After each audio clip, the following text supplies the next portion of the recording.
Who the hell's awake at 9 o'clock on a Saturday morning? A lot of people, man. I was up early. So fuck it. It's Chorins day. I'm laundry bitch today. And other chores I gotta do today. And yeah, let's get her going. We'll see who's awake. I probably should have had a coffee for the opener, but I just finished it. So here we go, man. Let's get her going. Let's do it. What the fuck my intro? The fuck is this? Oh, wrong button, Chrissy. Jesus. You think I'd have this down by now? I don't.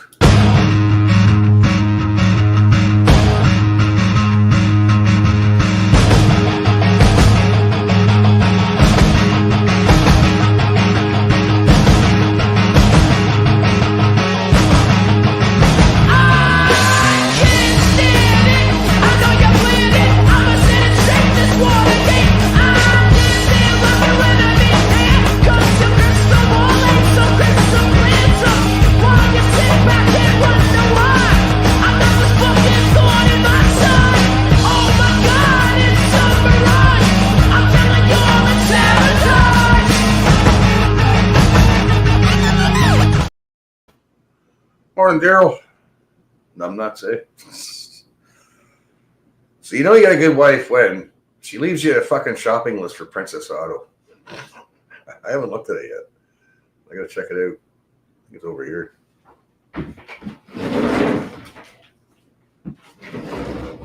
What wife does that? Go to Princess Auto, pick up some shit. It's like, no, that's my job, man. It's to go there and buy a bunch of shit I don't fucking need, probably. Oh, fuck yeah. Fire pit, because they got the fire pits in. The same ones I got. I never paid a cent for mine, and it's fucking rusted out. That lasted a few years too, man. So I'm just going to get the same one. Some guy suggested I just take the top off of this one, use bricks, and then just put the grill and all that. But it's all warped and shit, man, from the heat. Fire pit, barbecue brush. Yes. I need a good fucking barbecue brush, man. Then I gotta clean my barbecue. Hose tap. Oh, for outside, yeah. And a hose. Hose reel probably wouldn't be a bad idea to reel the fucker in. Yeah. Cushions. Screening. Yeah, I can't get that at fucking Princess Auto. Well, yeah, I got a fucking Princess Auto list. Jesus. I might do that today. It's kind of a great day. Be a good day to do some errands. Once laundry's done, we got wash in the washer. I'll run down and fucking switch that up. Might play some George Foreman today. Some old boxing. I don't really get a copyright strike for playing the old vintage boxing. Depends on whose channel it is or whatever. I'm playing it, whatever. I've already played a bunch of them through some people I'm subscribed to, and I never got in trouble or dinged for it. So yeah, we could watch some old Foreman fights. I love the old fights, man. Fuck those guys played a lot of rounds, man. Holy shit. Fuck that. Other than that, not really a whole bunch to talk about. I figured that's to keep people entertained for a little while here because it's early and not many people are going to be wanting to jump in here. Yeah, right, Trevor? Another quick one? Yeah. I didn't say that. Only when I say that is when it fucking goes on like a marathon fucking stream 10 hours later. Fucking Facebook removing all lives 30 days old. Weird. Yeah, Facebook's a weird friggin' I don't know. I got Facebook, man. I watch Facebook every morning and go scroll through and see what's what, and who posted what's going on. I don't know. And share some funny stuff. There's a lot of funny things on there. That's why I go on there, really, is some shit cracks me up. And laughter is the best medicine. We need more of it. But yeah, there's some funny shit on there. What the fuck? There's a couple things I shared there this morning. I can't even remember what the fuck it was. But anyways. Yeah, another quick one. Yeah, it might be, I don't know. We'll see, Trevor, because you never know, man. You know, the thing is, like I just, you want to go do a quick live. It's like I'll be eating 5-inch beans this week. Holy shit, they grew fast, Earl. Fuck, man. Well, beans grow pretty quick anyways, don't they? But you got a nice, you're fertilizing them. Like you're giving them like plant food and stuff, you know what I mean? But it's a nice setup. But yeah, I try to do quick streams, like maybe 3-4 hours or whatever, you know? But then the conversation, people jump in, and then we get into a whole other fucking topic conversations and shit. Now we're talking about this. And the conversations sometimes get interesting, and it's like, I don't want to go. Right? It's like going to the pub, man. It's like fucking, you know, if the conversation's cool, I'm going to hang around a little longer and have another beer. Then a couple more my buddies show up, and they just showed up, and they got stories to tell. I was like, oh, fine, I'll stick around for a couple more. Before you know it, you're closing the bar. It's like 2 o'clock in the morning. Or if you know the owners of the bar, you're fucking sitting there drinking all night. Fuck's sakes. So fucking way she goes. Should see if I can pull up an old George Foreman fight. 76 years old. I guess he just passed away, yesterday? Apparently. 76 is pretty damn good for a boxer, man. For a guy who's been pummeled like that, man. Like look at Muhammad Ali and all these old boxers, man. Like their brains, you can clearly tell their brains have been rattled, man, a little bit. But for him to get through and be a family man and a grandfather, I think he was a great grandfather too. They got a big family. Daryl's 64 today. You're 60. Well, happy birthday, Daryl. Holy shit. There you go. I got just the birthday song for you, sir. I shall play it. You'll love it. It's great.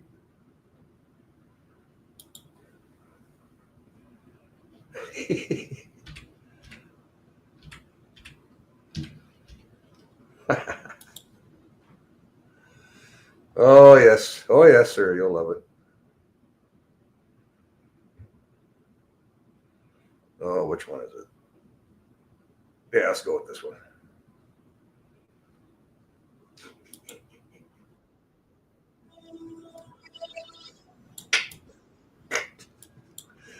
Daryl, this one's for you, bud.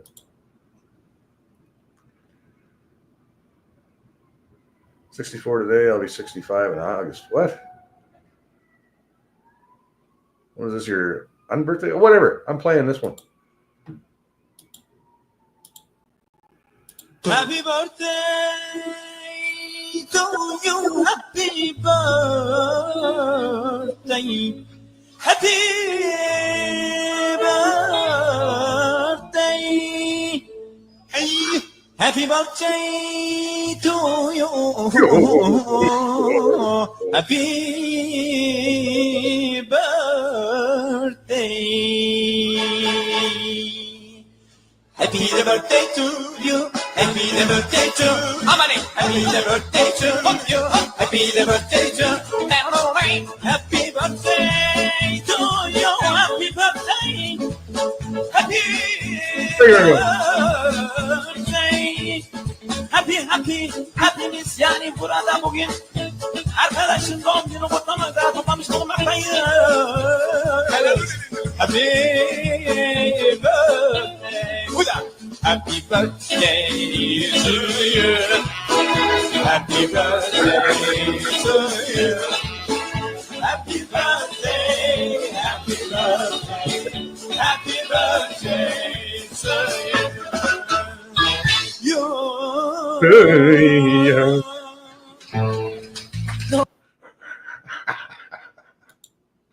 Oh, fuck.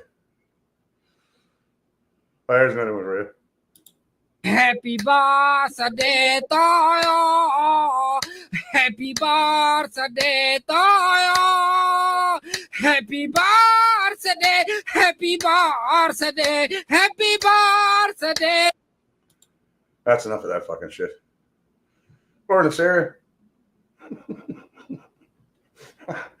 Well, hey. At least somebody sang you happy birthday today.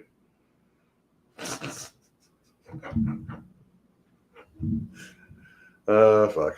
Morning, Tradleaf. See, some people are awake. I would just be waking up. Like if I worked yesterday or something like that.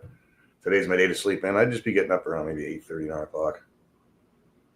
But I would have been up late. Probably 9-ish. It's good to have days where you can sleep in, man. But then again, once I'm awake, I'm awake. I just get the fuck up. Do shit. Start laying in bed too long, you get sore. Start getting bed sores. Rigor mortis and shit. Oh, fuck. My laundry stuff? No, it's rinsing. I'll have to play something to go down and switch up laundry. Morning, Mother. What else can I play? Since I'm waiting. Didn't send any invites out because if I send an invite out to Al, I guarantee Al's still sleeping, no doubt. It's 9 o'clock here. He's 3 hours. It's like 6 in the morning there, man. I need grass. Like the good grass there, Child Life. Electric grass, electric fucking lettuce.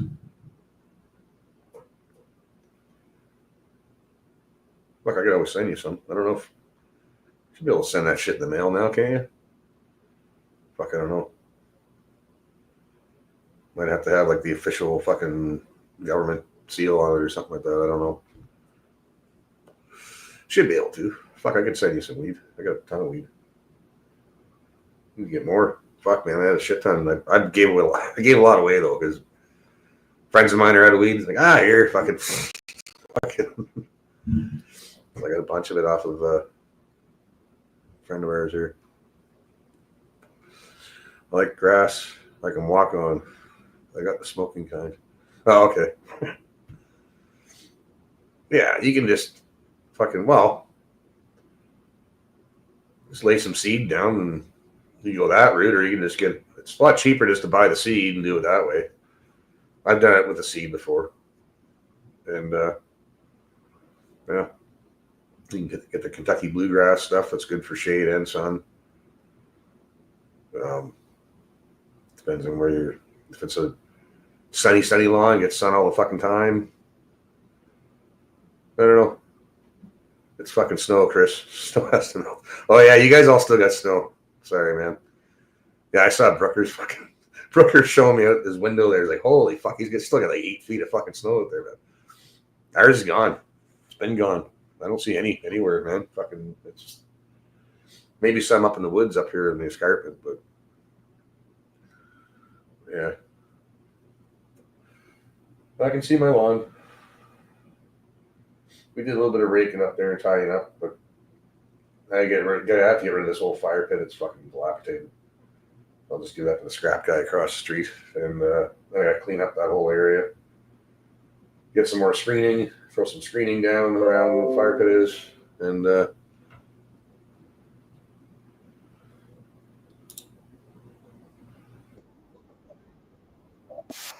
streets. Oh, here we go. This just popped up. Let's watch it.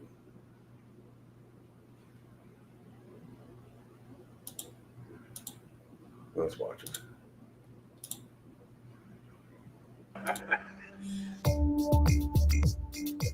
Don't go to HR. Handle it in the streets. Be a man.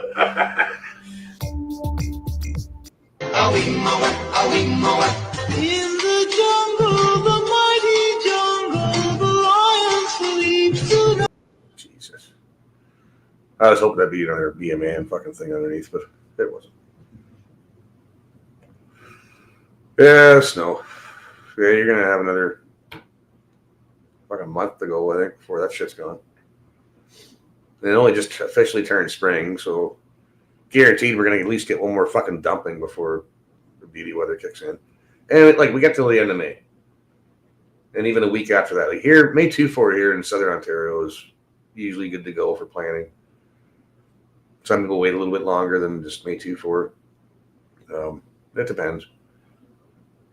But Yeah, up north, man, it's like you gotta wait a week or two until after May 2 for it to plant shit.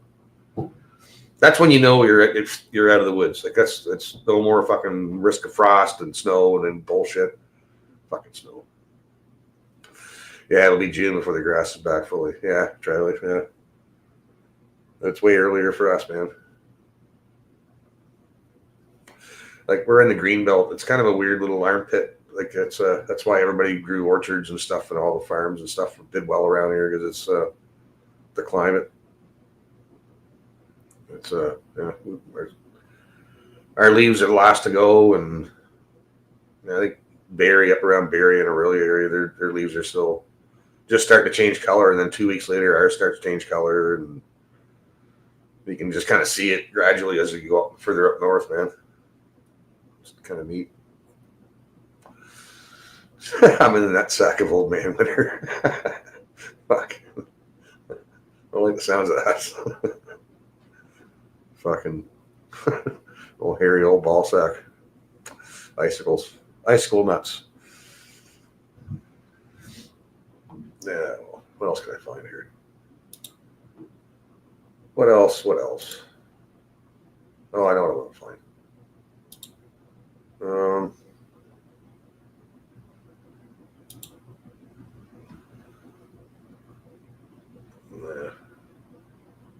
I'm just looking at some of the stuff I typed in here. Yeah, no thanks.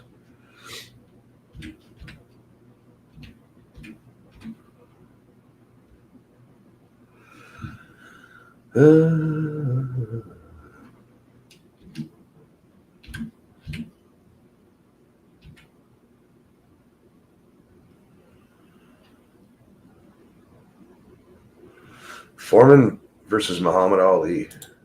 Fucking right. There we go.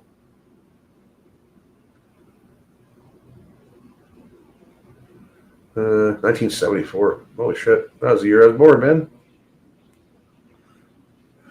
Fuck, almost. No, it's a month. No, it's actually a couple of weeks before I was born. This fight took place. October 30th, 1974. And I was born November 10th, so yeah, interesting. That's an hour long. I'm not gonna watch all that. Is there one with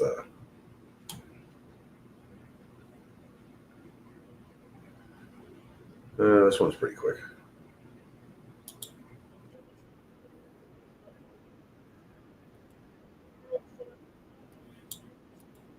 Okay, pause. Holy shit.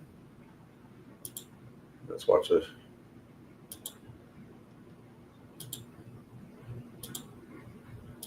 Angelo Dundee brings him in. And there you hear the sound of Ali Fumaye. The enthusiasm begins to mount here. One thing we want to look out for is just how fast this man, George Foreman, will open. As we mentioned, in his past several fights, he hasn't gone in the past 4 years beyond 2 rounds in any fight. Can Ali dance and stay away from him? Is George Foreman's thundering punches going to be too much for him? Is the left hook that is so devastating, the tremendous left hook, going to stop Ali? Here we go, Ali quickly across the round. In the first round, looking to drop that left hook.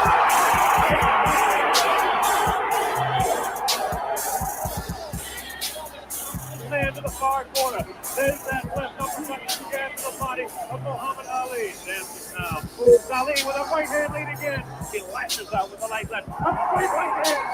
Forehead of George Foreman. Foreman on the left. A wild left hand throw by George Foreman. Taking on the side of the head of Ali. The pace is tremendous. Round one. George Foreman with his face to you. Ali to the left. Ali tries to tie it up. He's leaning on Foreman. Foreman with a vicious uppercut. Business plate separates him. Wild left hand. Vicious hook. There's a real strong right hand just underneath the heart. And Muhammad Ali is taking some punishment now. About 25 seconds left in the round.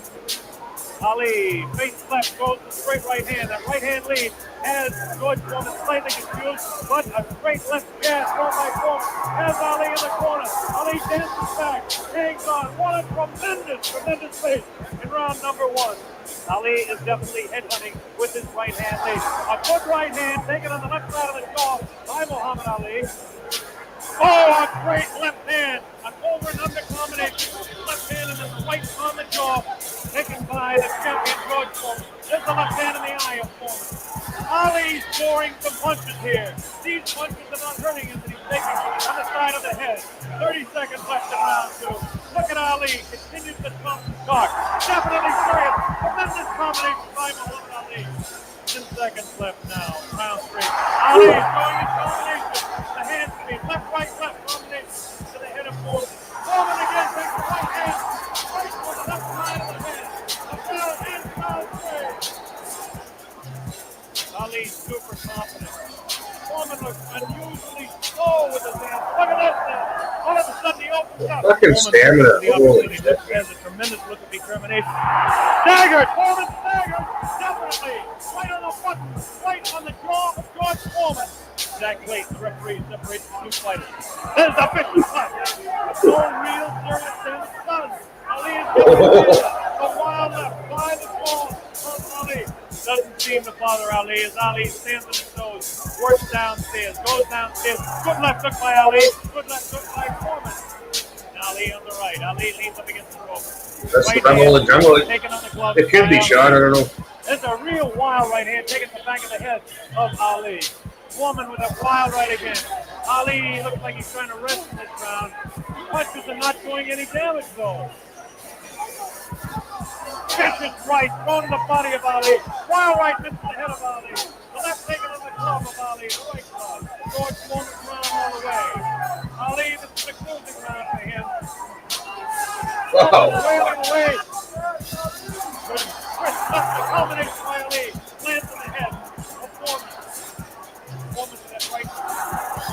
Ali's throwing it with a good pass. Above the right. Backs up Foreman. Backs him up in his back. Foreman's staggered. Foreman's right up. Ali's throwing to the right. Foreman hit again. Foreman has been hit 3 or 4 Foreman just trying to set him up, hey, like, here. Hold still, you fucker. Ali there's the blow. Ending round 5. By far the best round of the fight. Separates the two fighters. Ali goes head hunting again. Oh, great left hand taken on the face of George Foreman. Ali scored 3 in a row that time. Jabbing. Foreman, right eye, looking. Lay a jab, man. Ali has tremendous look of confidence on that face. These punches are landing, bouncing off the eye of the heavyweight champion. And it's all points, too. Those jabs count when you hit back. That's a Via satellite, a video technique presentation worldwide. Ali working to the head of George Foreman. Ali scores again with a light left hand. That time a straight left, bounces the head back of Foreman. A quick short jab with the right hand, bounces the head around of Foreman. Foreman looking to deliver the real heavy blows. Now he's bouncing better. Almost falls out of the ring. Very even fight. Yeah, it sucks when you miss. Ali, a sneaky right hand. Another sneaky right hand. This time he worked over the shoulder of Foreman. Right on the chin, man. 3, 4, 5, 6. Foreman gets stuck with a knee. 8. The fight is stopped. Muhammad Ali, a dramatic 8th round knockout. Yeah, that wasn't no technicality. That was a clear win there. Highlights. Yeah, I like the highlights ones. Let's watch another one. Okay.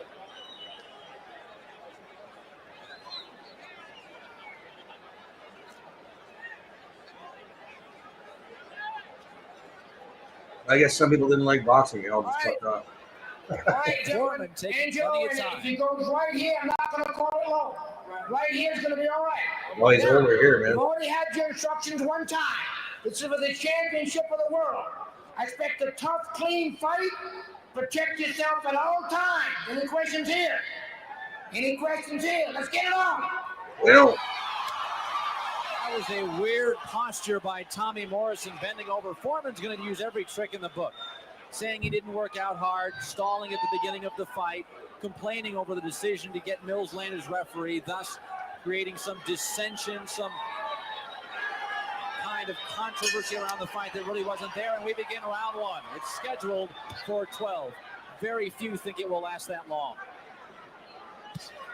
Morrison is the first fighter Foreman has faced that can really punch for punch throw it with him. Clearly, Foreman's got a better chin. Foreman's fought better opponents.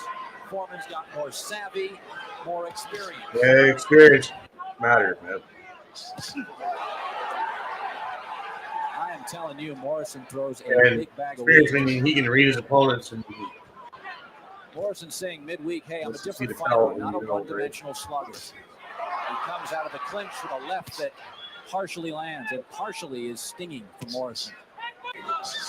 It would be nice if when you fought Morrison, you could just start in the 6th round, have him tired a bit. Because he is really a pain to fight for the first 6. Everything is meant to kill. Foreman lands a big right. Best flurry for Foreman thus far. 10 seconds left in the round.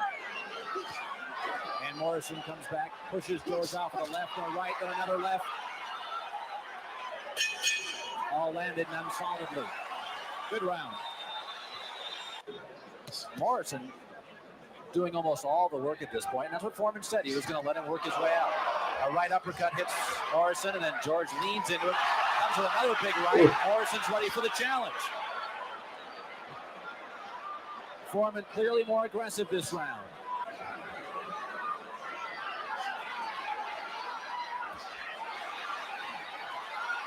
Foreman stalking him now.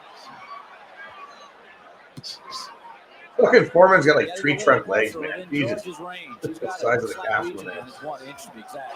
Left hand lands. Morrison wild with the left. A very dangerous punch. Almost be labeled as foolish. Open it up for Foreman. Morrison a straight left. George a straight left of his own. Foreman much more aggressive, leaning in, kind of chasing Morrison down, not just stalking anymore. All right, punch out, 2-hand free. Hey, come on, watch out. Almost thought for a second Morrison's mouthpiece came out. He looked down after the more of a slap, couple of rights by Foreman. Morrison comes out of it, though, swinging, and swinging big. Morrison hit and hit hard again. They're going at it center ring. Oh, big right by George, and Morrison comes out swinging.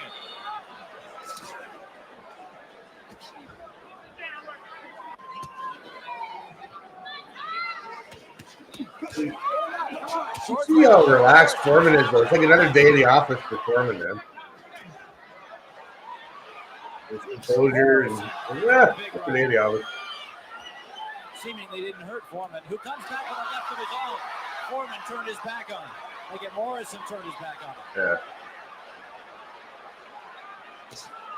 I don't think Tommy was hurt. He was trying to get out of the way. Uppercut lands.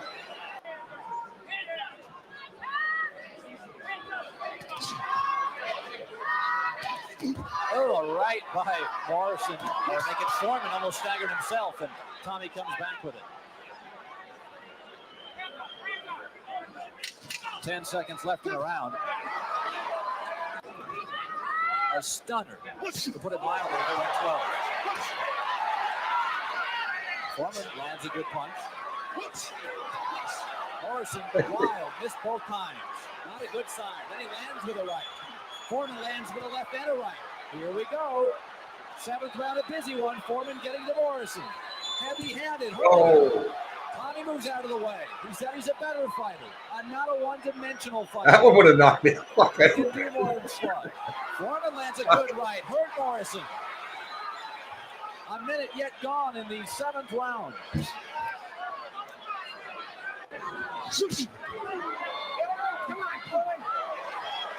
Even those body shots, man, I cringe. Like, ooh. Both land to the left. 45 gone in the 8th. Heavy-handed Foreman, throwing a variety of punches. Morrison really never took a big shot more than elbow from Foreman. That'll work.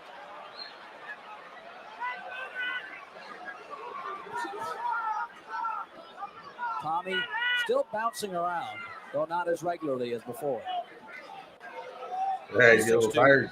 WBO Heavyweight Championship, 12 rounds. Nice left by Morrison, his best punch in 2 rounds.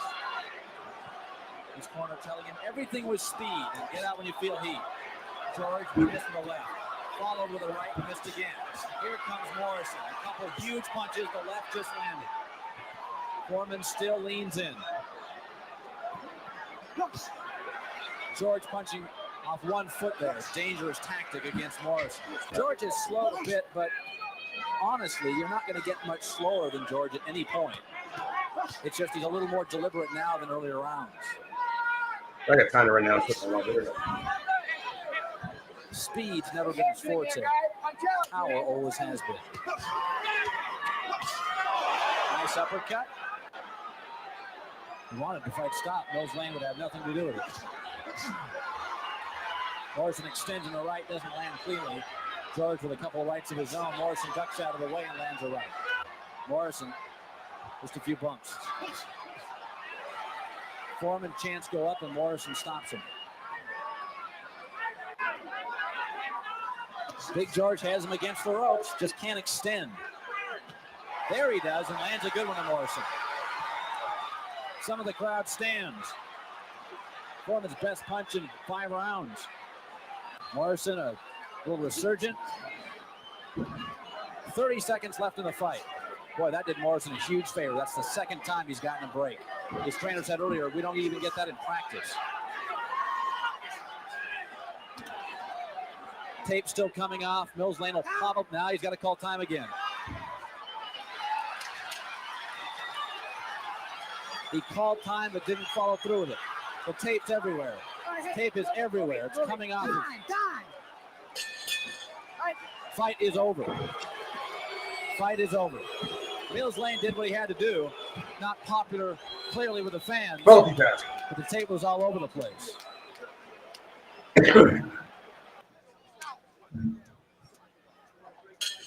Here we go, Michael Buffer. Ladies and gentlemen, let me remind you the winner of this bout will be the WBO World Heavyweight Champion. We go to the scorecards. Dalby Shirley and Patricia Jarman both scored the bout 117. Yeah, I think it was crazier than Jerry Roth scores the bout 118 to 109 about? for the winner and new champion, Tommy the Duke Morrison.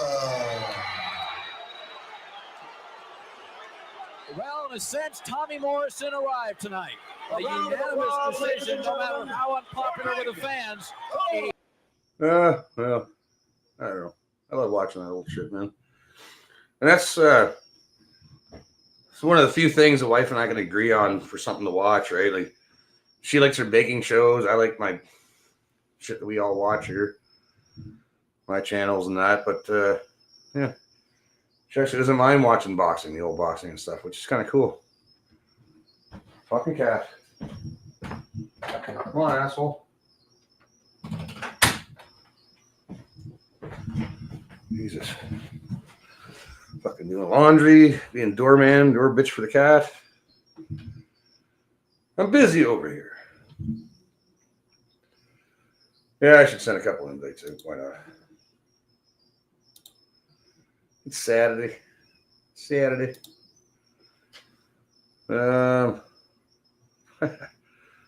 Al's probably still in bed, but I'll send him one anyway.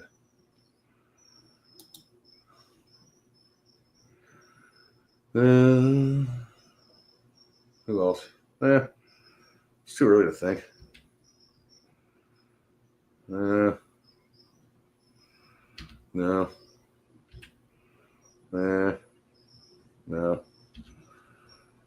Pretty much anybody who's been on here before is going to be the ones who come on here. Anybody else is going to come on, so they would have been on by now if they were going to come on.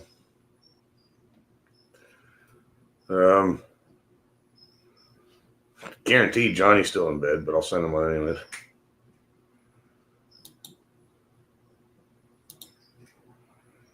There we go. Sent. It's quite the delay. It's weird. Oh, I like watching the old music videos together. Yeah. I like watching that stuff and old 80s movies and shit. Cheesy old 80s movie. I don't know. The old stuff, it's not as gay, right? Like back then, they didn't inject bullshit into the storyline, and you can see it. Like it's like it was strictly just entertainment, and they weren't like doing the marketing and targeting certain demographics, and there's gonna be this many people watching, and we want to get as many people as you can, like Disney and shit. Like it's the older stuff just wasn't gay. That's why I love all the old westerns, man. I've seen almost every fucking western there is, or just when I think I have, I haven't. I still find nice gems of old westerns and shit, and old classic movies that I've never seen or haven't seen since I was a kid, and it's like especially with the westerns, man. It's just refreshing. It's good guys, bad guys, fucking. Kind of cool storylines, I mean, there's some plot twists and shit, and there's still shootings and explosions sometimes, and horse chases. I like car chases, but I'll deal with a fucking wagon chase and shit. It's kind of the same thing. But yeah, man, I can't with the new movies anymore, man. They're just like they're good. The actions are good. Some of the movies are pretty good. Some of the new stuff, but not a whole lot. It's just they inject it with gay. Like what the fuck was that one I watched with the wife? Wolverine and Deadpool. I can't watch Deadpool anymore, man. Everything out of his mouth was all like gay. It's like, okay, like a gay joke's kind of funny when you're acting like a fucking gay guy or whatever. Like you're saying gay shit. That's funny, like maybe once, twice, but not throughout the whole fucking movie, man. It's like, fuck off. It's just, Jesus, man. Like kids are watching this shit, man, and everything all your innuendos are all like fag innuendos. Like, fuck off. Besides the violence and the fucking cool shit, and I laughed a couple times, but other than that, it was a shit movie I never even need to see again. Like a lot of these Marvel movies I see once, and I don't even need. Some of them won't even get through like fucking 5-10 minutes. Like I can't watch this shit. And they're not the kind of movie you'd watch again and again and again and again.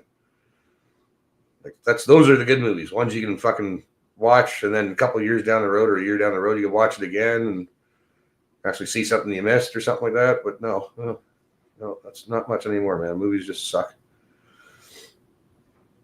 Music goes. Very few bands that grab me anymore. Yeah. Well, I like Big Sugar. So we're talking about Canadian bands there before. Big Sugar, and what's the other one? Up in Canada, Sheepdogs. Those guys are all right. Like there are some good bands, man, that I can listen to like a whole album of, right? Big Sugar, I can listen to a whole album. Sheepdogs, I can listen to a whole album. Whereas used to be even my favorite band, like some of them I could there's like 2 songs on it. Maybe 2 or 3 songs, like a couple on the A side and maybe a couple, 1 or 2 on the B side, and the rest of it seemed to be kind of filler.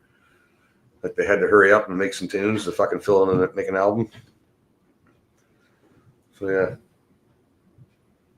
What's this fucking cat doing? All right. I see where you are. Fucker. Laying on my coat and my shirt's out there. Fucking just keep an eye on little fucker. Never know. He's a sneaky bastard. Yeah, I'm still stuck in the 90s and early 2000s. John, I don't know. With my fashion sense, I've always had the same blue jeans, t-shirt, fucking sneakers. I usually wear white sneakers, but I found these Skechers. I've been wearing these. Not the exact same pair, but I still have the original pair I bought 5 or 6 years ago, man. Because they last forever, man. They're fucking. They actually. I think they made a sneaker that by mistake that lasts too long. Because most sneakers, shoes, they don't want them to last. They want you to fucking go buy another pair in like 4 months or something. Fuck, I used to wear the white sneakers. People used to make fun of me for it. But I like the white sneaker, man. I don't want anything flashy. I don't want a big fucking Nike logo down the side of it or Adidas and shit. I want just a plain white fucking sneaker. It was like New Balance makes a good one. What was the other one? Asics. What was the one I was wearing? The fuck? K-Swiss. That's what it was. K-Swiss. They were comfy. But they didn't last. Like 3 months, they're fucking, the glue's coming apart on them. It's just, but these fuckers here, man, these are good. These fuckers last me forever. They don't look like bowling shoes and shit, but they're comfy and they're good shit kickers. And they last. I like shoes that last, man. Not gonna spend $100 or $200 every fucking 3 months on footwear.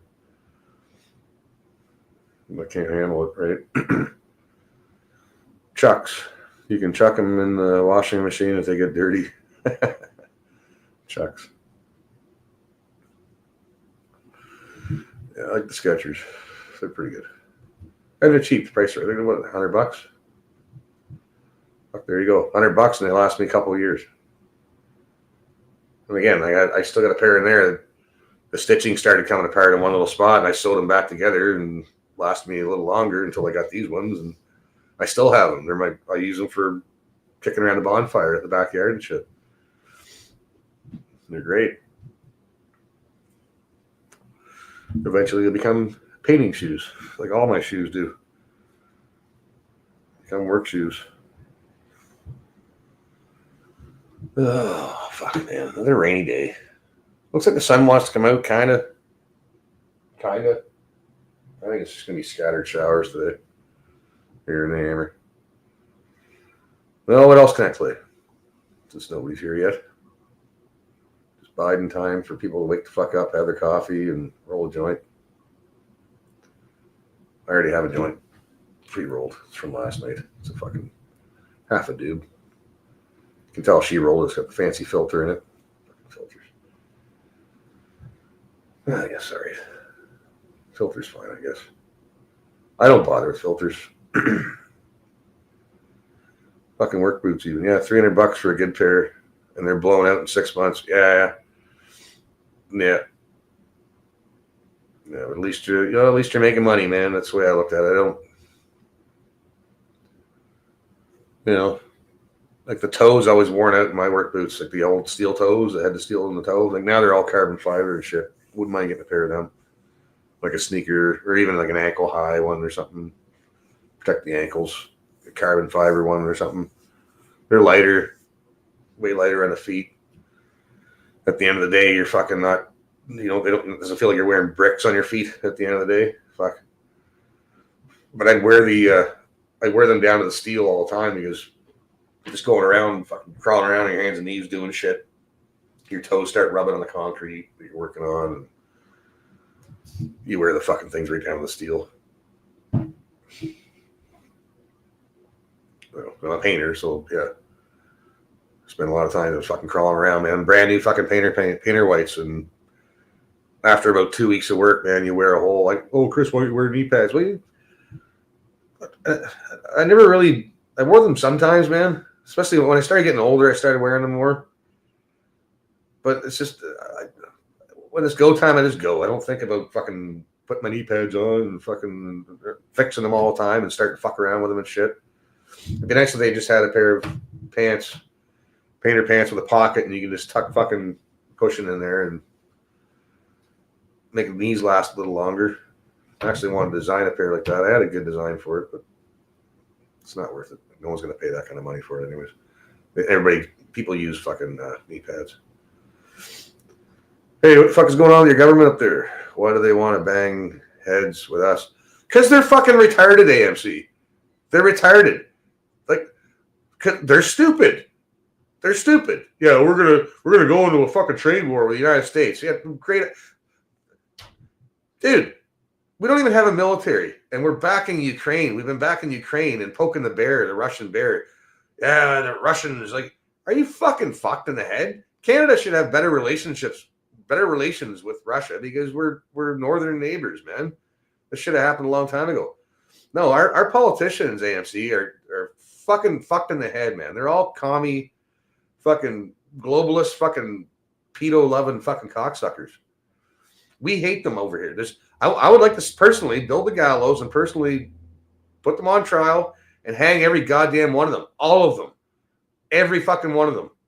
Doesn't matter what fucking tie. Blue tie, red tie, orange tie, green tie. All of them. Or most of them. Just to set a fucking example so that nobody will ever fucking govern a country like this again, man. These guys have done everything in their power to destroy what was once a great country, man, Canada. They've done everything they could to fucking destroy it, and they have. Beyond repair. Like, I really don't think we can fucking fix this country, man. Like, even if all of us took over, say all of Planet Army and Diagolon, all the Patriots and Nationalists, if we all took over tomorrow and just all of a sudden those guys are gone, now we're in charge now, we would have one fucking hell of a job to try to right the ship and bring things back, man. Like it would be, we would have to have an iron fist to bring it back, man. People wouldn't like us. There'd be a lot of people fucking getting kicked out, going to jail, and there'd be a lot of comeuppance too. And I mean from the top down, the top, tippy top. Because Canada, it's like there's way too much fat. The fat, it's like there's more fat at top than there is, milk on the bottom, man. Like, it's just fucking gross. AMC. Exploring with Ben and Sam. It's Saturday. Crack a beer. Oh yeah. I checked out his. Oh yeah, there he is. I need a Bloody Mary double ASAP. Yeah, I went and checked out his channel. I keep forgetting when I get guys on here that have channels that to plug their channels, right? There's a few of you guys that pop in here that have your own channels and stuff, man. It's like I always forget. It's like plug your channel, plug your damn channel. Dude, your population is 40 million. That's the same size as California's. Your government has lost its fucking marbles. Yeah, they never had any. I hope you guys figure it out soon. Yeah. Part of me just wants to watch it all fucking burn down, right? Maybe we have to let it burn so we can start over. What was I going to say? Yeah, out of that 40 million, though, AMC, only about 25, 26 million are actual Canadians. Like guys like me, old stock Canadians, people who've been here, families been here, generation, old stock. The rest of them are immigrants. So we don't have a fucking hope in hell when it comes to elections and shit.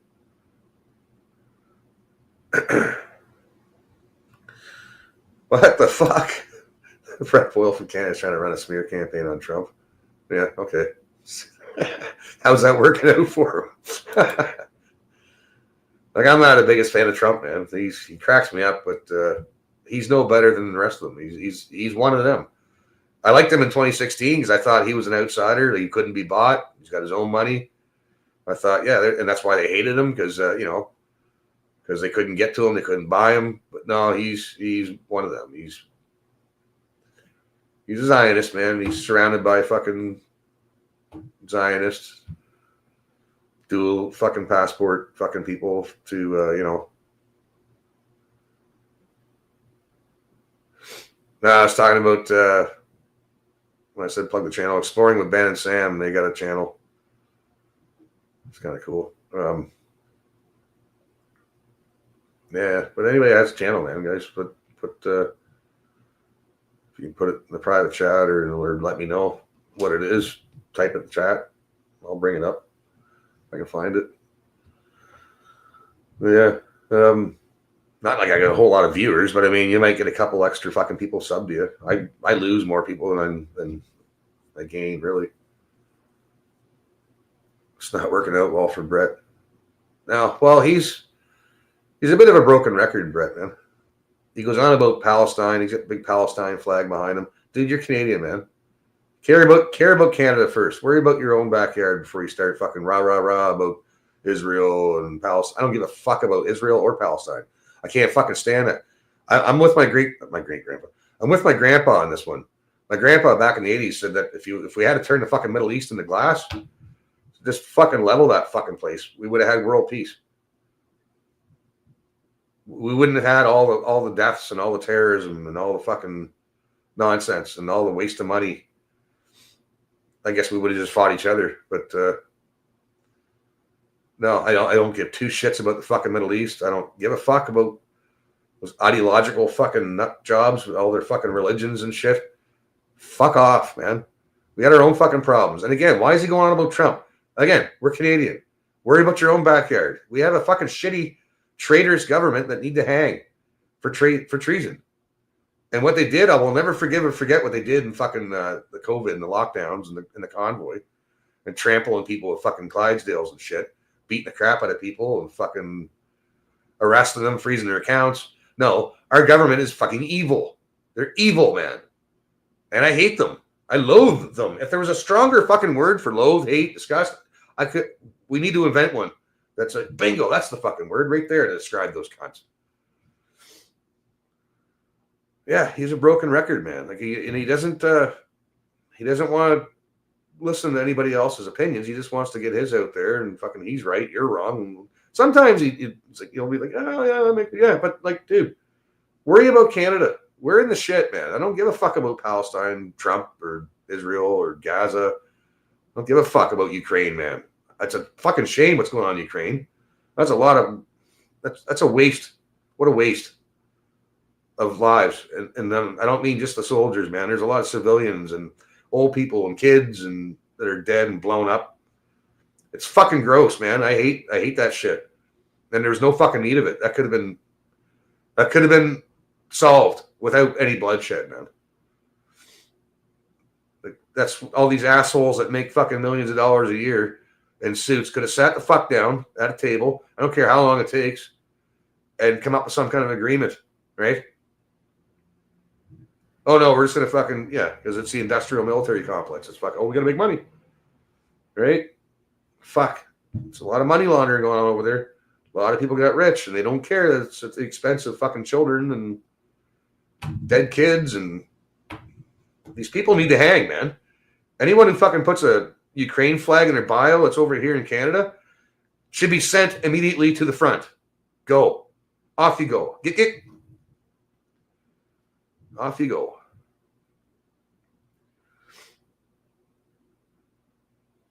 Yeah, people, okay.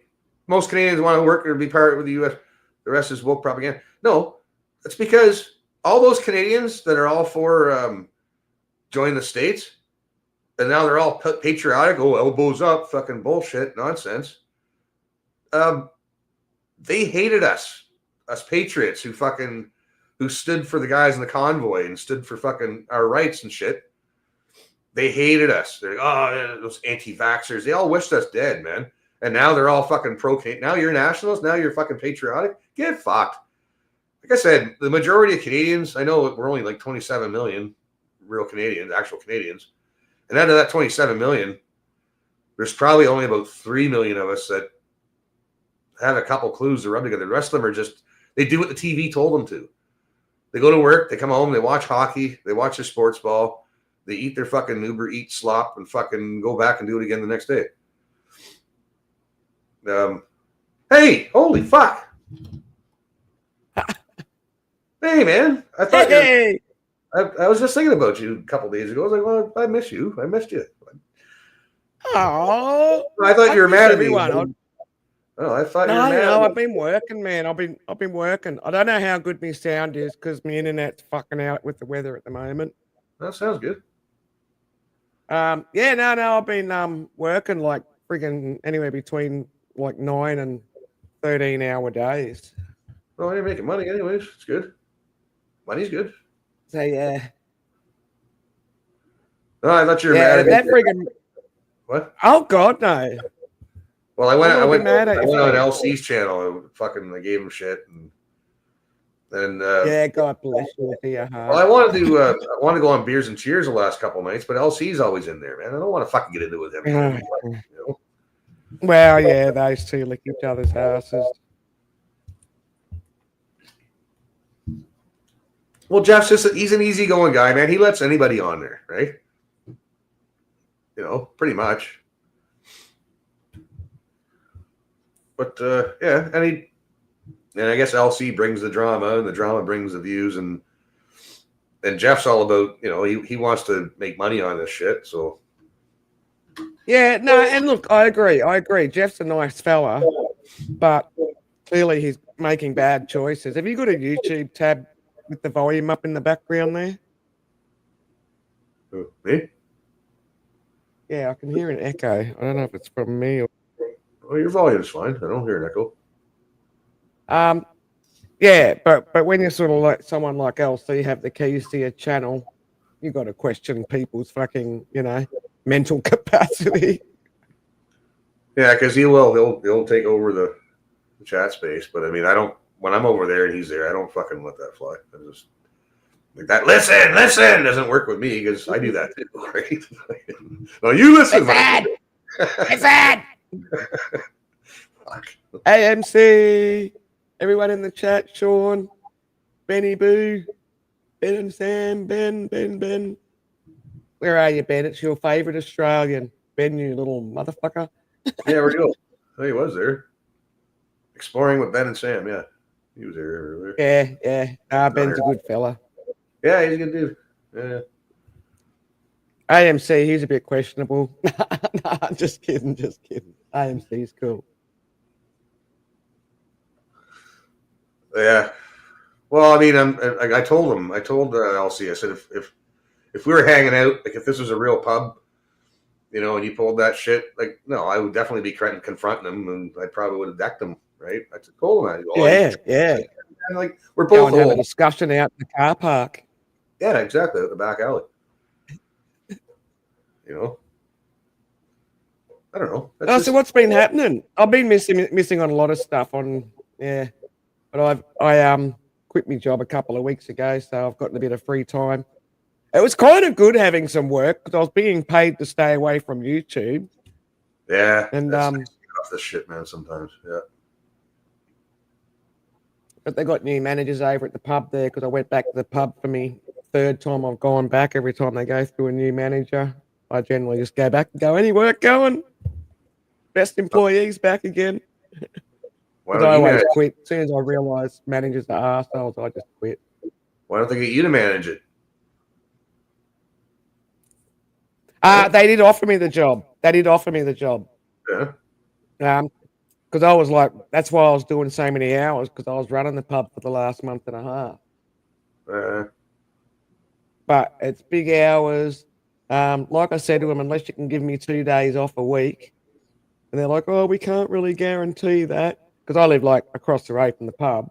And I said, well, you find full-time managers and I'll give them 2 days off a week.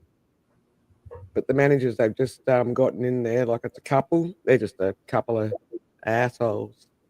That sucks. Yeah. They're both full of shit. Like some people, you can spot them. Like when you're just like conversing with someone at a bar as a customer, you don't realize how much of a piece of shit somebody is until you're actually working with them.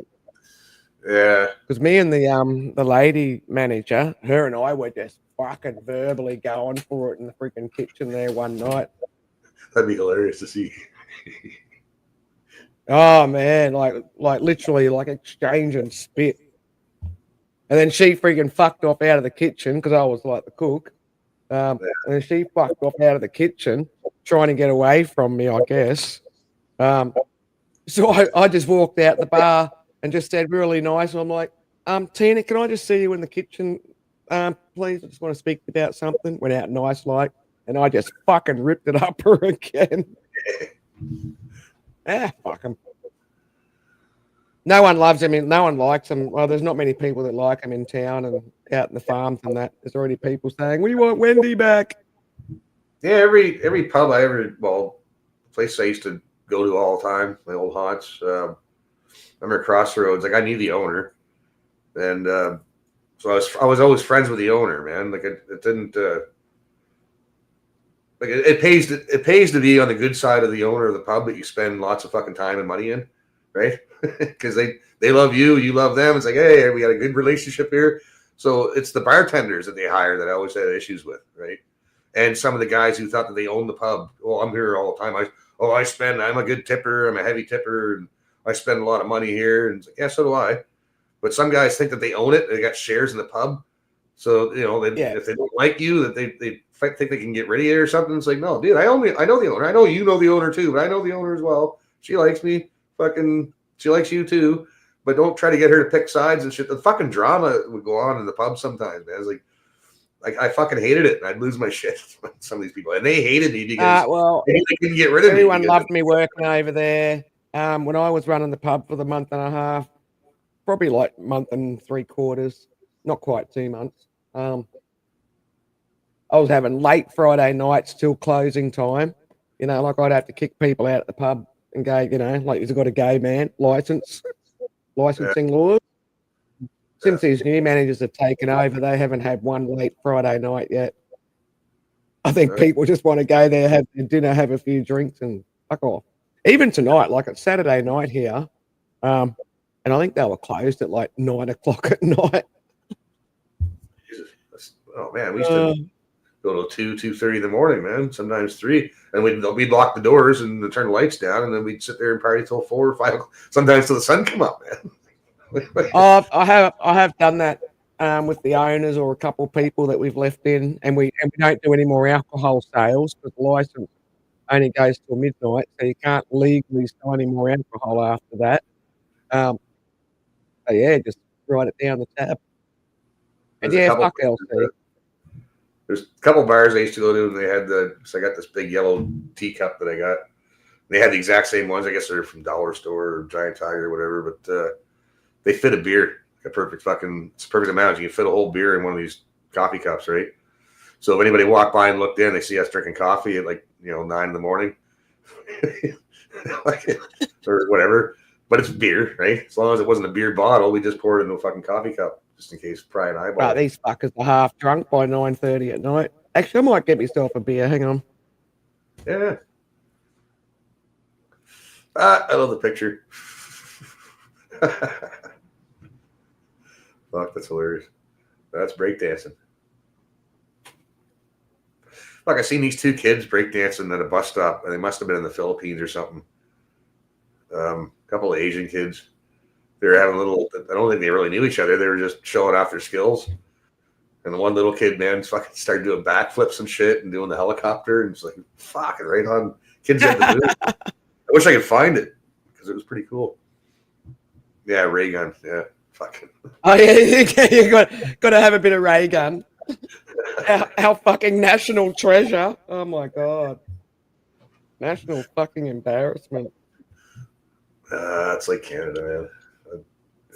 Everything about, man, I don't know. Canada used to have a reputation. I mean, it's a bit late for me to having a beer, by the way. It's like just gone midnight. I was about to go to bed, and I'm like, oh shit, freaking Hobie's live. So how's the bad influence?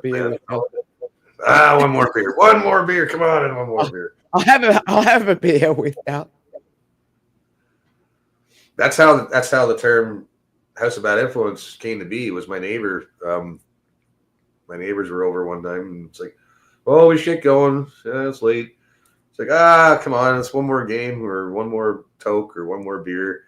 Oh, okay. Twist my arm, and they stick around. Like a couple hours later, it's like, this is a house of bad influence. It's like, yes, it is. That was years ago. Fuck. But we're grown adults. It's you're only making a suggestion. The other people agree to it. I'm assuming you're not like twisting their arm and forcing them. No. It's like, hey, by the way, what's with the baby face? Did you have to like shave your face off or something? Nah, I just got tired of it. Fuck it. I'm not really a beard guy. It was nice to have a beard. I'll probably let it grow back in again, but isn't it maintenance when you've got to like keep a clean shaven face? I'm trying to think of what actor you look like. You remind me of an actor, but I can't put my finger on the freaking person. Oh, fuck. Belly Lugosi. Pee Wee Herman. Yeah. Jesus.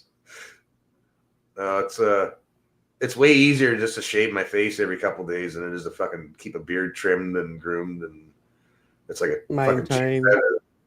What's that? I keep forgetting. Keep dyeing the gray hair out.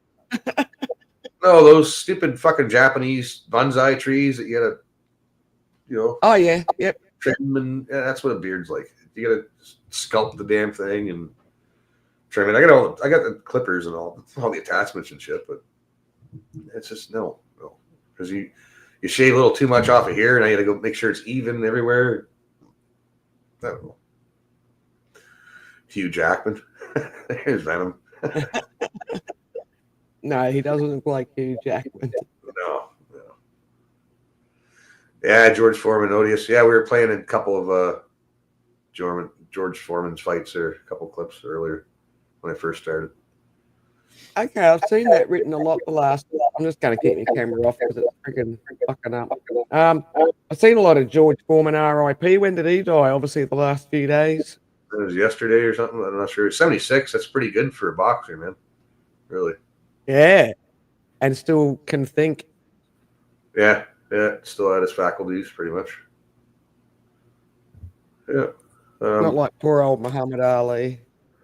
No, and I know that they say what ALS or something, but that that was probably brought on by all the hits to the head and shit, man. Like, Uh, you know, oh shit, yeah, what's an IG?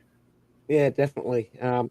Same with football players. I mean, it's a big thing with Australia now, where we're talking about all the excess concussions that football players have sustained. I don't know what it's called, OTS or something. Like when you had after so many concussions, your brain starts to deteriorate. And just popped in for a quickie off to the reality pub, the real pub. So he's going to the real pub. Okay, fine. Yeah, CTE. Thanks, Sean. Yeah. I was looking into some of that stuff because I've had my share of knocks to the melon, right? And it does explain a few things, like my behavior. Because I mean, I've been struggling with anger issues since I was a kid. I've always had a chip on my shoulder as it was, but like quick temper, flat the handle shit. That's all. That you could blame it on concussions, man. But I try to keep my cool, man. I really do. I try to fucking not lose my shit. But What's your Instagram? AMC. What's that? Oh, AMC. I just worked out what IG is. Instagram. Oh, okay. Hey, you have to give me your Instagram. AMC. Yeah, I'm not on that. Instagram or Telegram or any of that shit. I probably should though. Yeah, I did sign up for one recently, but yeah, that's a big thing now with our football players, like rugby league players, because we don't have all these friggin' padding and helmets and shit like Iron players do. And same thing, like there's football players that are just like lashing out aggressively, having blackouts, like alcohol blackouts, but they're not on alcohol. It's just like brain blackouts. Yeah. A lot of guys end up fucking in jail for domestics and whatnot, and murder. Yeah, slapping around their old ladies like that's seems to be a big problem in the NFL, domestics and shit, because they lose their temper, and they're big guys, and they one little quick little backhand, you can fucking knock people across the room, for fuck's sakes, and fuck them up. Yeah. Oh, same as his avatar, not hard to find it. AMC saying.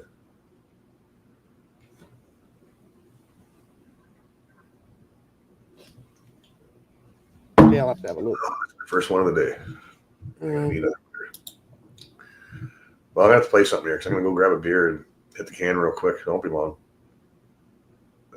I'll be quick. I just want to play something quick. Okay. Well, I don't want to leave you here by yourself. Just I could leave you here just to chit chat if you want while I go, or I can play. Well, you're something. only going to the French and back, aren't you? Well, I gotta go take a squirt. I'm starting to do the dance. Oh, okay. That's like a big cup of tea, a beer. I could probably amuse people. I don't know. All right, I'll leave you to it. Then I'll be right back. Okay. 2 seconds. Yeah, I'll have to suss you out. I'll have to try and find your AMC. Ben must have gone. Yeah, so it was working. Not working, which was actually been good. I was working a lot of hours. That was crazy. Crazy hours. I miss a lot of people on the internet. It's amazing how, when you kind of spend a lot of time on this shit and then not being on it much for like, a month and a half, it felt like I've been away from it for like 6 months. Sort of felt weird when I got time to come back again. A lot of in-house bitching and fighting as usual. I clean forgot about all the in-house bitching and fighting. Which which was another reason why it was kind of nice being away from the internet, from the World Wide Web. And that's a big misconception too. Australians do not like Foster's beer, just for the record.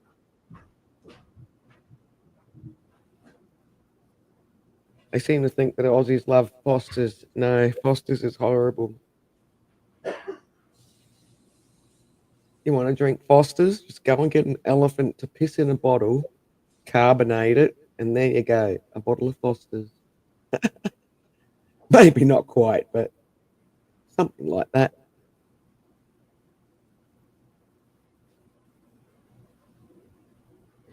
The choice of beer out here.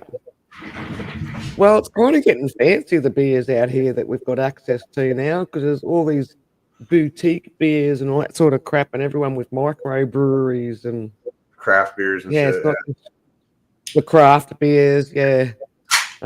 It's not like the old days where you kind of had your, half a dozen standard common beers kind of thing. Foster's, you would think, be a given, right? Fuck Foster's. I'll just say, Australians don't like Foster's. Why not? It's not a bad beer. Shit. It's So the beer I'm drinking at the moment, Molson's or Labatt's. It's just your generic fucking. I couldn't drink like a lot. I can't drink Molson's or Labatt's. I think it's garbage. And Bud, I can't drink that shit anymore. None of that shit. When I was younger, I didn't care, but now that I'm older, I can't. I just stick to the beer that I know. Or just now you're older, or just old. Old. Yeah, I'm old, and my guts. I don't have that iron gut anymore. Like I don't have that iron gut for food, beverages. I just stick to what my body's used to now. If I deviate, I'll pay for it. Right. So it's like my body's like, "What the fuck is this? What are you doing to me over here? What the hell is this?" That's like hangovers. I can't do real well with the hangovers anymore. See, I wouldn't get a hangover. I don't get a hangover drinking Alpines, but as soon as I switch beers, if I'm out and I'm at a bar or something, and I start drinking different beers, I'll get a headache. Not a massive one, but I'll start getting a headache. Not even in the morning. I'll start getting a headache that night. Yeah, but you know what they say, with a head like that, why wouldn't it ache? Exactly. It just looks like an ache. But yeah, no, it just takes too long to get over it. I'm hoping to buy myself a vehicle in the next couple of days. Nothing fancy, just a second-hand car, or what we call a ute in Australia, utility. Yeah, I thought you had a little truck there or something. I did, yeah, but the motor shit itself. So the one of the bearings went on the crank. Right. And the motor's already pulled down and everything. That's how I know it was one of the bearings on the crankshaft. And then because I've saved up some money from working at the pub, and I was looking into like getting the motor rebuilt on me old ute, and that's going to be like $3,000 just to get the motor rebuilt. That's not counting getting someone to drop the motor back in for me, or getting it towed over to the mechanics. Well, you know how to do that. So I just figured, yeah, but I don't have all the tools. You know, I don't have all the bits and pieces. No, I don't have it. Don't have no block and tackle. And even if I did have a block and tackle, to drop the motor down in and shit like that, I don't have a frame or a tree or a good strong enough branch or something like that I could hook the motor onto and the block and tackle to drop it down. It's just 3 logs, man. 3 logs, make a teepee, and fucking gravity will do the rest, right? That's what we used to do. Just fucking. Yeah. I can do a fair bit of that sort of stuff. Like, I'm just going to sell my old ute as it is. Motor already half pulled out. Well, the motor's already mostly pulled out of it. Because since I've had my little ute that I've got that's not been running for a while, that's got a new clutch plate, pressure plate, whole clutch kit, throw out bearing, that kind of shit in it. What else have I put in? Brand new radiator. There's other new shit I've put in. I freaking forgot half the fucking shit I put in. Yeah. You never get your money back. brand new tires on the. No, that's right. So there's a fella around the corner who's got a little ute for sale, similar to mine, and I know the history. I know the money he's put into it. Yeah. Because someone else was saying to me, another one of my friends was saying to me, and 4K is what I got to spend actually, Sean. But another friend was going, "Oh, you should just shop around. You'll find something else for 4K." I'm like, "Yeah, but I know the history of this vehicle. I could buy another vehicle off a stranger and not know the history, not know what's going to fuck could have been a out couple on me." accidents. You don't know, right? Yeah. So I'd rather get the one from in the town I live in. Yeah, that makes sense. I know the history of the vehicle. I know what work he's already had put into it. I've driven the vehicle before myself. I've actually loaned it a few times going shopping and shit like that. Yeah. Cool. Really doesn't leak a spot of oil or anything like that. Like it's just all nice and tight, and that's what I missed about a manual. All the gear changing's good. Everything works on it. You like a standard, eh? Comes with a canopy, a couple of dog cages on the back, so I can take me big pit bull out with me. Oh, right on. Nice. So yeah, I've already sort of done the handshake with it. I'm just waiting on him to get the roadworthy and shit like that. So I'm literally hoping to pick it up in the next couple of days. Right on. Good stuff. Yeah, I like standards too, man. I miss driving standards. I kind of miss driving just for the freedom of it. That you can hop in your car and fucking go where you want to go when you want to go. But my God, man, are you ever paying for it here in Canada? Like my insurance, because I had a DUI years ago, my insurance would be through the fucking roof. Like my insurance monthly, I could buy a fucking cheap junk car, like roadworthy car, for what it would cost me for a couple months of insurance. You know. Yeah, see, it's only compulsory in Australia to get third-party insurance, and that's always included in your registration. Yeah, that's all right. Morning, Gary. Morning, Gary. It's just a lot of money, man. Like the amount of money I was sinking into my vehicles. I mean, I always drove the most I ever paid for a car was $2,000, right? Yeah. And luckily for me, my brother-in-law is a mechanic, and so I used to always drive these fucking beaters, but they never leaked oil, man. They never fucking, not one fucking drop of any of the fluids would leak out of those fuckers, man. Like they ran good. Like I drove the shit out of them, and I used to piss them off because I'd always be in there for stupid shit. Well, my little ute that I got the motor pulled out of, I only paid $800 for that, and that came with a bull bar or a roo bar, whatever you want to call it. And I was just lucky, like I was stupid, because I was up in this little park area in my town where it's like a nice big dirt patch, and I was doing a bit of circle work in the ute, being silly.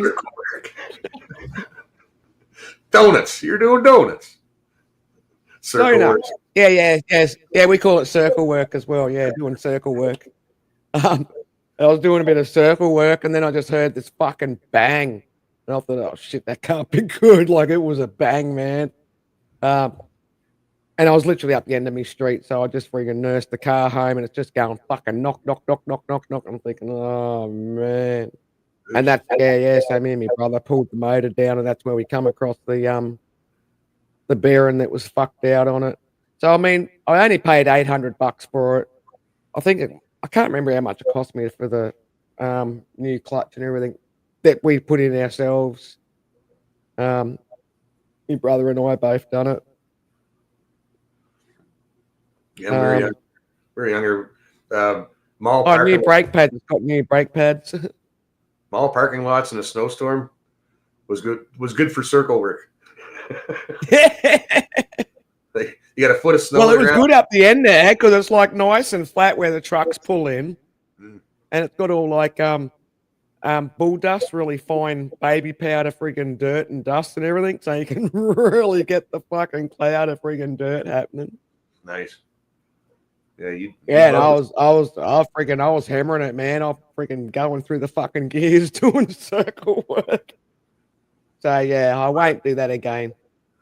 It's fun because especially you get the hang of it. You know the vehicle that you're driving. And you're in control. It's like Good morning, D. fun to get out of your system, man. I miss doing fucking shit like that. Yeah, D. yeah, and look, it was probably just as well. I kind of, in hindsight, did go and do that stupidly up the end of the road, because if the car had to shit itself, fucking, like 100 kilometers away, I'd have to like pay for a tow truck or to get it home. At least it was close enough to home that I could just like nurse it back home. Yeah. Um, Not too far to walk.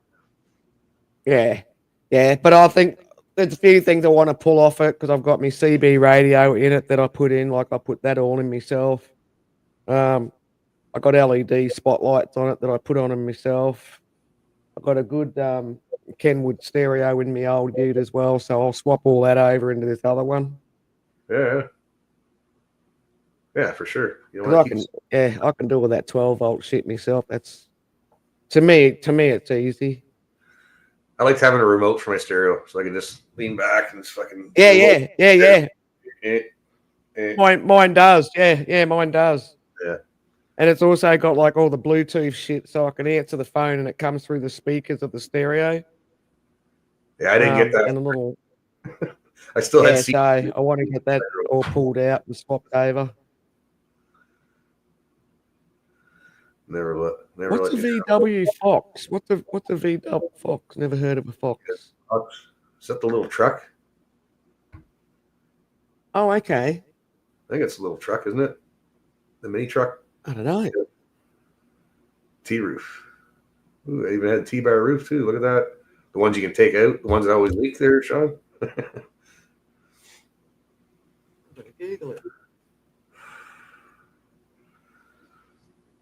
Yeah, everybody I knew that had sunroofs or T-bar roofs or T-roofs, they left them in all the time because they said once they took them out, they fucking leak.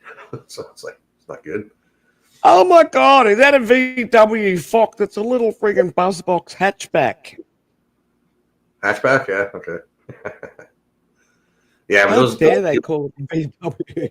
Yeah, I know, but the old Volkswagen motors, man, were fucking, you couldn't kill them. That's why everybody used them in dune buggies and shit. They're just hardy. It's a hardy little motor. Standard ones, right? Yeah, they only came standard, yeah. So when you say the expression standard, is that like manual transmission, not automatic transmission? Is that that's what standard is? Yeah, that's manual. Yeah. That's shifting. That's how I learned how to drive. I think everybody should learn how to drive standard to get their license. You should fucking learn how to drive stick. That's just my opinion, right? If you can't drive stick, you shouldn't be on the road, I think. Oh, hell yeah. Yeah, no, I learned in a manual or a standard. Let's just call it. New expression I've learnt tonight. Yeah, it was just, well, you guys had different expressions. Like we call them donuts, you call it circle work. It's like well, we call them donuts as well, or doughies. Yeah. But yeah, circle work. I mean, you knew what it was as soon as I said circle work, doing circle work in the car. I never heard that term before. But it sounds too close to circle jerk, right?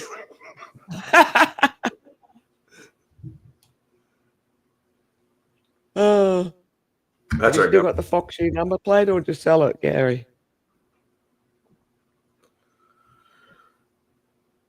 Fox you. They probably wouldn't let you get away with that. Oh yeah, they'd be like, "Oh, it's too vulgar, and you can't have that." You know. Oh yeah, all them freaking stupid rules are ridiculous. Yeah. I still got all my old plates down in the basement. I got 2 sets of plates. And I even lost a set because I couldn't get my set of plates off the one time they stole my van. I just told them to keep it. So I would have had 3 sets of plates. But I still got 2 sets downstairs.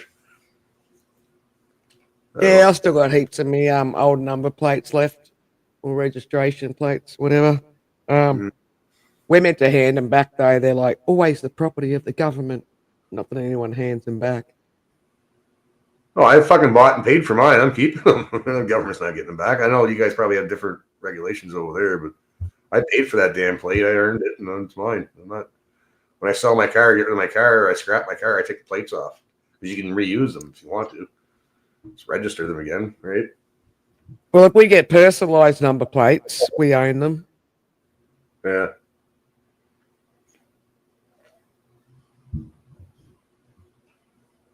But yeah, no, definitely need to be able to drive a manual. I mean, you can't clutch start or roll start an automatic. See, if I had the clusterfuck license plate and the cops told me I had to change it, I tell them to get bent. It's like, no, I bought and paid for this. This is legit, registered on my. It's not my fault. The people at the DMV are dum dums. Like, no, this is my plate. Just because you don't like it, there, Mr. Ossifer, get fucked. No, I don't like cops, man. Don't get me going on those guys. Cop comes up to me and pulls me over because he doesn't like my fucking plate. It's like, isn't there a fucking robbery going on down the street? Isn't there a fucking gang shooting each other over the block? And you're pulling me over for. Don't get me started on them either. I'm not a fan. No, me either, man.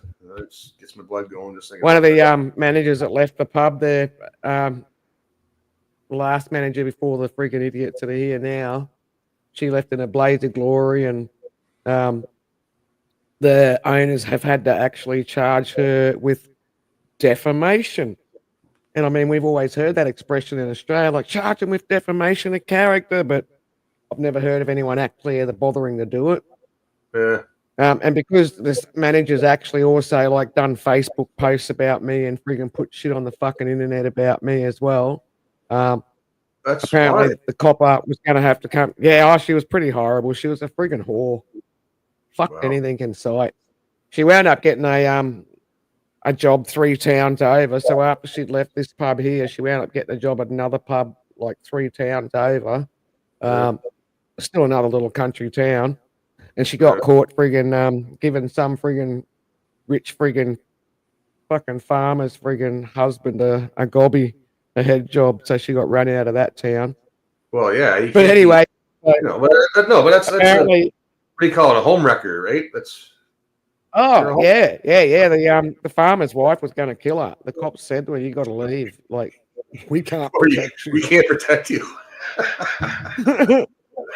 Not to mention the country town where she got the job in.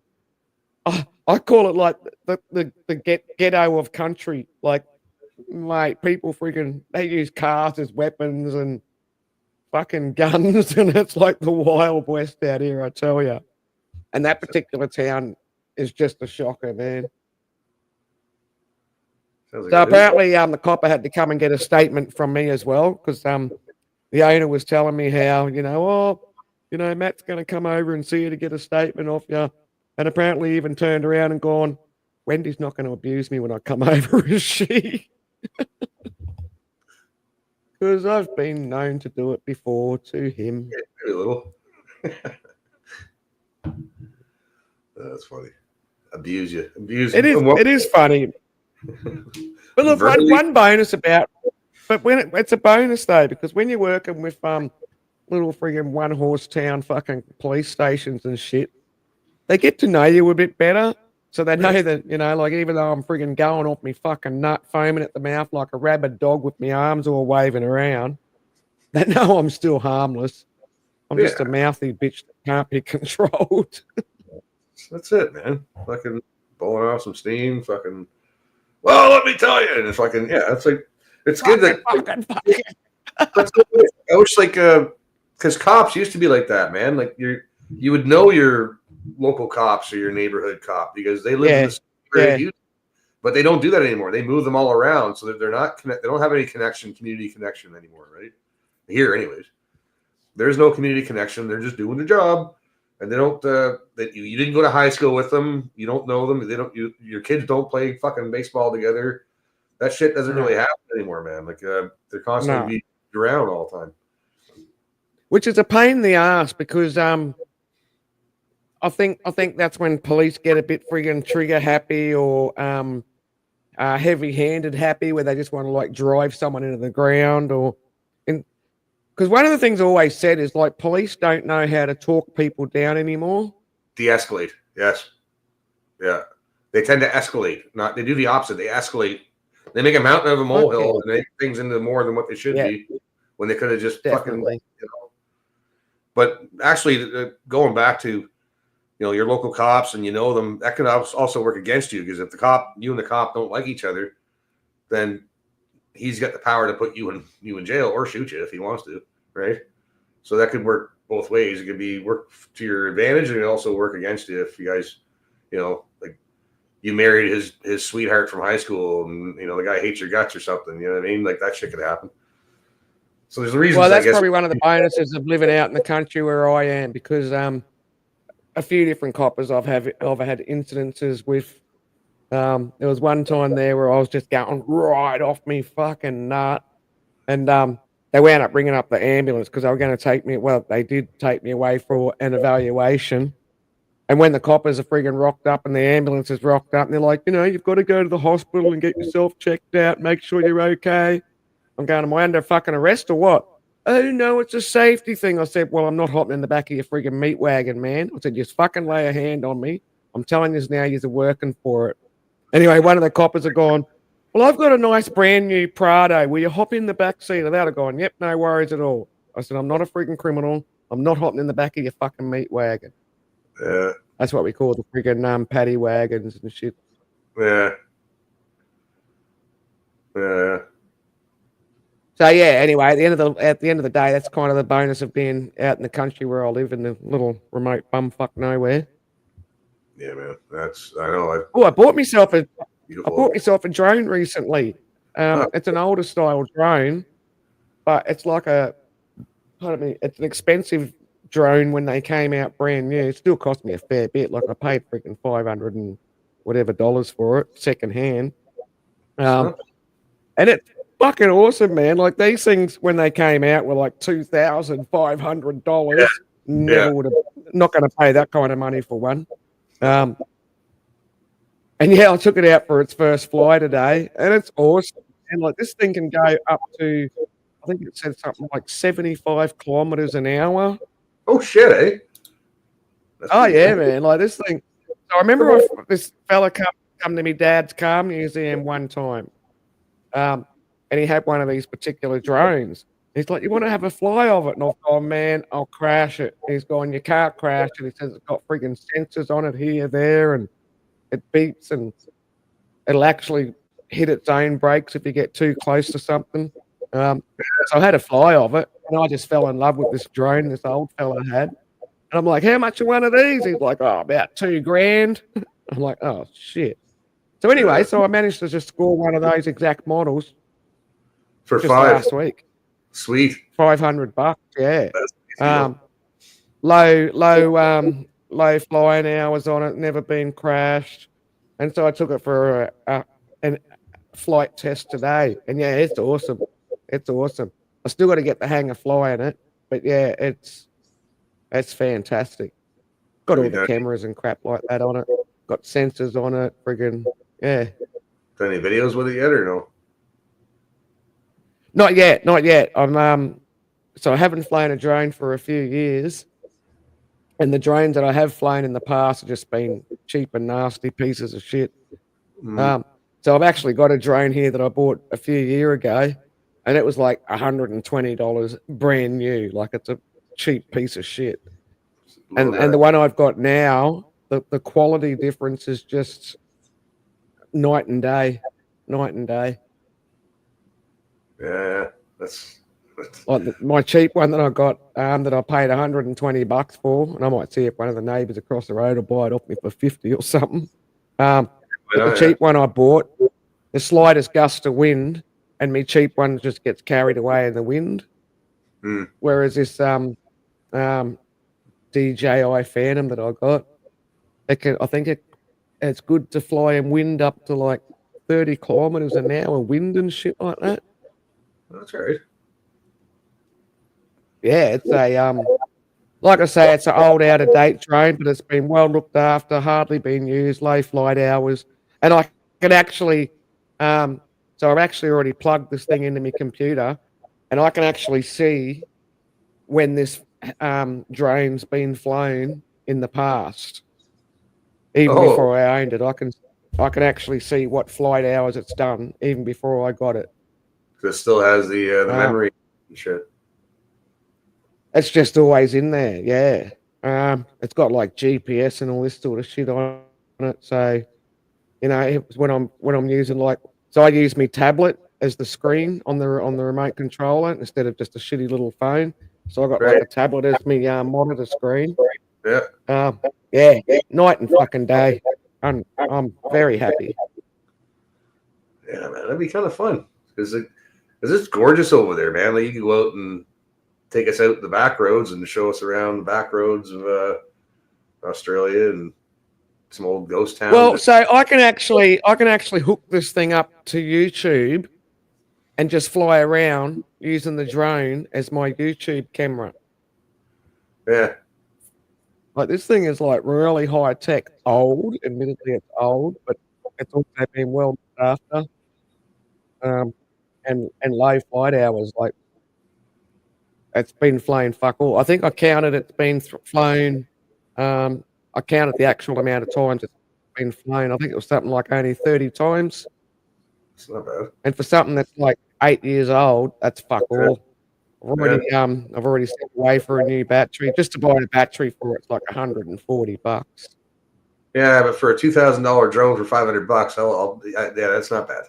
That's a good deal, man. Yeah, and just the quality. Like it's quite heavy. Oh, it came with a proper backpack and everything, so I can literally have all the drone bits and pieces in a backpack and walk up the road instead of actually carrying the item in my hand. Yeah.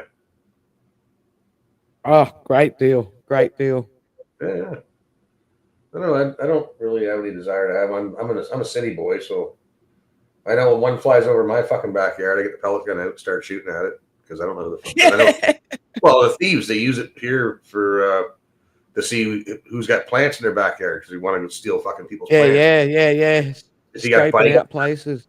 anything worth value in your backyard, the backyard bandits use them, right? So I know realtors use them too, but you have no business flying a fucking drone over my fucking. I'll go out front to see if it's a realtor. If I don't see any realtor out there with a controller, and I'll tell them if I do. I'll say, listen, man, stay out of my backyard. You don't need to be over my house, man. Stay over the house you're selling. You start flying drones over my backyard, I'll fucking break up the pellet gun and I'll fucking shoot at it because I don't need that shit. Well, see, I'm actually going to use the drone to check my gutters and see how many leaves are in my gutters to see if it's worthwhile. That's what a ladder climbing up to clean the gutters out. You have to bring a ladder out to clean them anyways. Just break the ladder out and have a look. And while you're up there, you may as well clean them out. But why bring the ladder out to have a look if I can just fly something and have a look on my screen and go, oh, a lot of leaves. It would be faster for me to go out back, grab my ladder, extend it, climb up and look than it would for me to set up a fucking drone. By the time I get it set up, right? I could be up there with the ladder. I guarantee we'll time it. We'll time it one of these days. Well, set up your drone. We'll time it perfectly. So we'll go, okay, now. And then you go to your drone. I'll go with my ladder. I'll check my eaves troughs. I'll probably have my eaves troughs clean by the time you get up there to see your eaves troughs in the drone, man. And this is not being cocky, but maybe, because I mean, like all the drone and everything's packed up in a little travel case and everything, and then I've got to put me blades on it, like the little helicopter blades on it. Morning, James. Good morning, Purple and James. Yeah, it doesn't take me long. I should probably get up and check my eaves troughs too, man. I know I cleaned them before, but we had a big downfall of rain, and the one over here got clogged up because water started coming up over the eaves trough, and it's like, fuck. So I just banged the downspout, and then you just all the leaves, right? And this big pile of crap. Yeah, we got like a week's worth of rain coming. We probably got rain coming tomorrow afternoon, so I've got to get out early in the morning if I'm going to take the drone out for another fly. Yeah, you get a lot more rain than we do. Well, we get snow. Well. Yeah, I don't know if we get a lot more rain than what you do, not out where I live. It's all cattle and sheep country and cultivation and crops and never enough rain. Yeah, it looks pretty dry. Fuck it. I finished that beer. I'll go and get another beer. Hang on. I had a feeling that was going to happen. That's a bad influence.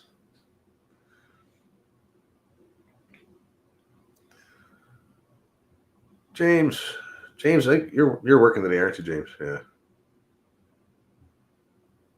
Otherwise, I'd send you an invite. Well, I could put a link in there too, I guess. Sean says, just stop snowing here. Fucking snow. I don't want to see any more snow. My shovel and my salt's still on my front porch. I'm not moving it. I watched my neighbor take his winter tires off. I'm like, you know it's going to snow now, right, motherfucker? It's like, I'm not touching the shovel. Snow happening over there. I'm not putting my shovel away. I'm not putting my salt away yet. I'm just leaving it right there because I know. I fucking know. Everybody gets all excited. Ooh, spring's here. Ooh, yay, spring. And then we get one big fucking final dump. It doesn't stay. It's just enough to piss everybody off for a couple of days and it melts, but it doesn't matter. So we usually get a big dump in the spring, man. The snow. Like, old man winter is one last little fucking, fuck you, right? Again, like we got till the end of May, really, until we're in the clear for, cold and possible snow or whatever. Oh, God. It's still fucking hot here. Yeah, our grass I'm sitting there in a pair of shorts and a singlet, and it's, 1:45 in the morning. Trees are starting to bud a little bit now. Once it starts getting a little bit of nice weather, warm weather, and sun, if we ever get enough sun, like, my God, man. The fucking chemtrails, man. The wife's pissed off. She's super pissed at this chemtrail shit. Because once you see it, you can't unsee it, man. Like, this gorgeous blue, not a cloud in the fucking sky. And all of a sudden you'll see chemtrail. And it just get bigger and bigger and bigger. Another chemtrail. And like, jets will fly over. I get contrails, man. Like, I'm not an idiot. I know what contrail looks like. And a lot of them used to dissipate behind, right? You'd see a little bit of the trace and then they just disappear. Yeah. Right? Sometimes they'd leave a long fucking line, this long straight line. But eventually they just kind of fucking erode and disappear. Not the ones now. The ones now, they leave the trail, and that trail just gets bigger. It's like remember those little sponges you used to get from the back of the comic books? Those little fucking dinosaurs, they're about this big. You put them in water, and they're like this fucking big. Oh, yep. That's what these things do, man. When they spread the shit out in the sky, what should have been a fucking gorgeous blue, fucking hot, sunny day turns into a hazy, cold, fucking miserable day because they're just spraying the shit out of it, man. Like and we're breathing that in. You can taste it too sometimes, man. I mean, I know I'm in the city in Hamilton, but even when you're up north where there's no pollution, you can still taste that shit. And they're doing water samples and stuff too, man, of the days when they're not doing it, as opposed to the days where you can clearly see that they're doing it. And not only that, you can go online and you can fucking track them. You can track the flight paths. They're doing figure eights and shit over certain areas and just fucking blasting the shit out of the sky. So I've been getting into it with people because a couple of years ago I thought the whole chemtrail shit was kind of bullshit too. But then the more I looked into it, the more angry I got. It's like they're not even hiding it anymore. Like this is easily accessible information, man. Like they're not even hiding it. Ice rain 20 minutes ago. Ice rain. Jesus, Dave. That's not far from me. He's in Toronto. They're deliberately trying to make us sick. Yeah, high amounts of aluminum. Yeah, and barium, aluminum, all these weird fucking metals and stuff they're putting in it. Which is weird. I mean, I know they hate us, but my God, man, it's they're breathing the same air too, aren't they? Or they, I don't understand. It's weird. Yeah, they're breathing the same air, but have they got an antidote that they've already got for themselves while the rest of us are just slowly dying? Or they're aliens. Fuck. Lizard people. Hey. They're not human. Strontium? Yeah, what the fuck is strontium anyways? Pretty sure it's an alloy, metal alloy of some kind. I don't know. With like titanium, strontium, barium. Those are all. I was going to say, IUM. I'm going to say it's something metal based. Yeah, it's definitely metal based. It's Got the item at the end, right? They found only good seeds can grow outdoors today. What? They found only good seeds can grow outdoors today. Yeah, there's something going on with seeds too. Like there's a strontium, yeah. Like people were talking about heirloom seeds. If you can get your hands on heirloom seeds, then you can take the seeds from whatever they grow and they'll keep growing. Whereas all the seeds they want to sell you now, you can only grow once, and you can't use the seeds from those to grow from your crop to grow again the next year. Heirloom seeds, I think they're Trad Life would know more about this than me. GMO. Well, Svalbard, Longyearbyen, they got like a big, massive freaking seed bank up there. Genetically like modified. Big underground bunker seed bank. They reckon they got every breed of seed known to man. Yeah, I think we have that here in Canada too somewhere. In preparation. Yeah, it's a just in case, of emergency stocked up pile of seeds and shit.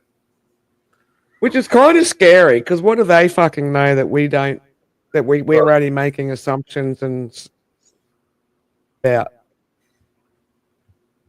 probably going by those Georgia Guidestones. Keep the population of the Earth like 5 million or something like that. That's not good. They clearly seem to be wanting to fucking depopulate at least certain people on this fucking planet. I don't know, man. Oh, definitely. And look, what? At the end of the day, there's certain people on the planet that need to be depopulated. Yeah, that's why Sean's saying there's no longer crop dusting; it's human dusting now. Apparently, fuck. They want to give everybody cancer and fucking all this shit. No, speaking of which, I don't know. Cancer? Well, no, not me. Well, maybe I don't know, but no, but the wife's family, the ones who talked my father-in-law into getting the jab, not once but twice. No. Oh no! As soon as he got it, he developed cancer in the bladder, and then basically had that fucking removed. And then they talked him into getting it again. Like, why? And then they get cancer in his neck. Like, this is all in a span of a couple of years, like a year or two. And now he's not with it. So the ones who talked him into getting it, now they found out that, one of them found out they have lung cancer now. They never smoked a day in their life, but they're jabbed all the fucking way up the hill, right? The one's telling everybody else and won't talk to us because we're anti-vaxxers. But I don't want to be the guy, I hate to say I told you so. You know what I mean? But it's like, I have mixed feelings about it because I was so fucking pissed off that they fucking did that, and now they have cancer. And I kind of feel bad. I'm not an anti-vaxxer. I'm an anti-guinea pig, so I didn't have none of these No, me either, man. I'm vaccinated against, polio and stuff like that. Oh yeah. If I had to walk to the beer store, which was still open. If I had to walk to the beer store and I saw people fucking driving into telephone poles because they're dying of COVID and they're dropping dead in the lineup for the beer store, then I would have said, okay, maybe there's something here. Maybe I should go get something here. But I wasn't seeing any of that. I didn't know anybody that was sick from COVID. People just had the fucking flu, right? That I saw. I saw overreaction. I saw the government not letting a fucking good crisis go to waste. I saw that. And it didn't take me long to figure out it was bullshit. And then from there on, I just got madder and madder and more angry and more angry. And tried telling people, man, like, guys, and I got called all kinds of names. There's all kinds of people, family and friends I don't talk to anymore. Some of them are here, some of them aren't here anymore. I know more people. In Australia, they started labeling this as conspiracy theorists and stuff like that if you didn't get the jab. Yeah. And I mean, you even had the bloody, chief freaking police chief, bloody commissioner or whatever, even saying on TV one time, which then creates feuding between the jabbed and the unjabbed. Yeah. And it was just crazy. People do as they're told. They go along to get along, especially the boomers were always like that, man. Well, the government wouldn't lie to us. Are you fucking kidding? What are you talking about? Like, when does the government, every time they open their mouth, they're lying. Like, why would you ever listen or believe anything they say, man? Ever, ever, ever. They're liars. That's what their profession is. Most of them are liars, right? Well, also so speaking on behalf of Australia, and I'm pretty well sure it's a world thing, where the Australian government and everything like that, and every other country, they all done handshake deals with Pfizer and the rest of them Yeah, that we won't go back and sue them if they're wrong. yeah, yeah. Yeah, It's just like, they're what the not. fuck? They're Our not government also was giving out $100 vouchers if you went in and got the jab as well. So it was very effective for poor people, where they go, oh, what? I go in and get myself a free needle and I get $100 friggin' cash back. Yeah, that should be illegal. And I just thought, nah. Even if I'm broke, I'm not getting it. Sorry. I always thought that your health was your business, your private, personal business. Yeah, Right? Like yeah.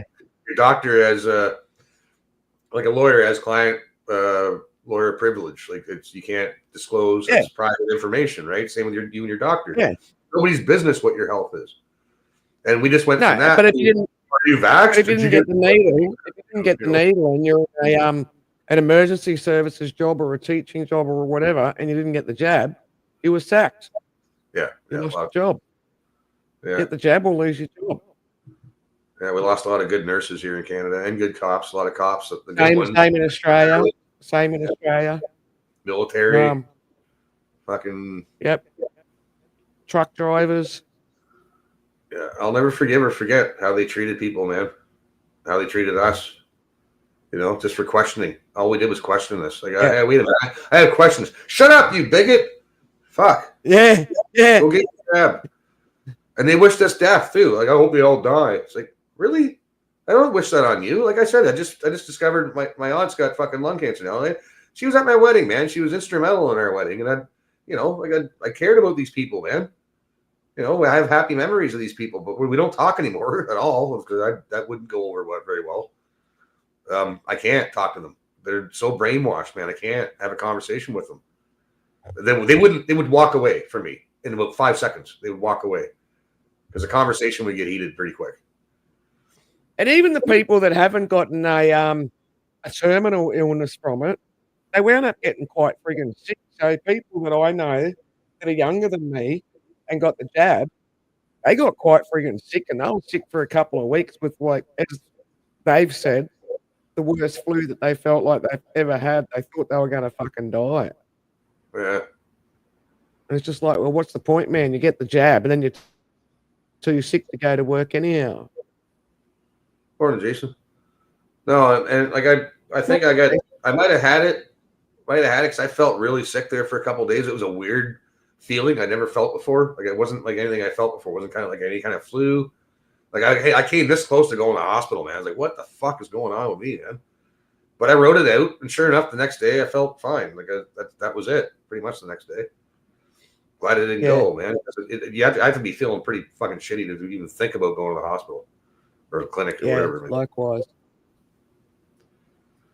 My old doctor used to say, Chris, especially you in must the be height dying. of all that COVID shit. That is one doctor. She used to always say, Chris, you must be dying, otherwise you wouldn't be here. Like, yeah, fucking. Yeah. I forget half the shit that I go there for, and I wouldn't remember till after I left. Like, oh, I should ask her about this and this and this. You know, whatever. Yeah, right. Going to hospital in 30 minutes. Like, write things down. If you have weird little aches and pains and things that bug you, write them down so when you go to the doctor, you have it all there and you don't forget. You see, and that was the other trap as well, actually. Once again, speaking from Australian experience, if you were on the list for surgery of some sort, you couldn't be on the list anymore unless you got the jab. Yeah. You couldn't go and visit your elderly parents in nursing homes unless you had the jab. Yeah, Jason's going for an MRI that was requested in November 2023. But we got free healthcare, don't you know? Like, free, you know, you're free to die waiting for shit. Yeah. If you're waiting too long, we'll just offer you MAID so you can have medical assisted dying here in Canada, which I think we're the leader of in the world right now. I can't remember how many people it was just in 1 year that it was like tens of thousands of people a year sign up for that shit, right? Isn't that a nice way of getting your getting people's pensions and not have to fucking pay out, retirement pensions and CPP, Canadian Pension Plan. No, just die. There was this one veteran chick that couldn't get a lift. She was injured. She was a vet. All she wanted was a chairlift, so make it easier for her to go up and downstairs instead of crawling. Like, well, have you tried MAID? That's what they offered her, MAID, man. Instead of putting a chairlift in for her, they offered her MAID. So this is what I'm wondering, like, how many people are signing up for this that shouldn't be getting, like handicapped people, mentally ill people who are just down out in their luck. Like, no, you can die. It's wrong, man. Well, see, so they are. That's part of culling the population. Jason says you could use some aids. My studio desk is a disaster. Well, you shouldn't be trying to light fires on your desk there, Jason. He does a bushcraft channel. So he's doing the, we rub the fucking stick with the string and the. Oh, okay. To get the embers going. Yeah. Yeah. wrap the do like a bow and arrow kind of string and use that to get the stick swiveling quicker. Yeah. I haven't done that in a long time. Like that all the time. When we were younger, we did all this. I never tried doing that. We grew up in the woods. We tried anything that we'd see on TV or, like we try to rough it as much as we could. Like, what if we didn't have matches? What if we didn't have a lighter? How can we get a fire going? Like, we did a lot of what ifs. We'd see stupid shit on commercials. Yeah. I got one of those scratchy, sparky things. Calgary father. Really lost.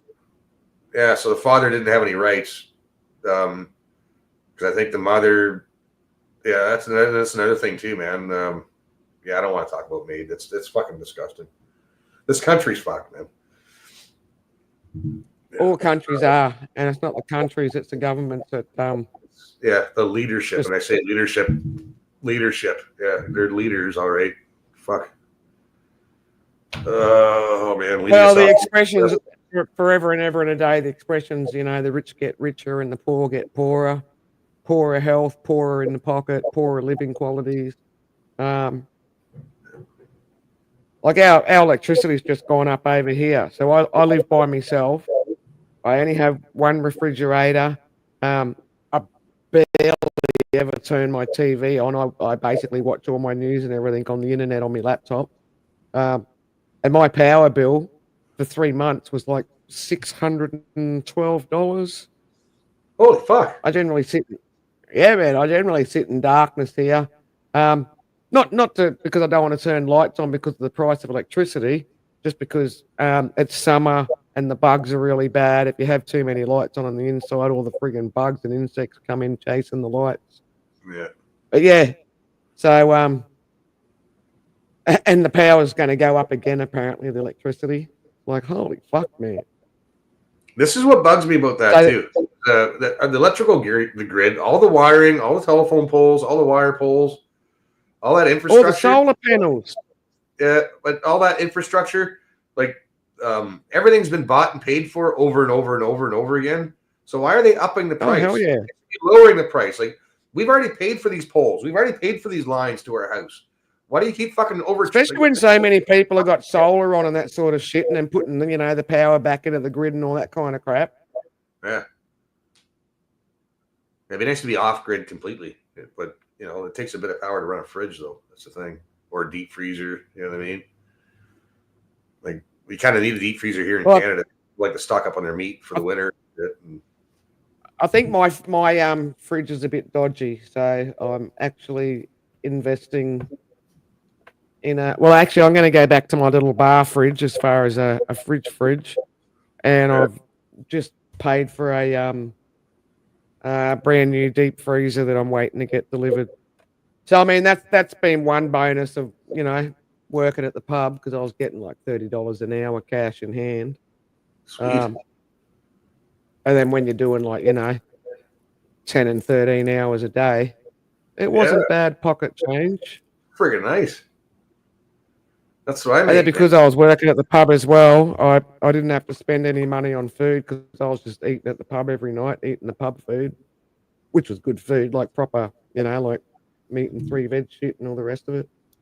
Yeah, New Brunswick's getting fucking hosed for the hydro, man. Like hosed. Like the smart meters they put in, they switched all the meters. Smart meters. We're getting those fucking things in. Yeah, don't keep your old one. Tell them to go get bent. It's an excuse. Yeah, because that's right. That's right. That's why the power's going to go up, and apparently we've got the option to say no. Yeah, I would say so no. far. Yeah, I'm going to say no. They just did mine. I didn't even want a smart meter. Because apparently if you get a smart meter, your power goes up. And it's like, well, what's the fucking point there? Yeah. It's not very smart, is it? Yeah, the smart meters. Just had something in the mail about it. Yeah, it's another way they can scam you. It's fucking brutal, man. There's a lot of people just like, I know quite a few people that are just off grid now. They said, screw this. They don't want, they got solar panels, they got generators. They grow their own food. They have their own chickens and goats and stuff. They're off grid, man. It's a little bit of work, but you get used to it after a while. I mean, we get too comfortable here in the city. That's for damn sure. I'm a city now, right? Yeah. I got everything's convenient. The bank's right there. The beer store's right here. The grocery store is here. Everything's walking distance. If not, I can take a taxi. You know what I mean? Yeah, no public transport where I live. Well, I get the bone shaker once in a while, but that's always fun and interesting. Like the bus. Hop the bone shaker. I want to do the Barton bus, though. Me and a couple buddies, we want to do a live stream the Barton bus. The Barton bus is like the rougher part of town, right? So it's like the ghetto. Yeah, so there'd be a few characters on that bus and off the bus, and when you're driving by, you'll see. I'm glad friggin' who was it that mentioned about the smart meter? Tracy. Yeah. Yeah, because I just literally had something in the mail last week about, smart meters coming and crap like that. And then one of the other people in town said, you can tell them you don't want it. Like, cool. I'll be telling them to stick it up their ass. Oh, that girl that was went for maid, she had autism. She was an adult. Dad was fighting for her life. Unfortunately, court overrided dad. Yeah, of course, court overrided dad. Because dads don't have a say in anything when it comes to their kids.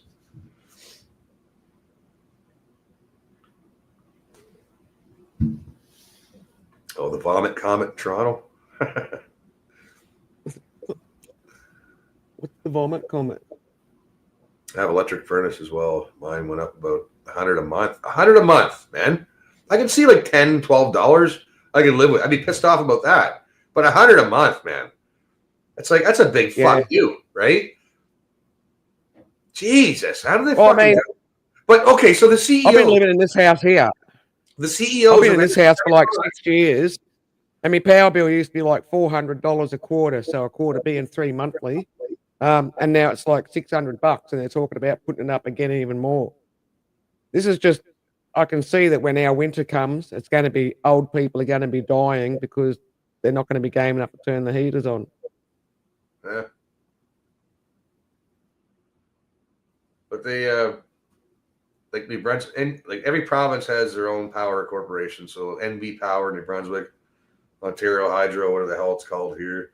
But they all have CEOs. And every year, these guys are making back, man. They're worth millions of dollars, man, just to be a CEO of a hydro company. Oh, hell yeah. Right? No, fuck them. Get rid of these fucking CEOs. That's enough of that. And put that money back into our pockets because the shit's got to stop, man. Like, people, you can't afford to live anymore, man. Like, what are you supposed to do? We can't live like the Jeets do and have 20 people living in one house. We don't do that. They can do that. If they want to do that, let them do that. We're not allowed to do that. Yeah, nah. But I mean, like, how else are you supposed to live? Are you supposed to what? We're all supposed to have like 3 people per bedroom, and everybody chips in like $100 a month, and that way you can afford to live and have something in your pocket. Like, what the fuck, man? Like, we're supposed to live like thank you. frat boys back in the day. Like, we all. I remember my first apartment. There was like 5 of us renting a fucking apartment. It was a 4-bedroom.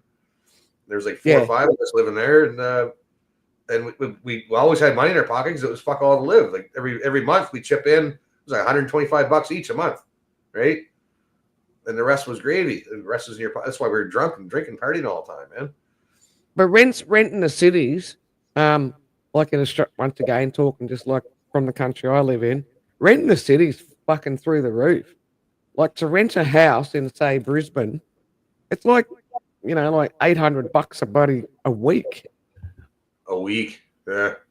Wow. Yeah, A month, man. That was my rent back in the day. It was 800 a month, maybe 9. I could get up that's to. to get a house. I mean, you could probably get yourself a flat apartment unit, whatever the terminology is for your country. You could probably Condo. get one of those in the city for maybe 400 and $500 a month. Yeah, that's all right. Just crazy. No, it's on average it's about 18 to $2,000 a month to rent a house here. About $2,000 a month to rent a house. That's Shit. that's average 200 a month or 2,000 a month. I mean 2,000 a month. Yeah, yeah. But oh my God, man! Like it's okay. So 2,000 a month. Say you had a roommate or you rented out. Say you're renting out a house and there's another. You rented a couple rooms or something to a couple buddies. It's still a lot, man. Like that's Hell yeah. because our wages are stagnant. I'm still making the same money I was making an hour for the last almost 30 fucking years, pretty much, right? Yep. I can't ask for a raise because if I want more money, well then they'll go to somebody else. They'll always find somebody cheaper. Yep. That's the problem now. We got people that are in And here that's now. it, like so when I was a single mum and I was getting like single mother government payments and shit like that, I was living the same standards of living as what I did when I was actually working in a job. It was like, and I was away from home all the time. It just wasn't viable. Yeah, my barber used to say that all the time, man. He goes, I don't know why I work, because he knows guys that are on disability and shit that are on the system, whatever. I know it's there when it's needed, but there's some people that suck the system and shit. And some of the ones who gained the system were on disability when they could be working. They all have flat screen TV. They got nice cars. They got a nice place. And my buddy George the barber, he's like, why the fuck do I work? Why? Yeah. These guys are doing better than I am, and they're getting government assistance, man. I'm fucking working every day. And that's my point. That's my exact point. Like when I was getting single mother's government payment, I had the same living standards as what I had when I'd be away from home for 12 hours a day, which I'd be spending 2 hours of that driving. Yeah, it's crazy. And they want that UBI. They want universal basic income. They want everybody to be on welfare now, right? The government tit. So they can tell you what to do and control you and tell you where to live and when you can go away. And, you've had too much to drink this month, so we're going to freeze your bank account and stop payments until you behave yourself. You're like China, right? So I'm pretty lucky. I'm a little bit more fortunate now in the sense that so when my dad got sick with cancer and I moved to this little bumfuck town to look after me dying father, I couldn't live with him. I would have wound up only surviving. Hey, Welder's Way, haven't seen you for ages.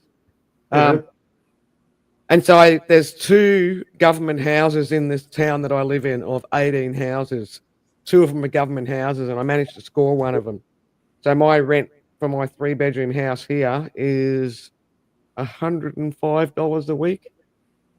I scored good.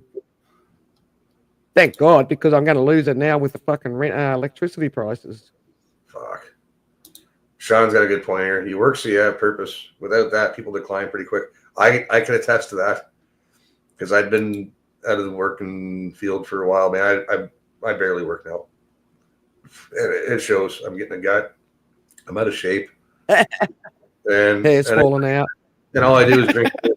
That's it. Like, I'm starting to get a beer gut.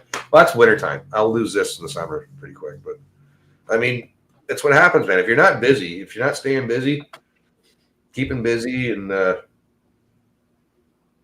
it does give you a purpose, man. And you feel better. I reckon I've put on weight from not having a car, even though I've got to, walk around the corner and walk here and there. See, when I had a car, I'd get out and about a bit more, and I've probably done even more walking.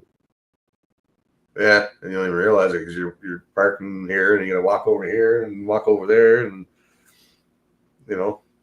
Yeah, you're out and about more, moving around more, yeah, for sure. Excuse me. Work is for those that haven't figured out how to secure a 7-day-a-week alcohol supply. Come up Welder's Way. Come and say hello. Well, you might be working. I'll put a link in here again. Oh, okay. Yeah, I put the link up. Or in.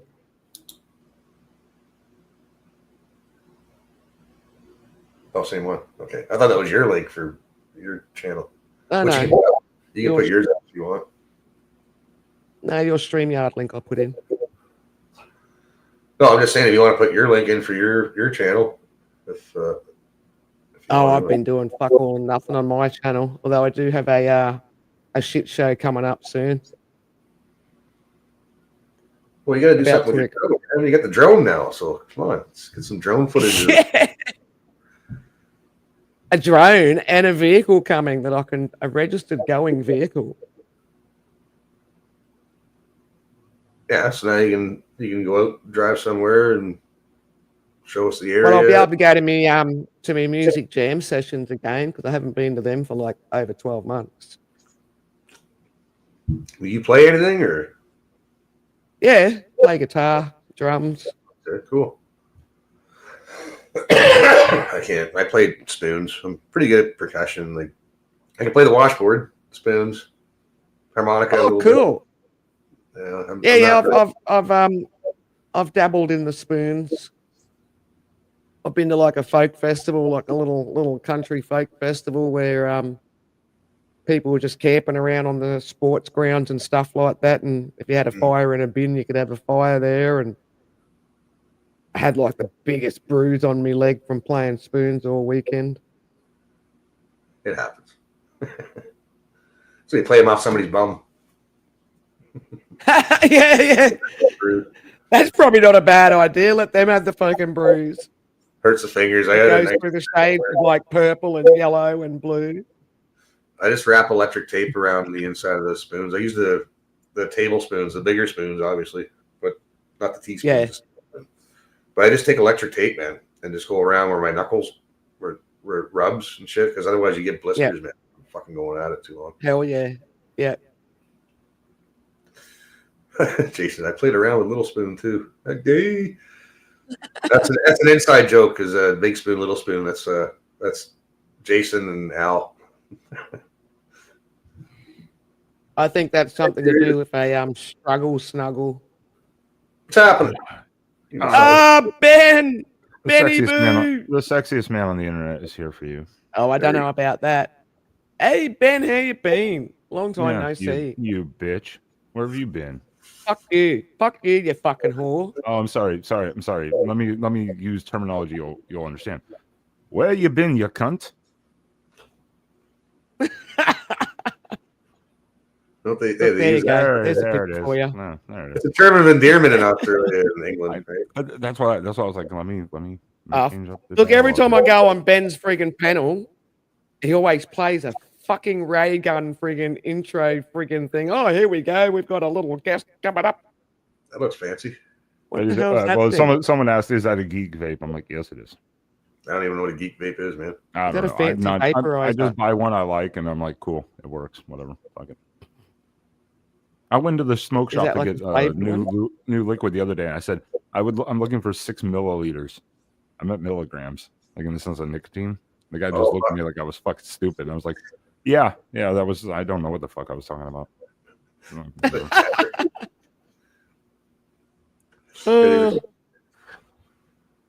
And what's Sam up to at the moment over at Ecuador? Hold on, I gotta beat the shit out of my cat. He's being needy as fuck again. No, Sam's doing an oil change. He was in El Salvador last week. He's been back for a week. El Salvador. Sorry, I always got Ecuador and El Salvador. Yeah, I thought it was they share a border. They share a border basically. So I mean, whatever. Okay. They're all the same. Costa Guatemalteca, Ricans. Who gives a shit? And you still got your 2 crazy pussy cats? Yeah, that's the oldest one that was meowing, being needy as shit for some reason. I don't know why. Yeah, mine's sleeping. I gotta let him sleep. He was asleep, and then he got up all of a sudden. Yeah, Oh, that's right, because Hobie likes to attack his with the spray bottle when it misbehaves. We have one on our kitchen counter. Oh, you've got a spray bottle thing. Yeah, we have a spray bottle. So in case he gets a little out of hand with the smaller one. Oh, my cat he knows the spray bottle. All I have to do is just grab the big spray bottle and he sees it and he's like, he's gone. He knows. He just knows what it is. He knew what it was before I even when I first took it out. Like someone when he was a kitten, someone must have done that to him because he just knew. Right? And so he'd look at it, he's like, I think I know what that is. Later, Jason. As soon as you go to pump it and nothing comes out because you gotta get the water working. As soon as you start doing this, fucking bolts it, man, before you even get any water. A smart little fucker. Funny. He's a smart little bastard. Well, he's familiar with the spray bottle, obviously. Yeah. Freaking hell, I'd need more than 2 hands to count how many times I've seen you hit the cat with the spray bottle, Chris. I know it doesn't happen that often. He can get annoying, man, sometimes. He's kind of calming down a little bit now. He's getting older, so I don't know. He's getting chunkier too, so he's he's getting his winter fat on as well, does he? Oh, he's chunky. Well, that's ours. Ours are complete opposite. One is we call her the midget cat because she's not going to get any bigger. She's like a little over half his size, but that's all she's going to be. That's her grown. Yeah. And then we come home and he's just like constantly crying for treats and I'm like, dude, you're fat. You breathe hard. You have asthma, apparently. But the same thing, yeah. You grab the bottle on the counter and just kind of start moving, and he runs away. He's like, shit. I know that. And he knows what it is. Oh, God. Yeah, they know the punishment when they see it coming. Yeah, I always ran when I was a kid. My mom would fucking grab the belt or she'd grab a spoon. You'd see she'd lose her shit. She'd be reaching, looking around for something. And a lot of times she'd just grab her shoe off of the back of her foot and whip it at me. And I'm running away, obviously, because I know I fucked up. So I'm running. And I just hear those little fucking weird sneakers she got from Kmart, from the bin. Those white canvas sneakers with the rubber sole, like Vans, but they're the cheap little fuckers. She just whipped that off her foot and just whip it at you. And all you hear is past your head. Right? And then she get you with the other one and boom. And it's like, it didn't hurt. It's like, I'm just laughing as I'm running away, which would make her even more mad. The first shoe's to get a sight in, and the second one's going to hit you. Yeah. The first one was a target finder, and the second one's like, okay, now I figured it out.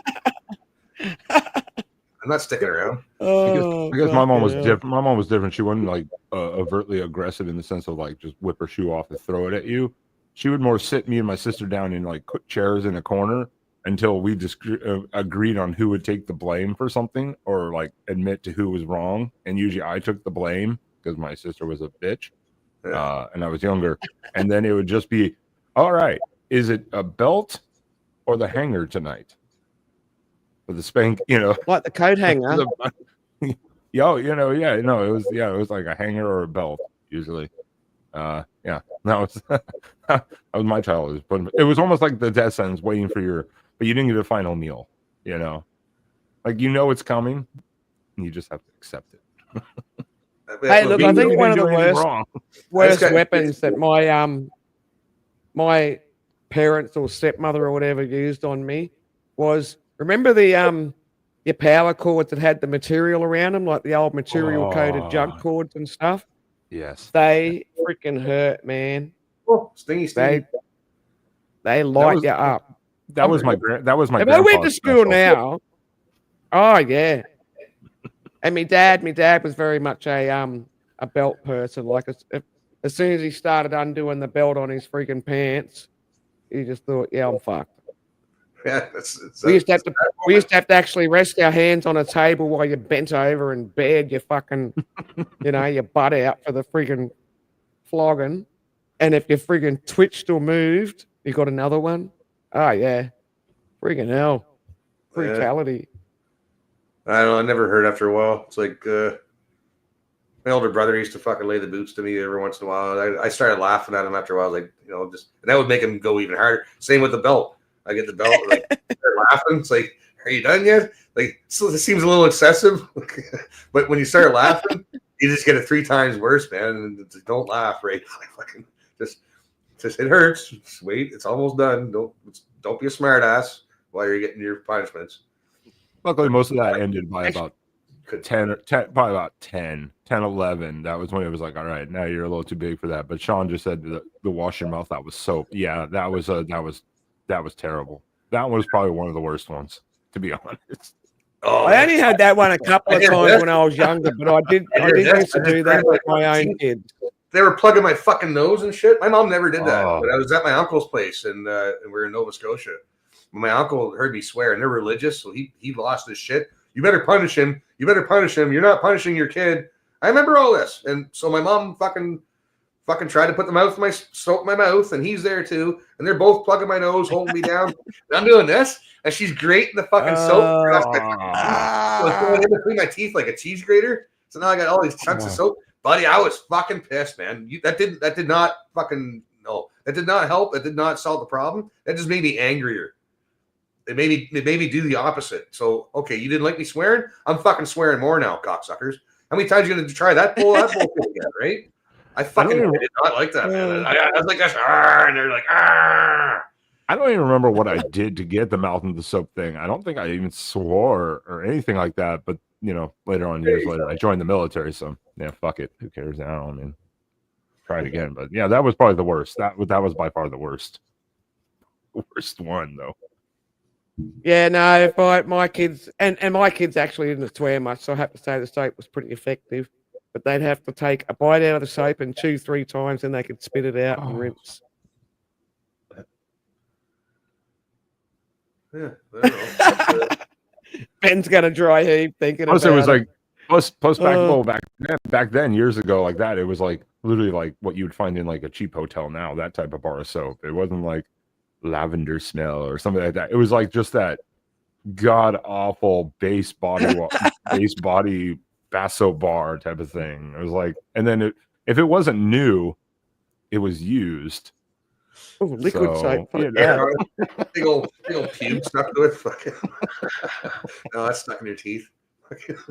Oh god. Irish. Hey, but I was pretty fair with my punishments. I mean, the kids would have an option of some weird, bizarre punishment, or they could have a smack, and they would generally choose the weird, bizarre punishment that didn't involve, like, physical violence. Yeah. And but then the bizarre punishment I'd given be so horrible that, like, after a friggin' like 3 minutes or something, they're like, "Can we get a smack now?" And it's like, no, you chose your punishment. You had the option. They learn about choices early in life. See, I'd rather just get the spankings or the belt over with rather than get the quiet treatment, the silent treatment for a day or two.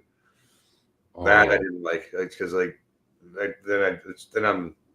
just felt bad. Then I started developing guilt. Right, just give me the fucking punishment, get it over with, so I can go back out and play. That's a very fair point. That's a very fair point. I think that's why I try to avoid conflict as much as I can. And then if we do, it's like, hey, we'll just take 2 days of silence and get it over with. But that was something that my mom became a very professional, mostly due to whatever depression bullshit that she always claimed. You could do anything in the world. She'd be like, oh, that's not what I expected, or not quite what I was hoped for. And then she would just guilt you into feeling like a piece of shit. Women are good at that. Women are best. They're good at guilt trips and the blame and shame game. Yeah, it was fucking guilt trips, man. My mom was fucking, man. She was a guilt trip queen, I think. Don't get me wrong, I love my mom. Yeah, but look, I just want to. But we learn off our own parents on how to do that. So women that do it, guys do it too. I don't fall for the guilt trip. I never ever did. So you can't guilt trip me into anything. I don't really give a fuck. I used to fall for the guilt trip. Now it's just like, no, not happening. Couldn't give a shit. Yeah, there's no guilt tripping anymore. It's more now if you get into arguments, hey, also just don't get into the argument right away necessarily. Wait, let it cool off a little bit. But this was like that full blown like silent treatment, like you were saying, and just guilt trip you into like feeling like a piece of shit, even though you didn't do anything wrong. Yeah. Like it just didn't meet their expectations. Like somebody stupid, like my mom was like a fucking hoarder. Like became a hoarder for years. I mean, like filled up Now rooms, look, a full it's not fucking garage. guilt trips. It's called punishment to make you think about your actions and behavior.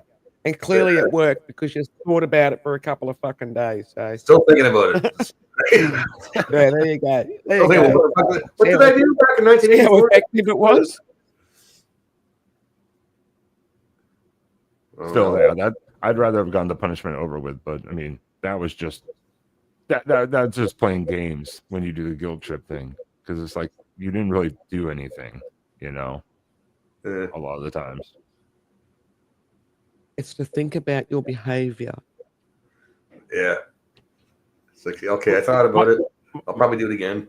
Well, this is the difference then, I guess. If you say you think about your behaviors, like I was saying, my mom was a hoarder. She would like block rooms off, like almost completely. You'd have like a pathway. It looked like, you know, if you've ever seen the show Hoarders, yeah, where there's like one pathway through the house and they're walking over trash. Oh, well, we didn't have room. Like it was just a walkway. So I literally cleaned out a couple rooms, like, and stacked them neatly where you actually had a full floor plan room. And she would come home after like a day or two at like some work convention she would do as a social worker, and she would see it, and I wouldn't say anything like, "Look what I did" or anything. She'd just walk in and go, "Oh, well, this is disappointing. I expected more." Like, look, and I was like 13, 14. And I'm like, what the fuck? You did this to this house. This isn't our shit. This is literally all of your fucking eBay and QVC and garage sales and friggin' shit. Markets and fucking, you know, like, Jesus Christ. Actually, that's a good question, actually, Sean. Yeah. Did your mum start bringing you stuff over? Like, here's some stuff for you, Ben. No, when I left, I cut ties for the military, but then I took them back in as to be supportive and take care of them and support them as dependents in the military. She brought a bunch of shit. I moved like a 30-foot fucking truck down from Oregon to Texas, and then when I got out of the military, I was moving in with my boyfriend at the time. I was like, "Well, there ain't room for you here. Sorry." And we literally to downsize her stuff, literally threw away about 5 pickup trucks worth of shit that she had not seen in probably 20 years. She didn't even notice they were gone. The only thing she cried about like a year later was one Christmas ornament that she hadn't pulled out of the box in probably 5-6 years. So I'm like, what? This is the whole point. You don't even know you fucking have this shit. Who cares 10 years later? I'm probably a little bit of a hoarder, but I'm an organized hoarder. I do need to downsize some shit that I don't need. I bought one of those steam mop set things, thinking, steam mop, this will be fantastic. You know, get all the mold out of the tiles in the shower and shit like that. Never fucking used it. It's literally still in brand new condition. I was like, used it once, and then you're like, yeah, okay. Well, I did use it once just to sort of have a go at it, but I didn't do like an entire clean job with it or anything like that. It's like, okay, that's how it works. Cool. Yeah. So I need to sell that fucking thing too. I know exactly where it is.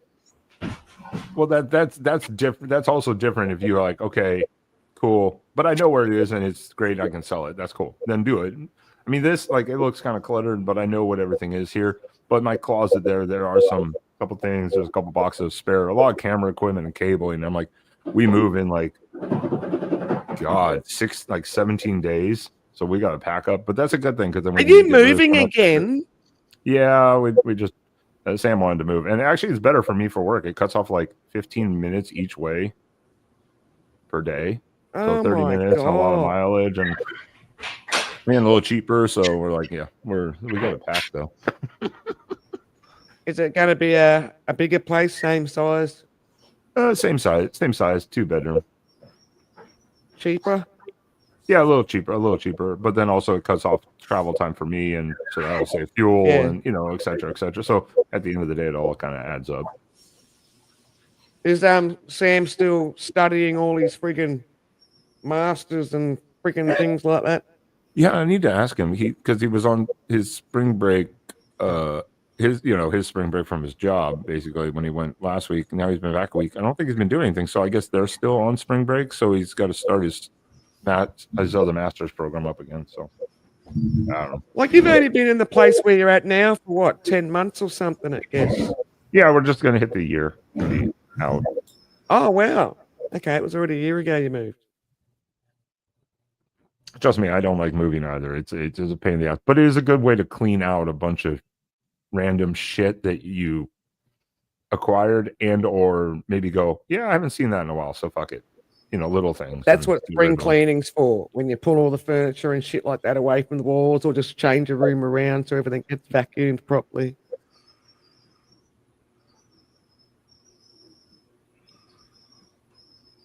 I'm hoping to sell my drum kit. That'll be good. Why? Become a drummer. Uh, You're like, it's too late now. Well, I do a bit of drumming. So when I used to go to the music jam sessions, I was basically the drummer. So that's why I bought the drum kit, so I could like have something to play at home here. And then I've just used it. Fuck all. I mean, it's practically brand new. The Sheila across the road wants to buy it off me, so I'm just going to sell it to her for the price I paid. Yeah, there you go. Because people want to do like these lay-by plans, and then they don't want to take it, you know, before the lay-by plan's paid out. Because we did a, you know, I told her the same price I paid for it, blah, blah, blah, barely used it, still friggin' practically brand new, yada, yada. And she's like, oh, how can I pay, you know, 2/3 of it first and take it and give you the last bit later on? I'm like, no. You can pay 2/3 and then you can take it after it's paid off. Yeah. Because I've been caught with this shit too many times. Yeah, we played that game before. Yeah. You know, if you don't use something like that, that's understandable. I mean, because like a year ago, I got rid of so much music equipment. You know, I sold off probably like $1,300 worth, and that was not what I paid for it. You know, that was a heavy discount rate. But I did keep the Mesa and my Line 6 that's behind me, and the 2 cabs and a couple guitars and the bass pedal boards. So, but you know, got rid of all the other stuff because I was like, shit, I'm not using it. I could use the money. Well, that's the other thing I need to downsize as well. Is just other music gear. I mean, I got a good keyboard. It's not a cheap keyboard, but I barely fucking use it. So I'm just thinking, you know, sell it. I've got like a old bass guitar here. Thinking, oh, I got it cheap. I'll play bass guitar. I'll learn bass, but just, you know, bass guitars aren't as common as guitarists. No, but a good bassist is hard to find, though, man. Like everybody plays guitar, right? That's not hard to find guitar. You have to find if you can play guitar, you can play bass. You really can. There's this, you know, obviously some difference, but bass equipment, the bass, like the actual music equipment for bass, is expensive because it's not like, oh, I need a 100-watt cab or head for a guitar. For a bass, you need like 600 to 800 to 1,000 watts. You need heavier, much heavier duty equipment to run a bass rig.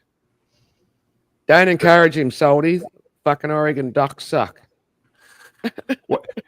We're moving on in the NCAA tournament for basketball, both men's and women's. So you can go fuck yourself. I don't even know who the fuck Oregon Ducks are. So.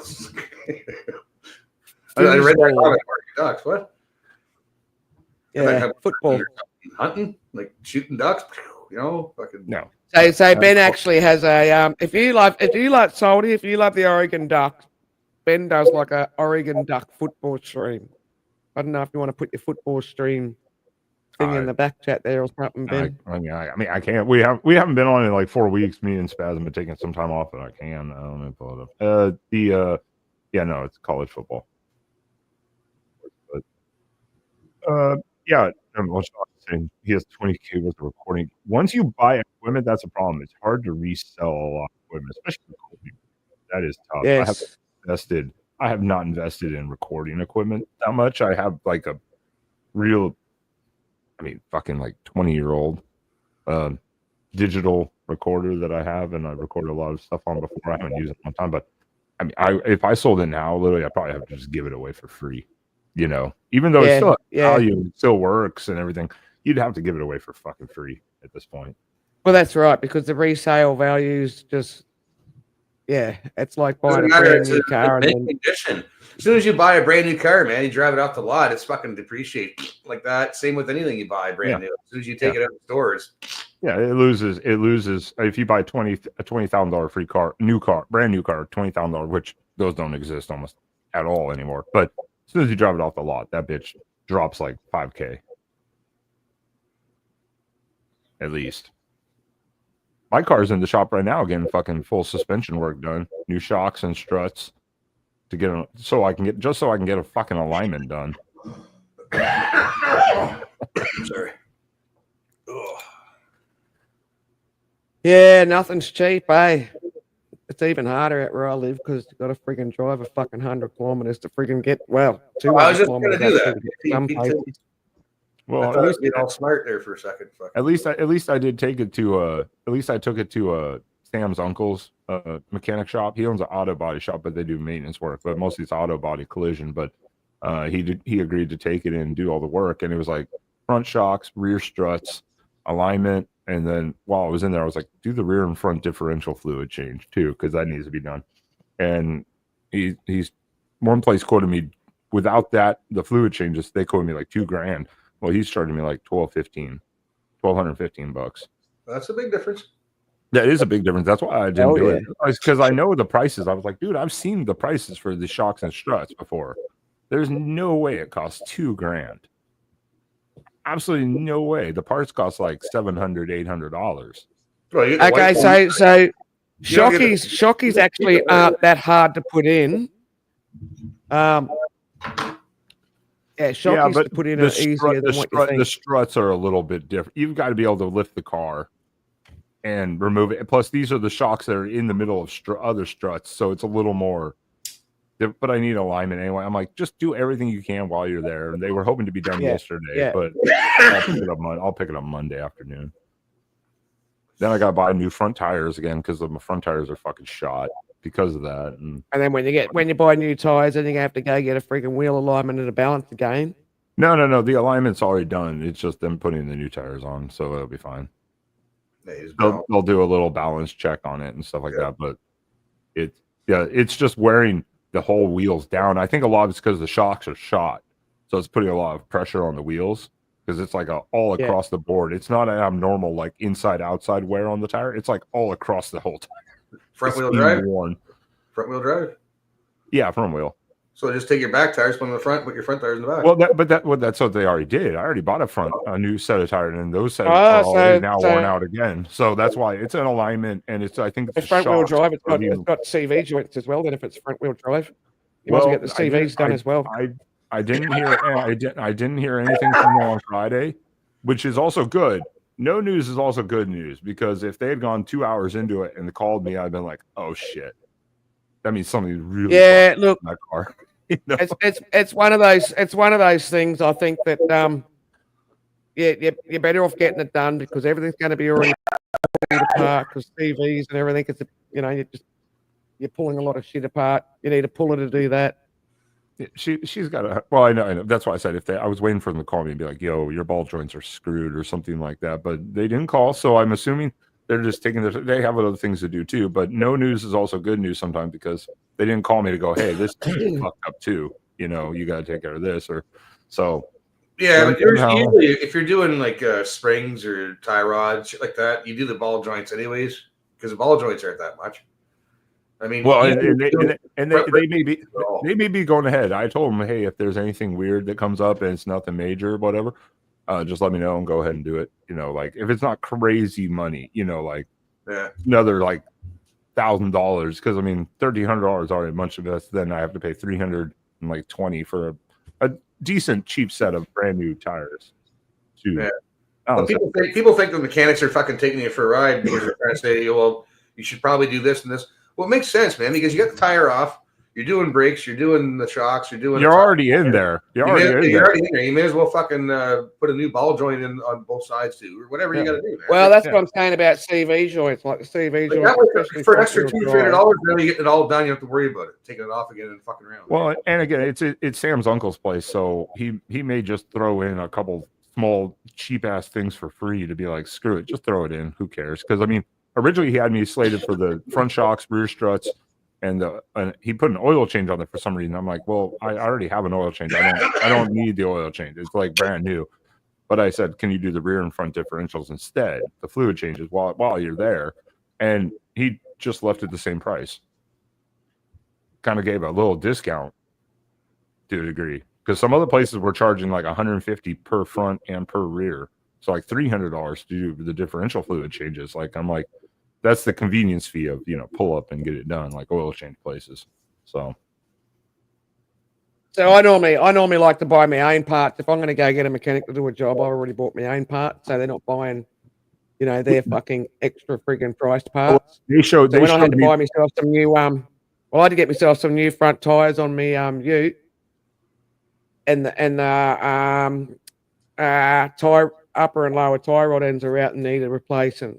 So I just bought them and just got them to chuck them in while they're friggin' doing it, because they're going to be doing the wheel alignment and everything. So now you're just doing a wheel alignment without the tire rod ends friggin' being done. Well, I don't know how Canada is. In the U.S., a lot of places they won't allow that because it's a liability, their insurance. Like if someone else provides parts, then it fails and they put them on, then you can sue them for it failing. And so, but he showed me the like the actual invoice to quote me the price, and it showed this is where I'm getting it from. This is the price per their site. This is where I'm getting it from per their site. And I was like, yeah, that's what I've seen before. That's how much it costs. So when I saw it go down to $1,300 from $2,000, because I'm like, the other place is literally trying to charge like $1,500 maintenance cost over like a $500-600 parts cost. I was like, yeah, fuck that, ridiculous. Look, the most time consuming of doing any work on vehicles anyway is pulling the fuckers apart and putting them back together again. Like once you actually got it pulled apart, and then if you got a noise in the back end there, Sean, it could be something as simple as a uni joint or something, depending on where the noise is. It could be a wheel bearing too. Maybe. But if car. it's a wheel bearing, you'll know it's a wheel bearing. Especially if it's making noise, because all you got to do is actually hop out and see if you can shake the wheel.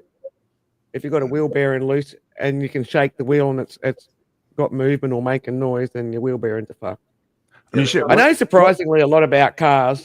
If it comes and goes when you go over railway tracks or shit, then it's something like that. Well, and what do I fucking know? I had a wheel bearing out on the same car years ago when it actually the stabilizer bar it died when I was hitting Delaware on a filming road trip, and I had to get towed, and it was under warranty. It's just one of those things that gives out over like 100,000 miles. It's just one of those things they're like, yeah, it just goes out. But it was under warranty, so they replaced it free. But I had to fly back from Philadelphia, unfortunately, to Texas and then fly back up to get it because of timing and work and stuff. But so that sucked. But they were like, oh, by the way, your rear bearing is out. And I was like, people have told me that it makes a lot of noise. I never noticed it, but I'm deaf, so what the fuck do I know? But that was like the third time people told me about it. So I'm like, well, while you have it, replace it. And they're like, that's not under warranty. That's $600 fucking dollars. But that was from the wheel bearings. Wheel bearings are really easy to do yourself as well. Well, that was at the dealership, and it was in fucking Delaware. And I'm like, well, it's in the shop. Go ahead and do it while you're there. I mean, it's already the shop,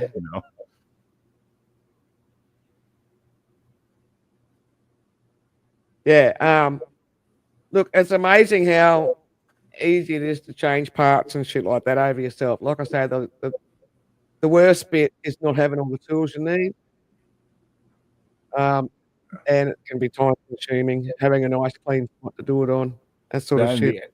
Then what age is your car? Because if it's an older car, yes, a lot of shit is very easy to change. Carburetors, brakes. True that. Yes. But then you have to have special tools for all these new things, or like certain cars. Yeah. Now you do tune-ups in brand new cars because you got like. Well, now you have to take everything off to get that stuff. They do that it's so deep in there now. Yeah. If the old Chevys and shit were fucking easy as fuck. Yeah, they're right up top. The plugs are right up top. You can just pop the plugs off, take out the fucking spark plugs, put new ones in, good to go. Yeah, no problems. Yeah, because my car needs a tune-up, I'm sure. And the last time I did a tune-up was like $450. Now that's at a dealership, but I still know it's going to be about $300, and a lot of that's probably them just having to tear the damn thing apart to get to get to the spark plugs. Yeah. Time, yeah. It's all fucking time. Spark plugs. Yeah, well, that's the other thing as well, having the time to do it. I think that's probably, goes back to how it's so expensive to live that if you've got a job, you don't have the time to fix your own car anymore. Fuck, right? Because you're too busy working 3 fucking jobs and shit, man. $600. Yeah. No, hydro's going up everywhere, man. That's fucking pretty shady when you see how much money those CEOs are making. Every more and more and more every year. Like just personally. Don't even get me started on what they're putting in their bank making. account, man.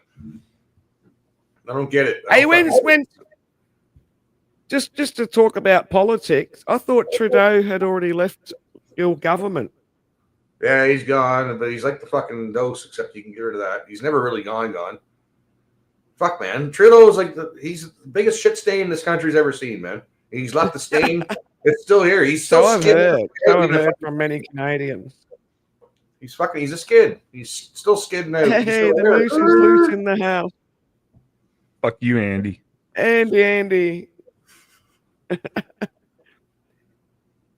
Hey, don't fucking tell Andy off. Andy's cool. Fuck you, Ben. I know he is. I'm just telling him fuck off. I've got to get a refill. You do that. I'm going to. I'm going to. Woman, you don't tell me what to do. Go pat your pussy, bitch. How dare you? Fuck, I wouldn't chase that. Ben just recently been over at the Paris catacombs again. Yeah, I watched one of his videos, but they didn't show the catacombs. They were just talking about, they were showing some fucking chick on a horse. Oh, a bunch of cops and horses or something. It's like, what the fuck's this? I don't want to see a bunch of cops. Some of those cops are hot, but. Oh, okay. So I think that might be the SD card. So he found a bag of SD cards in the catacombs. Yeah. So that video was somebody that was in those catacombs, right? That left their shit. It's like because they probably got lost. Well, they must have dropped them. Yeah, they must have dropped them.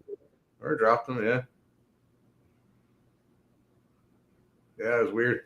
I was expecting to see, because they did find people's cameras with video on it where they got lost and they died. So it's their last moments. You know what I mean? They found that a few times down there that I know of. I think you sound like you've been watching too much.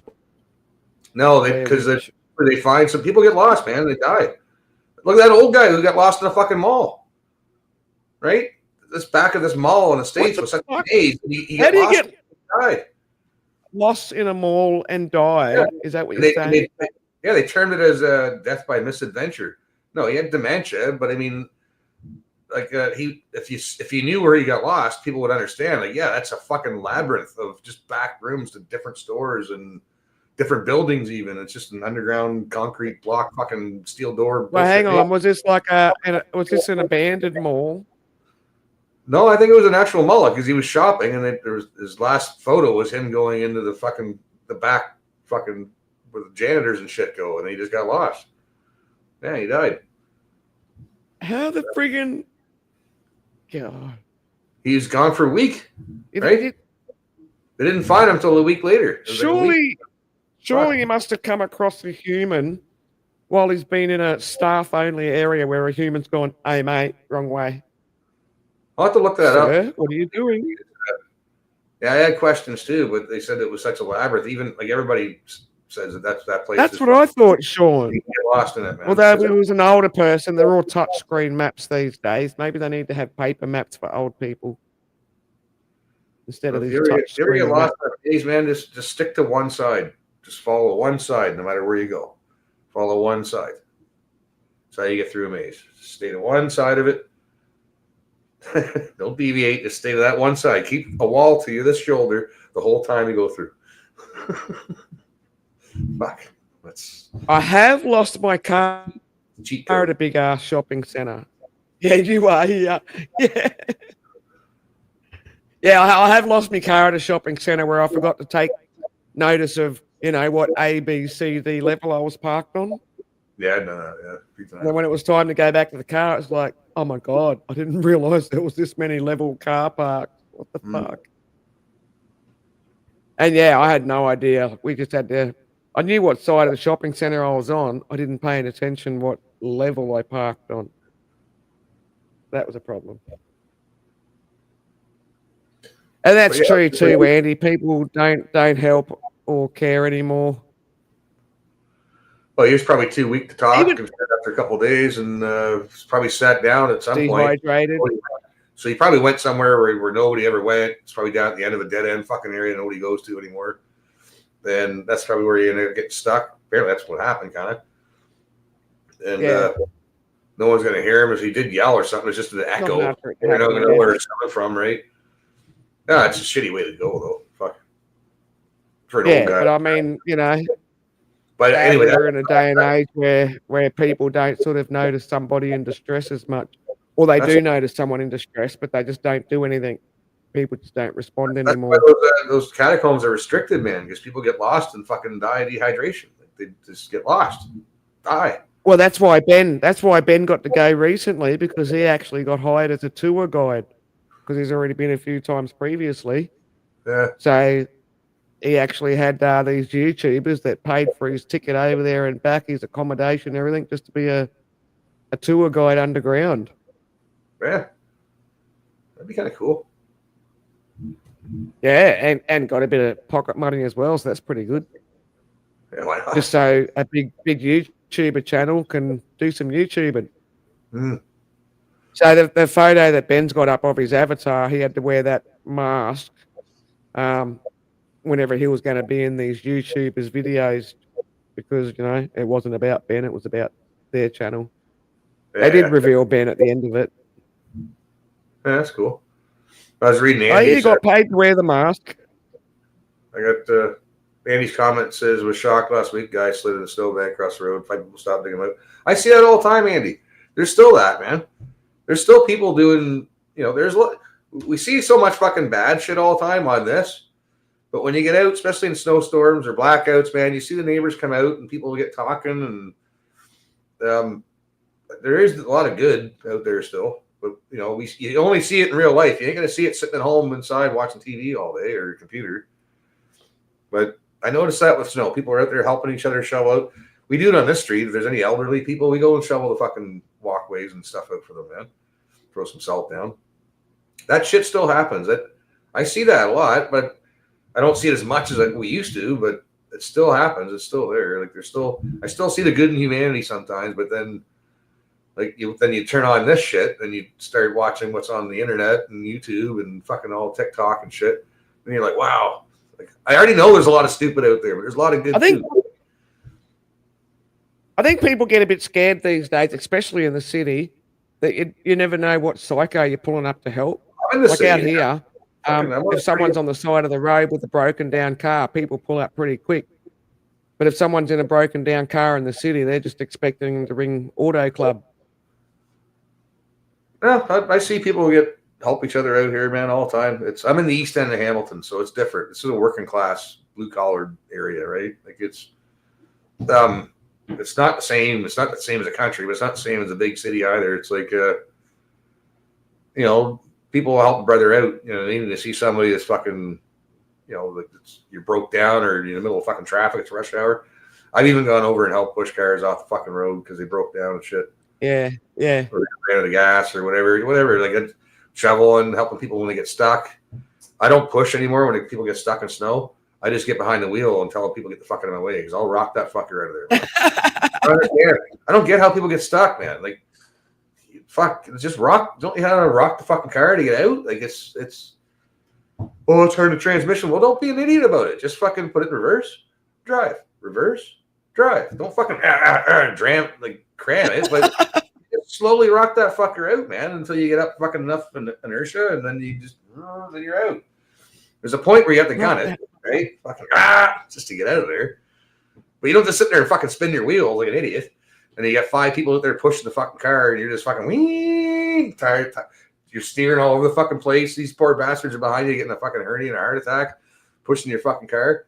No, just get the fuck out of the way. I'll rock the fucking thing out. I'm too old for pushing people's cars. Just move. You go back and push. I'll fucking tell you when to get the fuck out of the way, right? Because preferably, I just don't want anybody pushing. If you can't get that out of there without having to push, just get out and shovel some shit out of the way, man. The fucking how many people out there pushing, man? Fuck. Andy's just showing off now. I drive a Hummer. Oh, look at you, Mr. Fancy Pants, you freaking Hummer. It's one of the new ones that does the crab walking and stuff like that. Crab walking. Yeah, the new ones. That where they got like 4-wheel steering.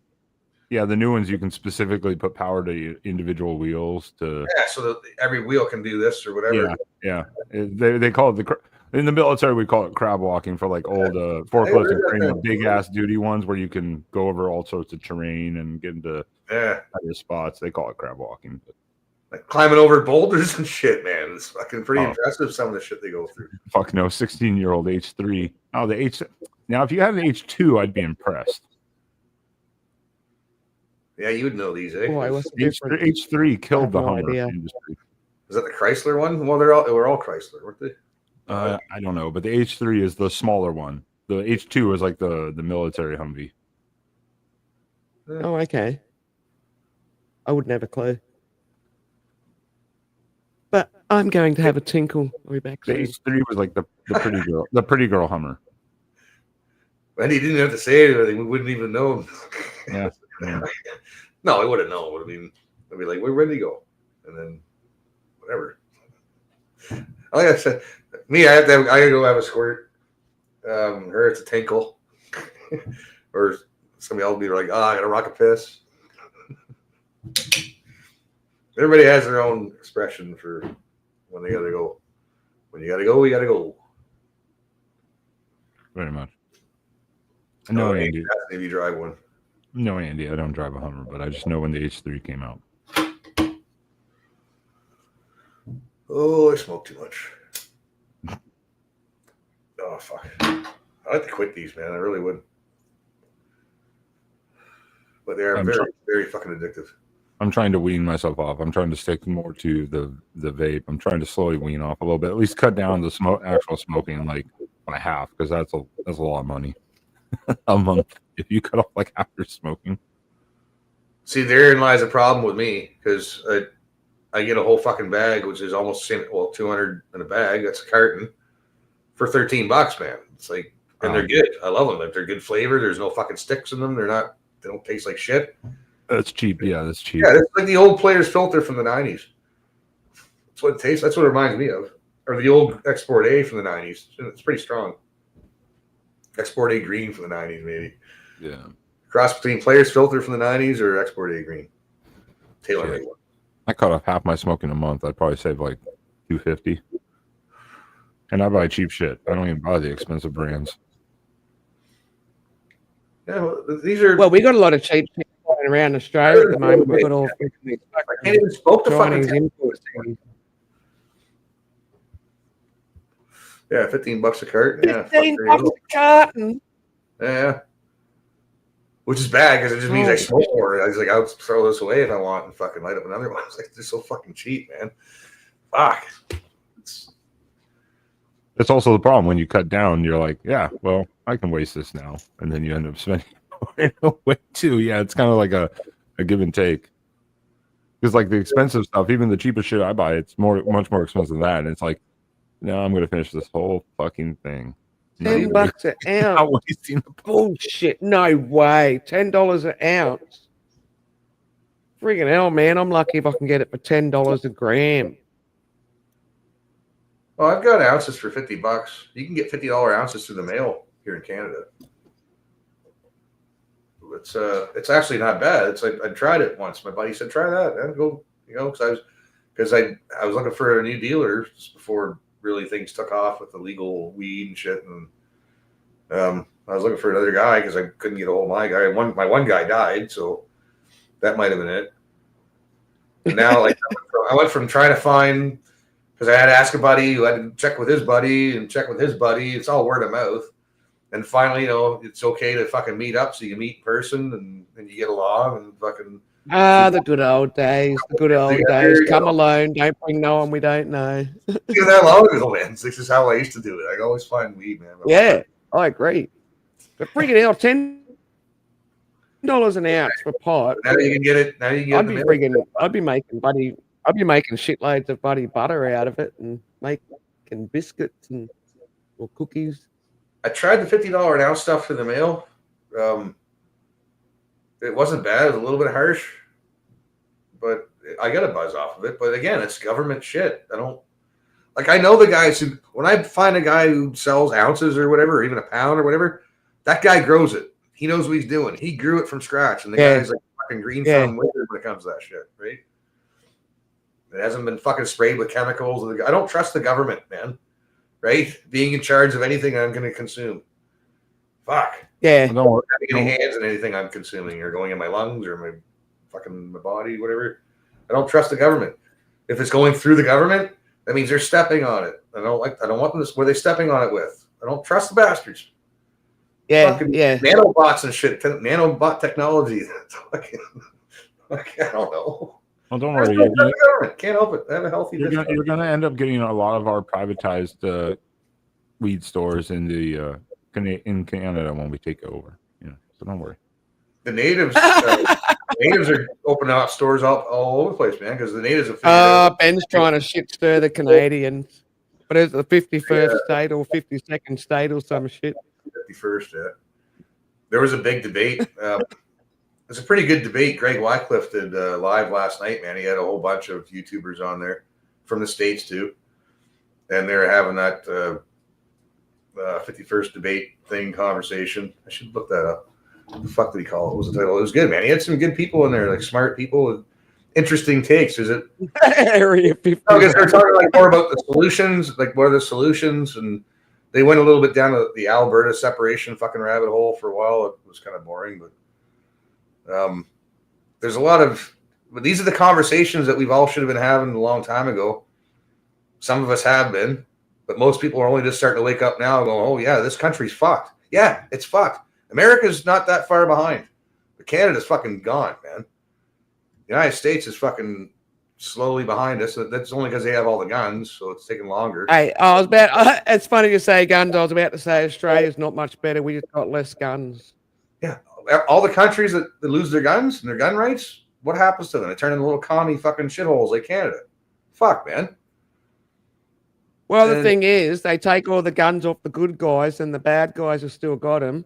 So one of the ladies in town had to go to one of her niece's funerals that what's like 300 kilometers away from me. She got shot in the head by her ex-boyfriend in the main street. That's not nice. Just because... No.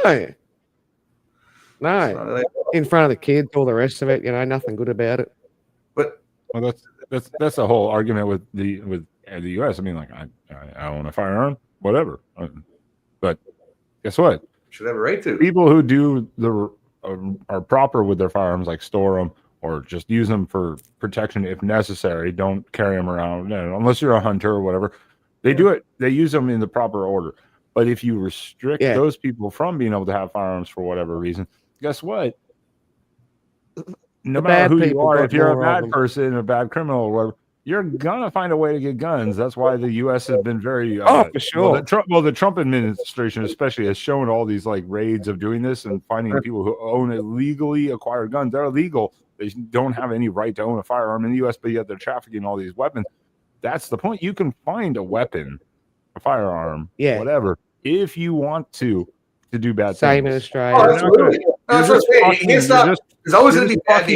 You're just fucking the normal civilian that's doing nothing wrong. And they're not getting guns legally. They don't care about the laws. They don't give a fuck. Exactly. So that's right. What does a law mean? A law means nothing. It just fucks over everyone else. But we do need more good guys with guns because there are good law-abiding people out there, like you said, they don't want to take up the gun for if they're going definitely hunting or if it's for protection. But they know how to use it. They're trained. They're not idiots. They know all the fucking proper ways to store it, use it, and the care, all that stuff. But they should be able to. More people like that should have the right to fucking conceal carry. Because we need. Actually, I agree. I do agree with you, but I think that licensed gun holders should be like car registration. They need to be put over the pits every year. to make sure they know how to clean their weapon, shoot their weapon, that they are cleaning their weapon, they are using gun safety, and haven't gotten a bit complacent because they just got a gun license legally and just don't use it. Especially in Canada, you should if you're a veteran, whatever, and you have a clean record, that's the main thing. Clean record, man. Yeah, well, it's the same in the U.S. I mean, I'm a veteran, but you still have to do a background check to make sure you don't have a violent offense, domestic violence, stuff like that. You have to be cleared before you can buy a firearm, because otherwise you're obviously a threat, or not addicted to some sort of drug, like on some sort of, something that could affect your judgment or whatever. The only time I've ever taken this gun out of the safe, one, is to have it on my desk or whatever to do it. But CWs, like you said, are concealed weapon license, CWLs, or whatever you want to call it, CCLs. You have to do it like annual basic training after your initial. You have to do like an annual renewal kind of thing. Make sure you didn't do anything fucked up. And if you get charged with something, it'll be kicked out. You'll get it pulled. But you can do, every state's different. So in Texas, I can have a glove on my 9mm in my glove box. I don't have to have a concealed carry because it's in my property, my car. But you can pull it out for self-defense if you need it. Now, I have carried it around a couple times only for certain abandoned places where I was like, this might get hairy. Yeah. We don't know who we will run into. Never had to use it. Don't want to use it. But it was more just just in case, more for a scare tactic, if absolutely necessary. Be like, back the fuck off in the dark, late night in a shady area or something like that. But never had to use it. Cool. There's places you go, like when you're at the trail here in Canada, man. Like, well, in the States too. Like you got wildcats, bobcats, and shit, and mountain lions and stuff. Yeah. We got that here too. We got bears. We got all kinds of shit, man. Like, you need a rifle is more suitable for a bear, but I mean, you got nothing. All you got is a handgun, man. It's a deterrence. That's the whole point. Yeah. Firearm is used as a deterrence. For the most part. I'd rather have a handgun or something if there's like fucking more than one bear coming at me or something. I'd rather have a handgun So do you have to do a test every 2 years, Ben? Sean, I don't.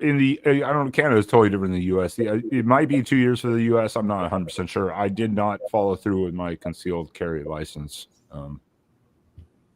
thing. I did everything. I just needed to do the range. I never got to it, but it was 1 or 2 years. What are you doing? Why would you go to the range? That's the best part. I was waiting to get hired as a federal armed security guard, and then that kind of fell through. But hey, it is what it is. So. You at least have to go every year or two and do a range test to make sure that you're proficient in the use of a firearm from a trained instructor. I'd love to. I'd do that shit. I go once a week at least, man. Well, that's why I took Sam to the range like a little over a year ago to do his first time firing a firearm. Where I had an instructor at the range take him through all the basics of operating a firearm. The same handgun I own. Because I was like, yeah, I could teach you, but you know what? I'll let a trained, certified instructor give you like a 30-minute course on how to, clear and load and handle a firearm. I'll let him do it. That's cool. So. Well, it's even I'm totally interested in that shit, man. Like I would go do that. I'd be right into that, man. It's in the blood. My grandfather was a guns guy, bit of a weapons expert.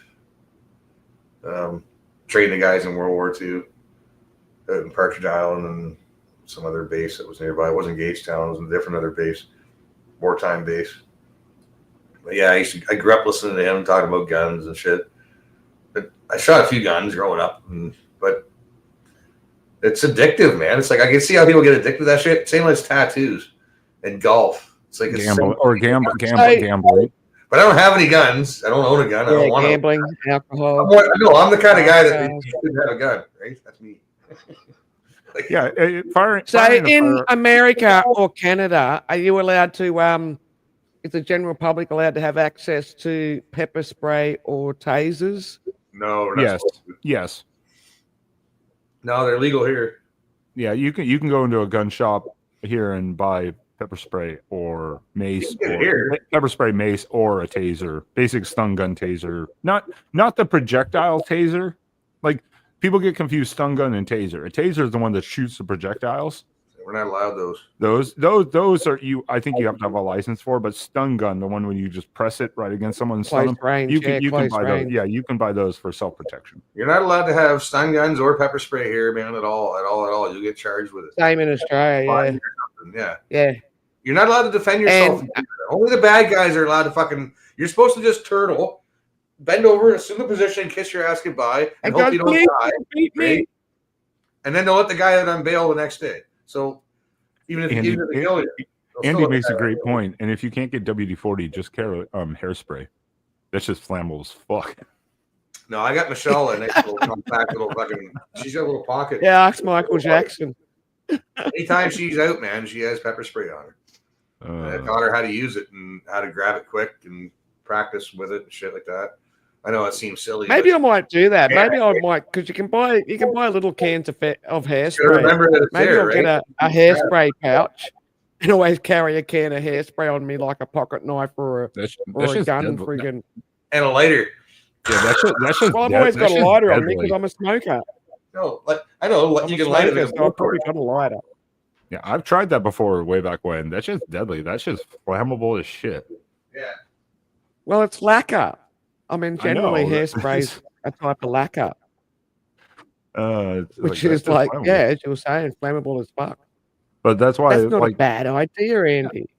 But that's why in the US, more people need gun knowledge of how to operate a firearm. You know, you can go buy one, great, but a lot of people don't know how to use it. It's always good. I'd recommend anyone go do some training, like at least a 30-minute course.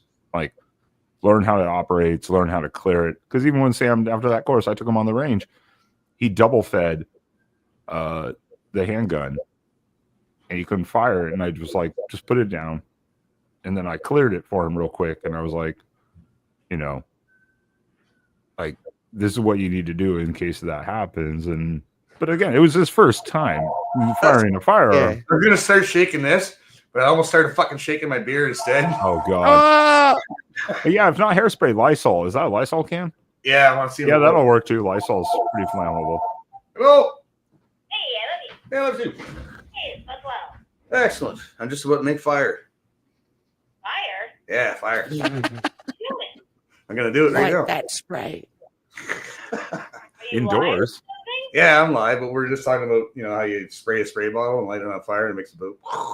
Yeah, we're live. Yeah, Wendy's here. Oh, hey, Wendy. Ben, right? Ben, yeah. Ben. Who we Sam's got? the small brown one. Michelle. Oh, I got you live. That's Michelle. Oh, I thought it was Michelle. Yeah, you know Wendy. Hi, Michelle. Oh, yes, hi. All right. So let you get back to blowing things up. Yeah, I gotta see if I can light the house up. Oh, don't do that. I just saw like 4 or 5 fire trucks. All right. Well, at least they're nearby then. We just got to hope he doesn't burn the house down with his next experiment he's going to show us. So they can't get to you. Oh, because she's saying that fire trucks are all busy down by where she's at, so it won't be any for my house. That's why I was like, not indoors. Don't do it indoors. Oh yeah, definitely. All right, babe. Well, you got to do it indoors. You got to do it in front of the camera. Watch you do it. Are you? Yep. All right. See you. Bye. Okay, see bye. That's Mrs. Hobie. Oh God. Yeah. Go back. Stand back at the lounge. Right back. Right back. Right I didn't back. know my beer yet, so my beer's not going to taste like fucking Lysol. Is this against YouTube's terms of service? Hang on. What's Lysol generally used for? I know the name.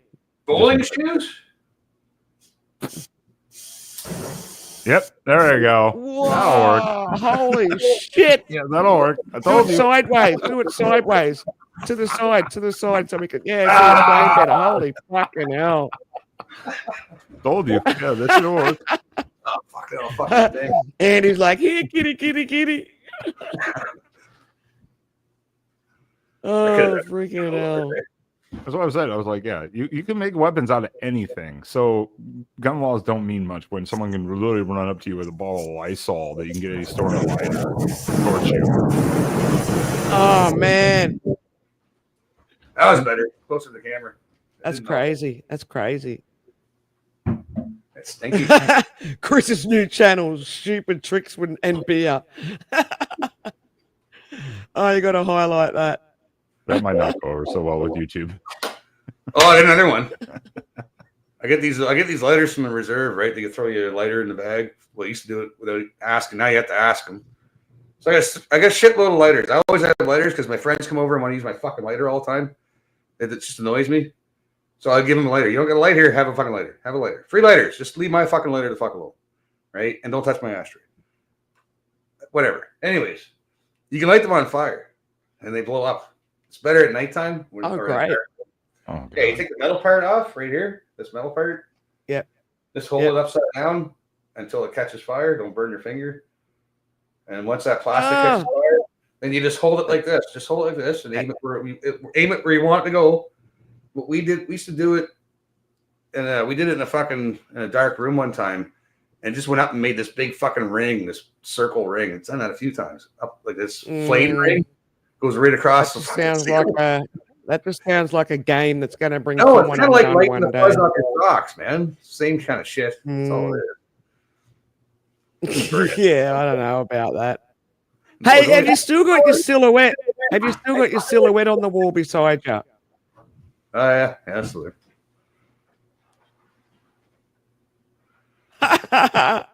Oh, cool. Hey, got some new stickers, like the love one. Love. It's not okay to be white. It's awesome. White power. Fucking. I like the Antifa one. Pedophiles are using the symbol. Oh, really? Please be aware. Is that true? Yeah. Yes. I drink her milkshake. Yeah, there's lots of racist shit on there. Even more racist shit over there. There's no political solution. No, there isn't. Kill it with fire? Yes, absolutely. And we got the Diagonal and stuff. Oh, yeah. They have to go back. The Jeets, they're killing everybody on our highways. They have to go back. Hey, I haven't asked you for a while. How's your ass going? Arizona just came out with a new law now that if you don't speak or write English, you can't be driving a truck in their state. Yes. I haven't asked you for a long time. How's your ass going? Oh, it's still there. It's got a big fucking red square on it. You're gonna have to go and get it tattooed in properly or something. Sarah, when do I not need supervision? Man, come on, you know me. I'm burning down my house over here. I'm working on burning down the house. And doesn't that ruling make sense though? If you're going to be a commercial truck driver, you're driving. You need to be able to actually read what you're seeing on the roads. Yeah, that guy that just killed the 5 people or whatever, and the baby. He drove right past a runaway truck sign that said, "In case your truck's running away," because that's the spot where your brakes fail. Apparently, he couldn't read it, and took out a whole bunch of people. Man, fuck, it's fucking bad. Yeah, the runaway ramps that they have. And it's so preventable. It's so preventable. These people should not be dead. No, I'm on board with it 100%. That like, if you're a commercial driver and you cannot read road signs or understand them, it's probably a problem. Probably should not be driving commercial. It's more than that. It's more than just the whole. Probably shouldn't be fucking driving at all. It's the quality of people they're getting, because they're getting just anybody. They're just putting anybody behind these trucks now, man, and they're saving. It's all about money. Is it the people, the companies, the trucking companies themselves? It starts with them because they're foreigners that own these trucking companies, and they're hiring all their buddies. It goes back to that C word and the vax thing, where heaps of people got laid off because they didn't get the jab. Yeah. And then now they're just hiring any Tom, Dick, and Harry. Yeah. Look, Trevor said a friend years ago did that and blew his hand up. I'm assuming the lighter trick. Yeah, that's possible. That is something you have to be aware of. You do have to be cautious of that. I need Sarah in here, man. I want to see what Sarah's saying. She's in New Brunswick. You meant to stop doing stupid shit when you get to a certain age. I'm just saying. No. Don't grow old. I didn't say what the age was. I'm just saying when you get to a certain age. I don't know what the certain age is. I guess it's really kind of determined by the stupid, freaking idiotic stuff that you're doing.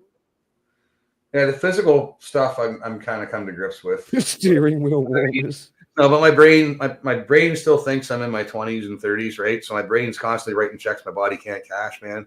And like I sometimes when I'm out with the guys and shit, we're out in the bush or up north, you know.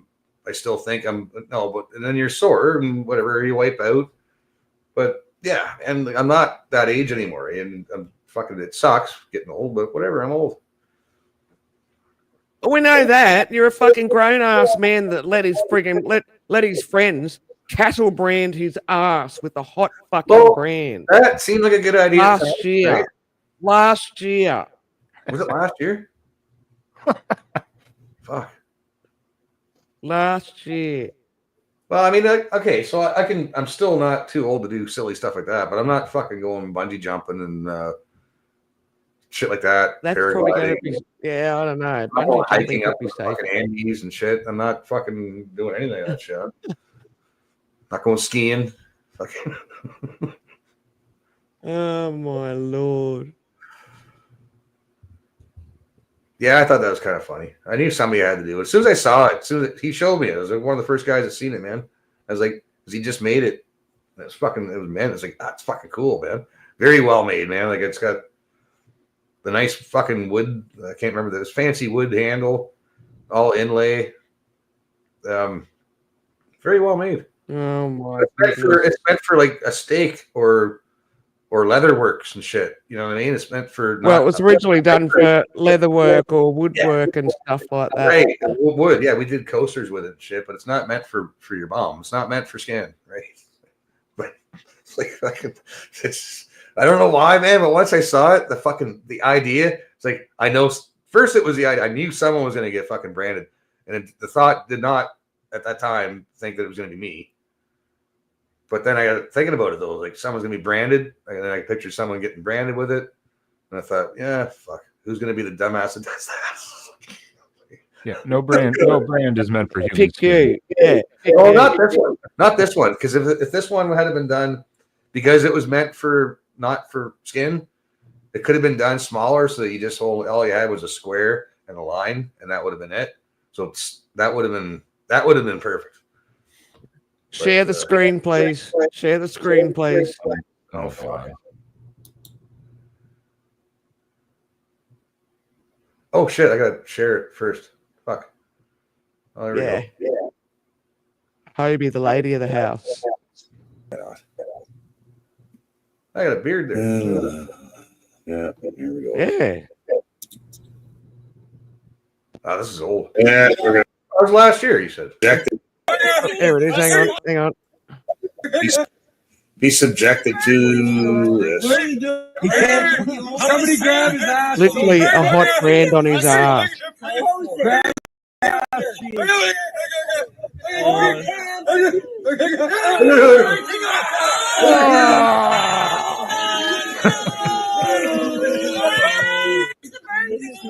What are you doing? And they're like, hey, do it again. Yeah, okay, it's not. Yeah. Don't do it twice. Do it once and leave it. Yeah, but it he fucked it up the first time, so we had to do it again. Because I wasn't in true typical freaking like grown ass adult stupidity, it got freaking infected. It was fucking festering. Oh my god. Well, it's because it's on my bum. You can't let the air at it. I never thought. Like I should have got the back of the leg or something. Fucking, I don't know. Shocking that a burn might not get infected. No, I had it covered. I had it covered. It didn't get infected. I just had it covered too long. Maybe I should have put iodine on it right away. Maybe it would have kept the pattern or something, but it didn't keep the pattern. Maybe you should have done like back in the old days. Wrap some charcoal in it so it put a bit of color. Hey, this is all from literally just a butter burn like that splashed when we're cooking steaks one night. It's not as bad now as it was. I see it. It's pink, but pink rooster thing. There was only one open part of it right below the tattoo and on my wrist, and that's been a few weeks. And it's finally like, okay, cool. But yeah, that was not a weld. That was just a splash, and that's how bad that shit got. Yeah, well, it slipped too, eh? That scar's still there. Well, not scar, I guess, whatever brand. As you can see where it hit, it went whoop.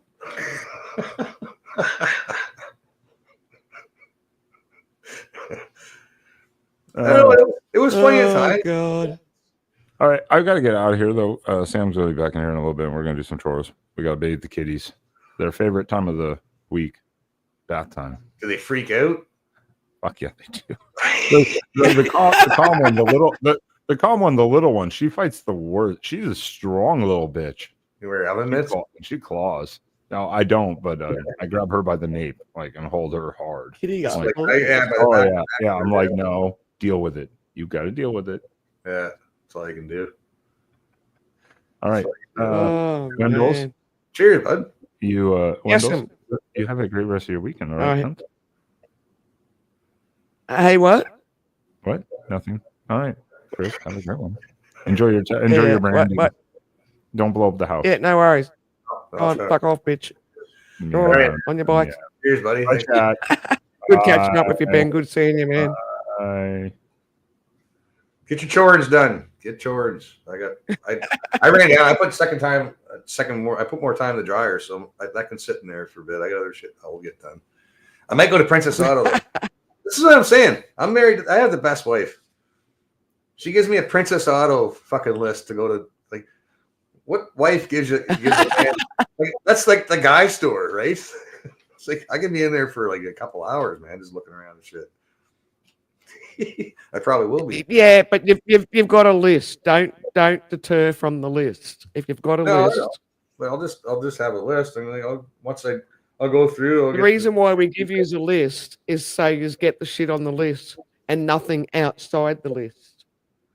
There's definitely going to be some shit outside the list when I get there because I know. Oh, I'm sure there will be. Oh my god. Because they have some weird shit. They used to have ammo boxes too, man, that were cheap, like fucking $10 or something. Like for an ammo box, it was unheard of. You couldn't even buy them at a surplus store for that. And they had a bunch of. I got some good ammo boxes. Ammo boxes. What's that? I got good like army looking ammunition boxes. Yeah, that's what I'm talking about. The metal ones with the flip down lids and they lock down tight. Yeah, that's the ones. Yeah. Yeah, and the little friggin' metal handle that kind of slides into the top nice and flush. Yeah, they're neat. Yeah, I've got a few of them here. And they're good. They're nice and mouse proof as well. Friggin' mice can't get into them suckers. Yeah, I never thought you'd store food in it. Food, just good for having, a few tools in the boot or the trunk, as you call it. The bargain bin, the in the boot of the car. I haven't been to Princess Auto in a while, man. It's going to be interesting. I want to go there and take my time, so I got to call a buddy of mine because I know he loves that place, and if I'm going to pay him a couple bucks to take me, then he'll have some shopping money. Plus, he'll end up fucking spending money he doesn't have. Have you actually got a business called Princess Auto? Yeah, it's Princess Auto, but it's they got like wheelbarrow tires, like everything there. All kinds of weird. You can build your own wheelbarrow. You can build your own go-kart in this place.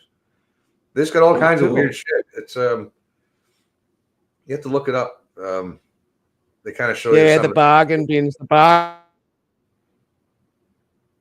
bargain get you. You roboted out there for a second. Well, I'm going to friggin' go to bed as well because like friggin' hell, man, what I hopped up here. It's 12:30 at night there. I wish. What is it? I was only going to have one beer. I've had 4 beers. It's like 2:30 in the morning. Oh, 2:30. I just should have just gone. Yeah, I should have just gone. Oh, Chris has gone live. Good luck with that. I'm going to bed. You had to go to the House of Bad Influence. I'm telling you. Just one more. Oh, come on. I just thought I'd drop up and say. I even said I'd only drop up and say hello, just like and then I thought, okay, I'll have a beer. Oh, I'm glad you did. I tried to get a hold of you. I thought, I don't know, you blocked me or something. I thought you were mad at me. Actually, I thought I only had 4 beers. I think I've had 5 beers. That's like a lot. Well, you'll sleep good. Have a good sleep, Helps you sleep. I want to get up early and take me drone for a fly before the rain comes. Yeah, fuck. Well, you better get on it. Go ahead. You can go. Probably not going to happen now. It's your fault. It's a dog toy. Even though I'm responsible for my own actions, but I'm going to blame you anyway. And BB guns. BB guns are fun. But no, man, it's been cool. I am gonna bounce off. Because it's 2:30 in the morning here, my time. It's crazy, man. But and super duper. I'll see how good my camera behaves. I need to, I don't know, restart my computer or something. Oh, turn the light. Yeah, it's dark. That's why I was having a hard time focusing. That's what it is. Hey, there you go. Hi. Oh, no, it's all been playing up. I don't know. We got shitty weather and that around here as well. Plays up with the internet. Yeah. But I'll catch you crazy kids later.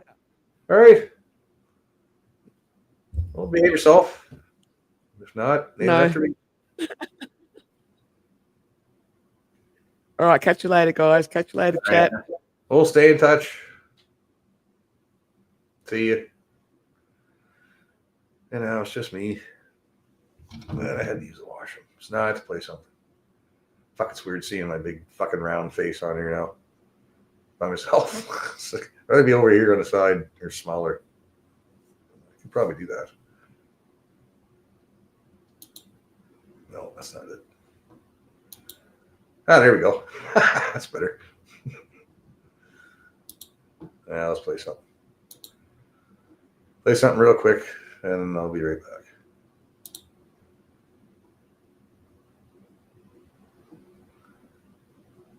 Yeah, that's a good one. Settle down.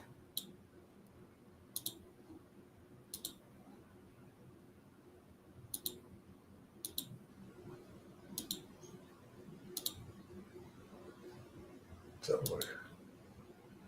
Oh, there we go.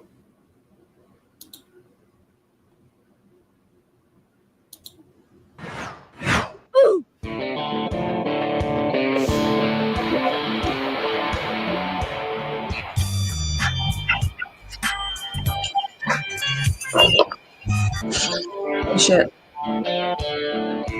What is this?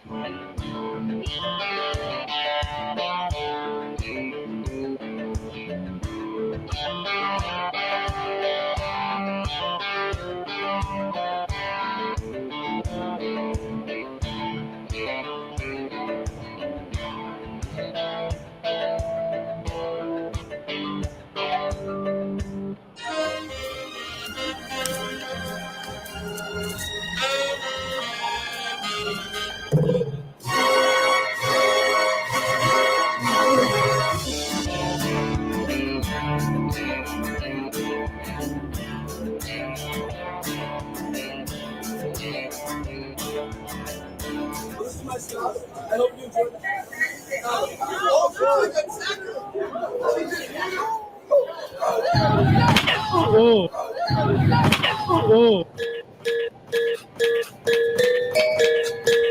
And it's very cool. Isn't that great? Just went up yesterday. Wow. We need a Democratic Party that Oh God, I can't stand this woman. We need a Democratic Party that fights harder for us today. It said fart.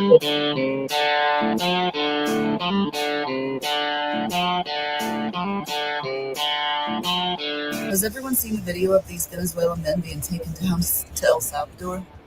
Just some sick ass shit.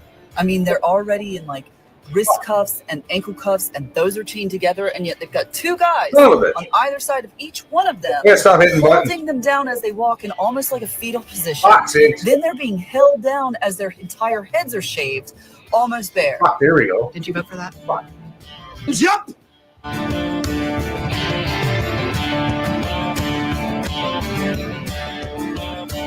Oh no, Jason, are you okay? You need a hug? You need to come in here? We'll give you a virtual hug. Who literally called me Sar. Sar, can you please lay down here, Sar? You're going to go into the metal tube now, Sar. I fucking missed that whole thing. I had to go hit the can. Yeah, you're out, and I had to watch the fucking all that degeneracy. It's crazy. I missed it all. It's funny. I laugh at this. Oh, fuck. It's funny watching the world go insane. Really. Well, it's not funny. I'm laughing because if I don't, I'll go crazy, right? If we don't laugh, we'll cry. Hey, I don't like crying. No, this is all Yankee shit. I don't need to watch anymore of this. So what are you doing? Are you supposed to be doing a honey-do list right now? Well, I got laundry done. Yeah, okay. Fair. I was thinking about going to Princess Auto. I need a new fire pit. They got them there, so I want to grab it before they go because once the weather starts getting nice, then everybody will go down there and fucking buy them out and shit. Yeah. They're quite popular nowadays, those fire pits. Mm-hmm. This is true. Oh, that's enough of that. Oh, yeah. Did you see this one? No. Amazon forest failed to build road for climate summit. I think it's just amazing Yeah, that make one of this the shit up. biggest contributors to climate change is climate change activism. Yeah. It's like, I mean, it's funny. I mean, it's kind of not funny, but it's still funny. But a new 4-lane highway cutting through tens of thousands of acres of protected Amazon rainforest is being built for the COP30 climate summit in the Brazilian city of Belém. It aims to ease traffic to the city, which will host more than 50,000 people, including world leaders at the conference in November.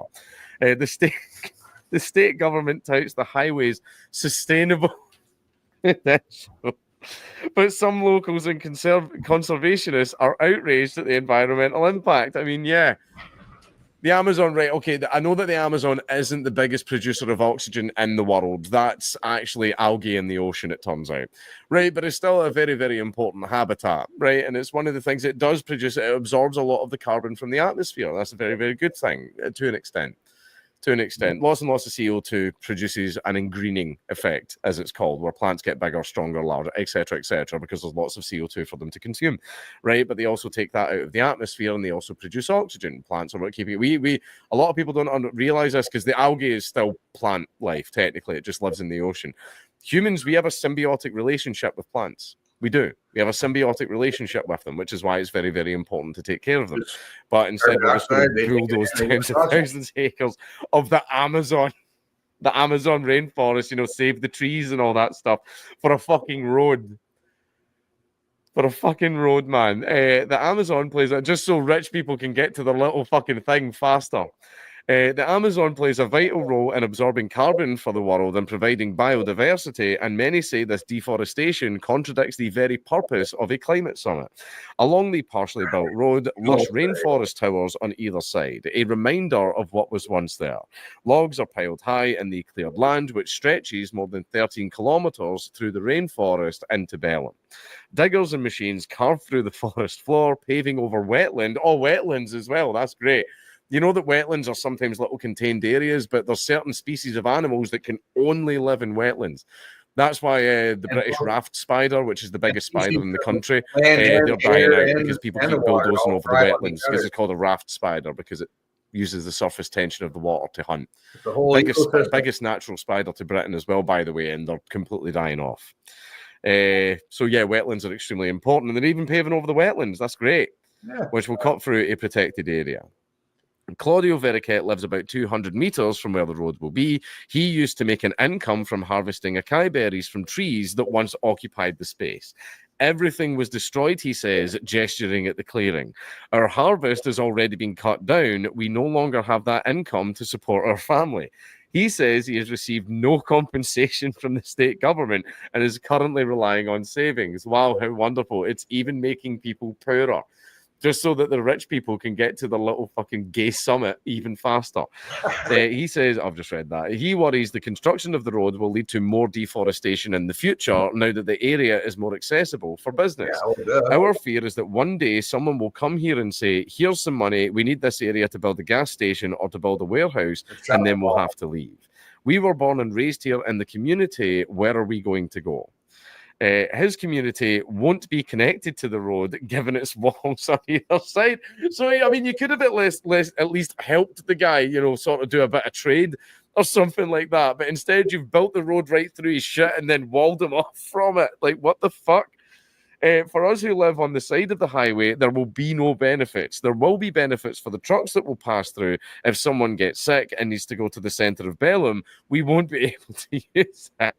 No, why is this like company just saying fuck you specifically to this poor man? Because they can't. The road leads to disconnected areas of protected forest. Scientists are concerned it will fragment the ecosystem and disrupt the movement of wildlife, which, yeah, it does. Basically, it forms a migration border where some animals can't get across it. Like, for example, if you've ever driven through the Highlands in the north of Scotland, which I do all the bloody time now, it's just dead grouse and pheasants all over the fucking place, and dead deer, which I don't really care about too much because our deer have no natural predators.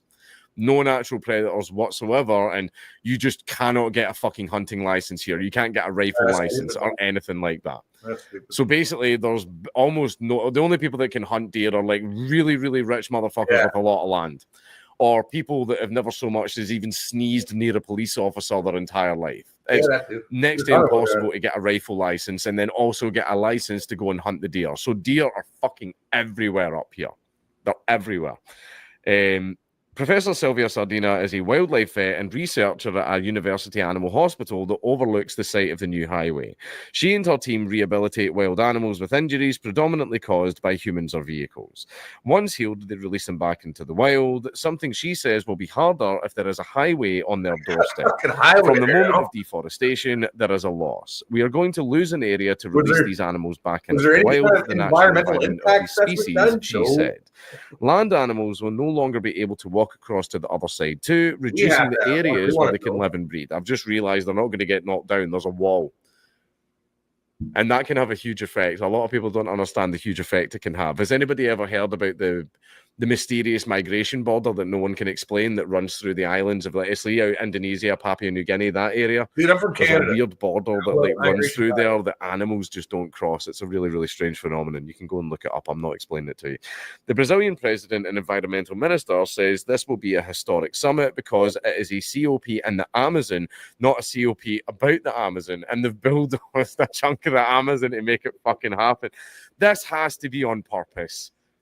Yeah, this has to be on purpose just to make us fucking hate all of them. It's an in-your-face Fuck thing. me.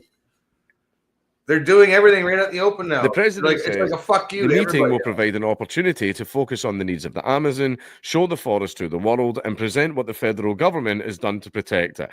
Well, they've even walled it off on either side, so the fuckers can't even stare at it and look at it as they're driving to this fucking place. This is so dumb. But Professor Sardina says that while these conversations will happen at a very high level among business people and government officials, those living in the Amazon are not being heard. There it is there. Fucking hell. The state government of Para had touted the idea of this highway, known as Avenida Liberdade, as early as 2012, but it had repeatedly been shelved because of environmental concerns. Now, a host of infrastructure projects have been resurrected or approved to prepare the city for the COP summit. Adler Silveira, the state government's infrastructure secretary, listed this highway as one of 30 projects happening in the city to prepare and modernize it so we can have a legacy for the population and, more importantly, serve people for COP30 in the best possible way. Speaking to the BBC, he said it was a sustainable highway and an important mobility intervention. He added it would have wildlife crossings for animals to pass over, bike lanes and solar lighting, new hotels also being built, and the port is being redeveloped so cruise ships can dock there to accommodate excess visitors. So basically, you're basically telling us that more parts of it will be bulldozed. Yeah. Because where are you going to build these hotels and stuff? Yeah, where the fucking trees are.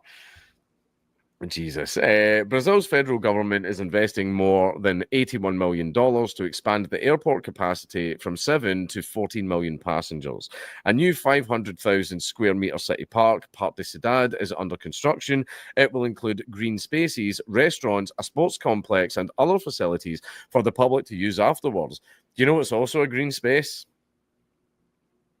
The Amazon. It's a pretty big one, or it was at least. But anyway. Some business owners in the city's vast open-air Vero Peso market agreed that this development will bring opportunities for the city. The city as a whole is being improved, it is being repaired, and a lot of people are visiting from other places. It means I can sell more and earn more, says Dalci Cardoso da Silva, who runs a leather shoe stall. Yeah, because that's what the rich people are coming there to buy. Yeah. Shoes from your little stall. Yeah, right. They're getting theirs from Italy, from specialists, man. Yeah. But anyway, he says this is necessary because when he was young, Belém was beautiful, well kept, well cared for. But it has since been abandoned and neglected with little interest from the ruling class. Does anybody remember the Brazilian World Cup? Yeah, they built a fuck ton of stuff for that as well. What happened to all that stuff afterwards? Look it up. Became abandoned. Is that how you I was pronounce thinking that? about this too. They're going to build all this Jaio. shit and then fucking. Wow. I have no idea. Alexandra Trindade da Silva, who sells Amazonian herbal medicines in the market, acknowledges that all construction work can cause problems, but he felt the future impact would be worth it. I hope the discussions aren't just on paper and become real actions, and the measures, the decisions taken, really are put into practice so that the planet can breathe a little easier. Oh, the planner. You got to worry about the planner. By essentially, the Amazon is the Amazon is referred to as Earth's lungs. It breathes in all the CO2 and releases all the oxygen. So that's why I found that funny. So that the population in the future will have a little cleaner air. You mean from the highway with all the cars on it? Okay, that will be the hope of world leaders too, who choose to attend the COP30 summit. Scrutiny is growing over whether flying thousands of them all across the world and the infrastructure required to host them is undermining the cause. Explains it very well. This is dumb. This is stupid. Basically, I'm starting to notice that lots of climate activism is just completely hypocritical. Put a highway it's just hypocritical. where Here's what it's like comes the railroad through, like back in the day when they put the railroad through. So they want to poison. All kinds of towns. Where clean air come from? Hey, what? Where'd you go? I'm right here, bro. He's done it anyways. No, but like it's putting a highway through there is the equivalent of putting a railway through. Like back in the day where there was nothing and all the local farmers, and then towns started fucking building up and forming around because that's your mode of transport. That's where you can trade. Yeah. And more stores pop up, and then you got hotels, and then you got fucking saloons, and then you got 7-Elevens, and then you got a Walmart, and fucking there you go. Mm-hmm. You should do, right? Fly them all, right? Fly them all to Brazil, set them at the front of the Amazon, give them a backpack and a 2L of water, and make them fucking walk there. They like nature so much they can fucking walk through it. Send them through the park with all the jaguars. Send them through there with all the fucking anacondas and crocs and all that type of stuff. Send them through there. There you are. They get to experience the nature that they love so much. Nature and we get to solve a major problem. Run its course. Yeah, I'm fucking in agreement with that, bro. Absolutely. They get eaten by a fucking jaguar or fucking anaconda, motherfucker. Yeah. Like, how fucked is that? We're gonna purposely poison, like he said, the lungs of the earth. Well, so that it can make it easier for rich people to fucking commute. They're getting it into us with our food. They're getting into us with jabs. They're getting into us with through the air. They don't give a fuck about the environment or the climate and all. No, they don't. Bullshit. They want people dead. Really, they want to depopulate in the nicest, slowest way possible. We're like slowly being euthanized here. It seems like. It's all part of the plan. But yeah, they fly. If it wasn't one thing, DiCaprio and all these nitwits fucking flying all over the place in jets for the climate, which is an oxymoron and it's retarded, and they're just. Yeah. Like, how can you sit there and claim that you're for the climate, but you're riding around on a fucking private jet all the time? Yeah, now you're just fucking bowling your way through the Amazon. Like, now that's you're contradicting yourself. Yeah, it's. I mean, I get progress. Like there's places out here in Canada where we can stand to use a decent highway and some road systems, and there's instead of having the congestion that we have in the big cities where all the fucking nitwit voters are, like we could expand. There's lots of room in Canada to expand. As people don't like the cold, I don't blame them. But I mean, fuck, man, it's not that much of a shorter summer. But we could fucking definitely. There's lots of room in Canada. We could be building and expanding and we could do an environmental impact where it wouldn't fucking really. There's places you can go it wouldn't bother, like elk fucking routes or the bird migration routes. Those studies have all been done, man, and it's not hard to do. You get the right people that already are qualified that did the studies before for this, and this. Don't get the ones that do the studies that the city uses or the town or the government uses. I want independent fucking impact studies, man. Like guys from local, like talk to the local people. They know what arrives every year and what walks through here every year. And every 5 years, there's fucking elk come through here. You know, Mother Nature has a weird cycle, man. It's not like a clock, but certain game come through, certain birds, some fowl fly through. There's fish that come through. You got to worry about. There's different species of brook trout. Fucking New Brunswick lost. I don't know. It's got to be. Well, it was 500 last I heard, and that was late 90s. 500 different species of trout. Where the fuck did you go? 500 different species of trout were lost due to runoff from logging. So all the creeks that they used to fucking spawn from and go back up to, they're gone now. And farm runoff too. Fucking put a kibosh on them. Jesus, Breezy. Sorry, man. I was ranting. You can fucking jump in anytime and say something. Where the fuck did you go? Just fucking Irish goodbye, eh? Just like that. And just like that. She was gone. Hope I didn't piss her off because I was going on a ramble. I did smoke half a joint, though. I'm still a little buzzed. It's not bad weed. I should probably go to Princess Auto, though. I do need a new fire pit. That one's got to go. And it's the same one, too, so. I know the top part's probably salvageable. Again, you could probably put it on top of bricks, the top part. The bottom part's all rusted out. Put the grill part on top for setting pans and cooking on, and the thing that lifts, and you can fucking put a frying pan on it. That's still good. But the rest of it's fucking Chinesium, rusted out garbage. So I got permission to go. Like, the wife gives you permission to go and gives you a list of fucking Princess Auto. You should probably fucking take her up on it and do it. Instead of fucking around on this fucking going to the pub. Hang around the pub too long. I don't want to go anywhere. I just want to stay home. So Breezy's pissed off at me now because I was rambling about fish and shit and migrational patterns or her phone died. That could be too. Or she got a phone call. That could also be. I don't know. I'm going to play something though. It was good to see Wendy, so I'm glad I did go live. I can see her. And Ben, I haven't seen in a bit. I got to check out his channel some more. He's got some cool shit. The quartering. Psycho attacks Tim Pool at Cracker Barrel. I don't really care. But nobody should be attacking anybody.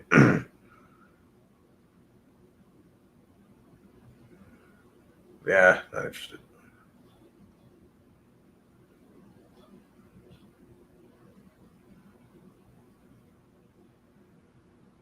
Just bear with me. I'm going to find something here. Get some Jesse Wells. I do like that guy.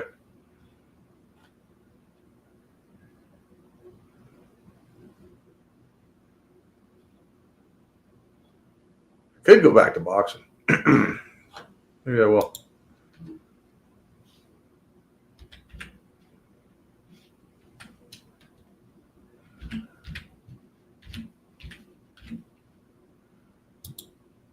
Here we go.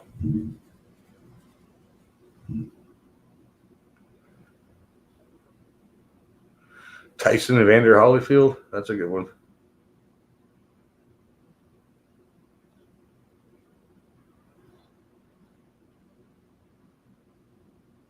Marvin Hagler, yeah. Fuck. I used to watch a lot of this shit when I was younger, and I still do sometimes. I like to watch the old fights. Same as the old hockey. I'll watch some old hockey games and stuff once in a while. Oh, let's watch this. Shall we? Well, you had no choice. Well, you do. You can not watch it if you don't want to. I'm playing this, though. Oh, our internet crapped out. Oh, okay. I thought you were just like, fuck this, and just fucking pulled the plug. Was it something I said, Breezy? Was it something I said? Oh, man. Yeah, it's gone. She gone. Let's watch a bit of this. Some nostalgia. And in memory of George Foreman. The legend that he was. Still is. Always will be. Norton on the right-hand side of the screen.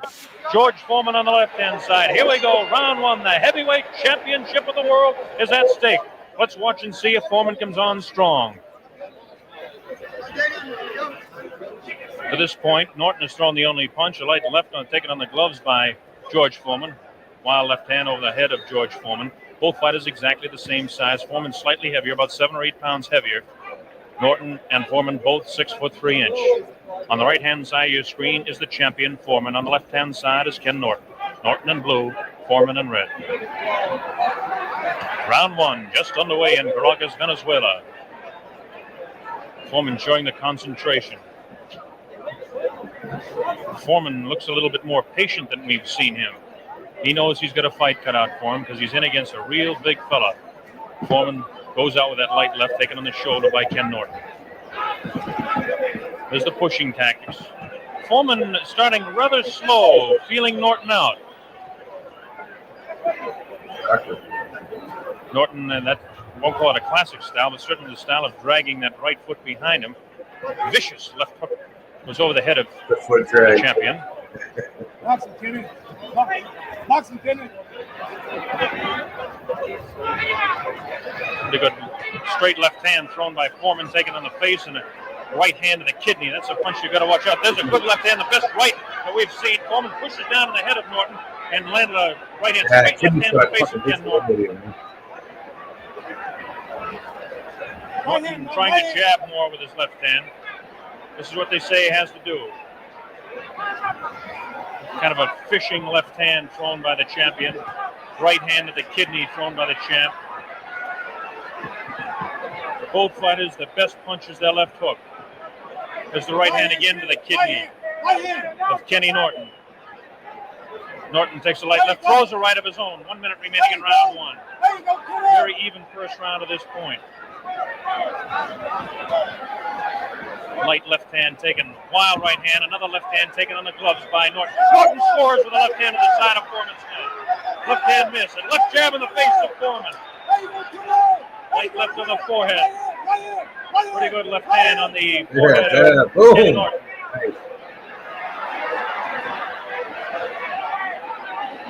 Norton with his back up against the rope. Fucking can't afford to save. Slips the punch and slides around to his left. Very important type of movement. Norton hanging on with that left hand and tries to throw that wild right hand to the body. Foreman is not a great boxer. He's a great puncher, though. Norton is a good boxer. As Foreman comes in and tries to hold up, Norton backs up. 9 seconds remaining in this round, the first round. Foreman kind of feeling out Norton. There we go. The opening round of the heavyweight championship of the world in Caracas is history. Mohammed, what did you think of the first round? Just like I thought it would be. Ken and Norton boxing. George Foreman not throwing all those hard punches and punching them out easy like he did Joe Frazier. Coming up to round two. First round very even. Maybe a slight edge on the amount of leather landed on Norton would have to give to George Foreman. Muhammad Ali is continually yelling instructions to Ken Norton. This is Norton's corner here now. Norton filled with concentration. He's a positive thinker. In fact, he won the Napoleon Hill Award for Positive Thinking, a foundation award. Here we go, round 2, the heavyweight championship, Caracas, Venezuela. George Foreman, Ken Norton on your left. Now watch Foreman try to cut off Norton in the corners, but Norton is working the left jab much better as he slips a punch and out of that corner. This is what Norton must do. Long right hand that lands just on the left-hand side of the head of Foreman. Norton tries to jab. Foreman holds those hands up and tries to push. No damage done there. Foreman pushed that away.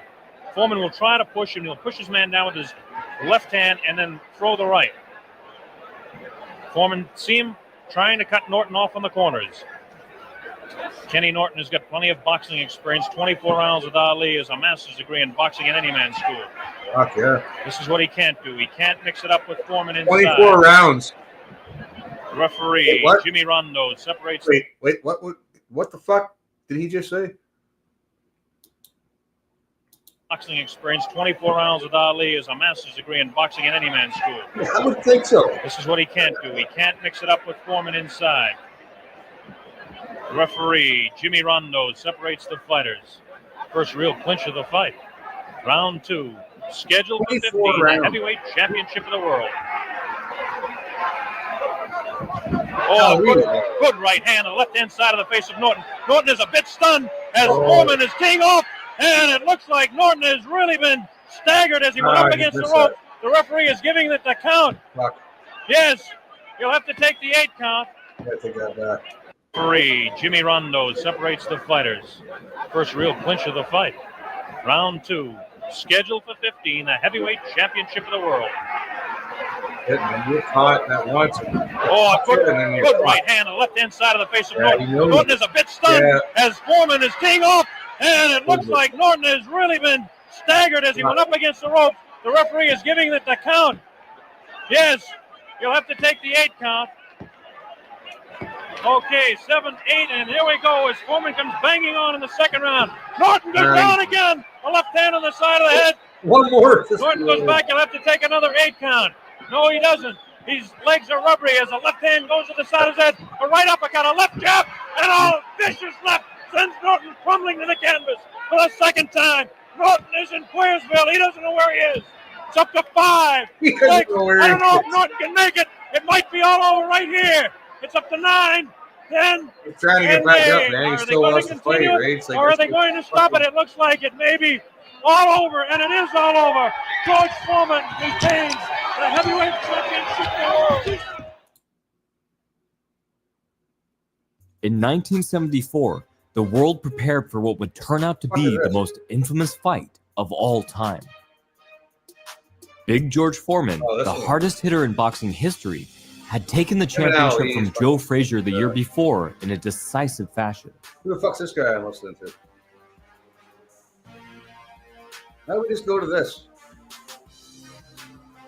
And the iconic Muhammad Ali had avenged his losses to Frazier and Norton in 2 tremendous clashes. Stop it. Stop it. The mode. Oh, I'm already subscribed to this guy.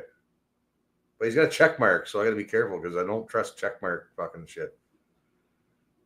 Probably not a good idea to play this. It's not. Let's say we did. What do we got here?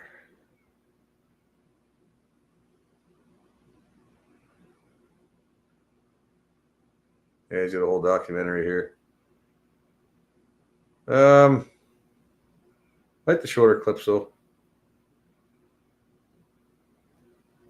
When George Foreman challenged 5 guys in one night. I gotta see this.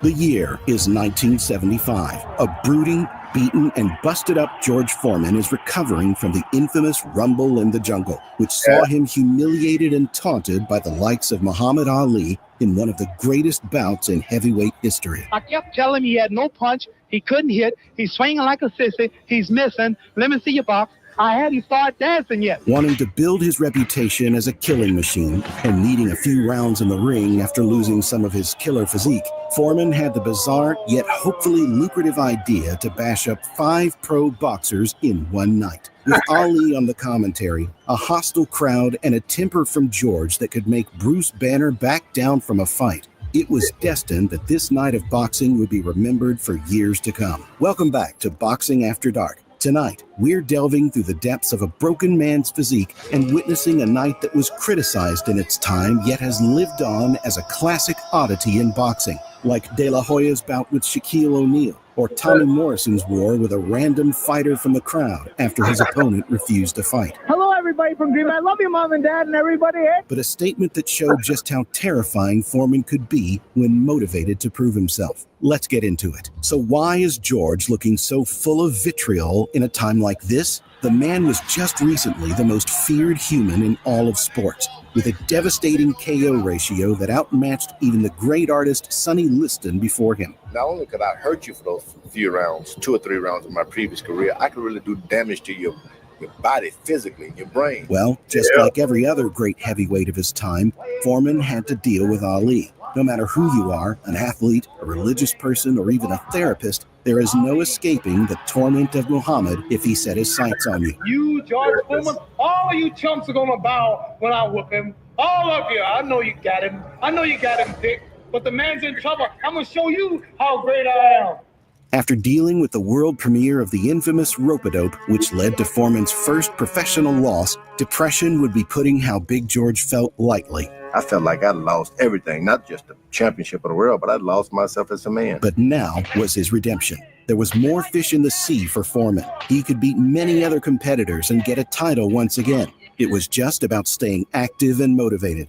And what better way to do that than to sell out a stadium while knocking out 5 massive men of substantial talent? But who exactly were they? Well, first was Alonzo Johnson, a former victim of a very young Muhammad Ali, and 3 years out of... What's happening, man? Just finished up my day, heading home. Yeah, fucking... Was that, I'm at Cawthron and Queensway, about to get on the Gardner. Oh, are they? Or the Queen Elizabeth way. Oh yeah. If transportation is the lifeblood of a city, Toronto's in constant state of heart attack. Yeah, the arteries are a little clogged there. Yeah. Oh, buddy. Gonna need a fucking triple fucking bypass. Yeah, I was just gonna. Yeah, it wasn't so bad until they pumped in 2 million people into it. But anyway, I can't drive. Yeah. Well, that's the other thing too, right? I know, man. I was 14. I learned how to drive on the 400 series highways when I was 14 years old, man. And it's night and day. It's not even the same. It's like, I may as well have grown up in the fucking 50s when it comes to the highways now, man. Yeah. Yeah. If you did that today, it would scar you for life. Yeah, and it was a standard too. Plus, we were all drinking, so that didn't help. Fuck. Beer between my leg, fucking standard truck, driving down the fucking, what was it, QE? Well, it was 3 400 series highways from Hamilton to Newmarket. Yeah. Yeah. Fuck. At 14 with a blue. It's like nice. My 4th or 5th. Between your legs. Yeah, I was buzzing pretty good. I didn't drink it much. I think I had a couple swigs of it. It was piss warm because I was too nervous as it was. Never mind fucking taking fucking swig. Like, fuck, man. Like, I don't know how they're sitting there going, just fucking chugging them back. Like, oh, they knew exactly when to fucking do it when no one was looking. That shit's like, that just kills my buzz, man. It's like, I'd rather not, right? Like, drink when I'm not driving and I can enjoy it. Yeah, of course. It was almost hot sitting between my legs, man, because I was so fucking nervous just driving at 14. Yeah, then you should. At least technically, you couldn't have lost your license because you didn't have one. So no. Like, yeah, that's it. Get the kid to drive. Fucking jokes. So what were you talking about earlier on? I wasn't able to listen because I'm just in and out of the truck doing my drops. But I played a couple of old Foreman clips in the beginning, and we're talking about mechanics working on their cars and shit. Did you play a George Foreman? Did you play a George Foreman sandwich grill commercial? No. Well, we should let that. That's what he's known for at the end, right? The George Foreman. The grill, yeah. No, I was playing some of his clips from his old fights and shit. Yeah. Some of that stuff. Well, and then he had a fight when he was like 52 or something, didn't he, or something like that? He had a fight like he came out of retirement after like 20 years. He did like Mike Tyson thing. He did. Yeah. I can't remember who he fought though, but yeah, I remember that. I should Google that. Didn't he fight? Didn't he fight another guy that was like old and shit too? I can't remember. It wasn't a young guy. It wasn't a young guy. It was another guy who kind of came out of retirement too. I thought, or maybe I can't remember. Man, fuck yeah, I should Google it too. Well, Google it. Yeah. Well, I mean, it'll probably be on this. Fight. If I let this fucking play long enough, it'll probably be at the end. George Foreman challenged 5 guys in one night. Okay, no, this is just the one about him challenging 5 guys in one night.